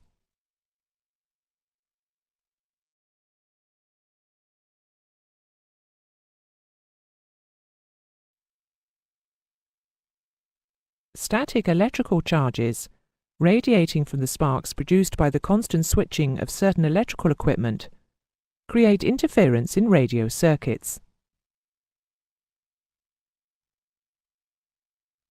This interference is overcome by fitting interference suppressors, usually capacitors, in the cables connected to the source of interference, and by total enclosure of the cables in a continuous metal sheath. This is known as screening. Screening is required for ignition systems, DC generators and motors with commutators, slip ring machines operating at over 200 RPM, and also for any electrical equipment making and breaking a circuit at a frequency greater than 10 cycles per second.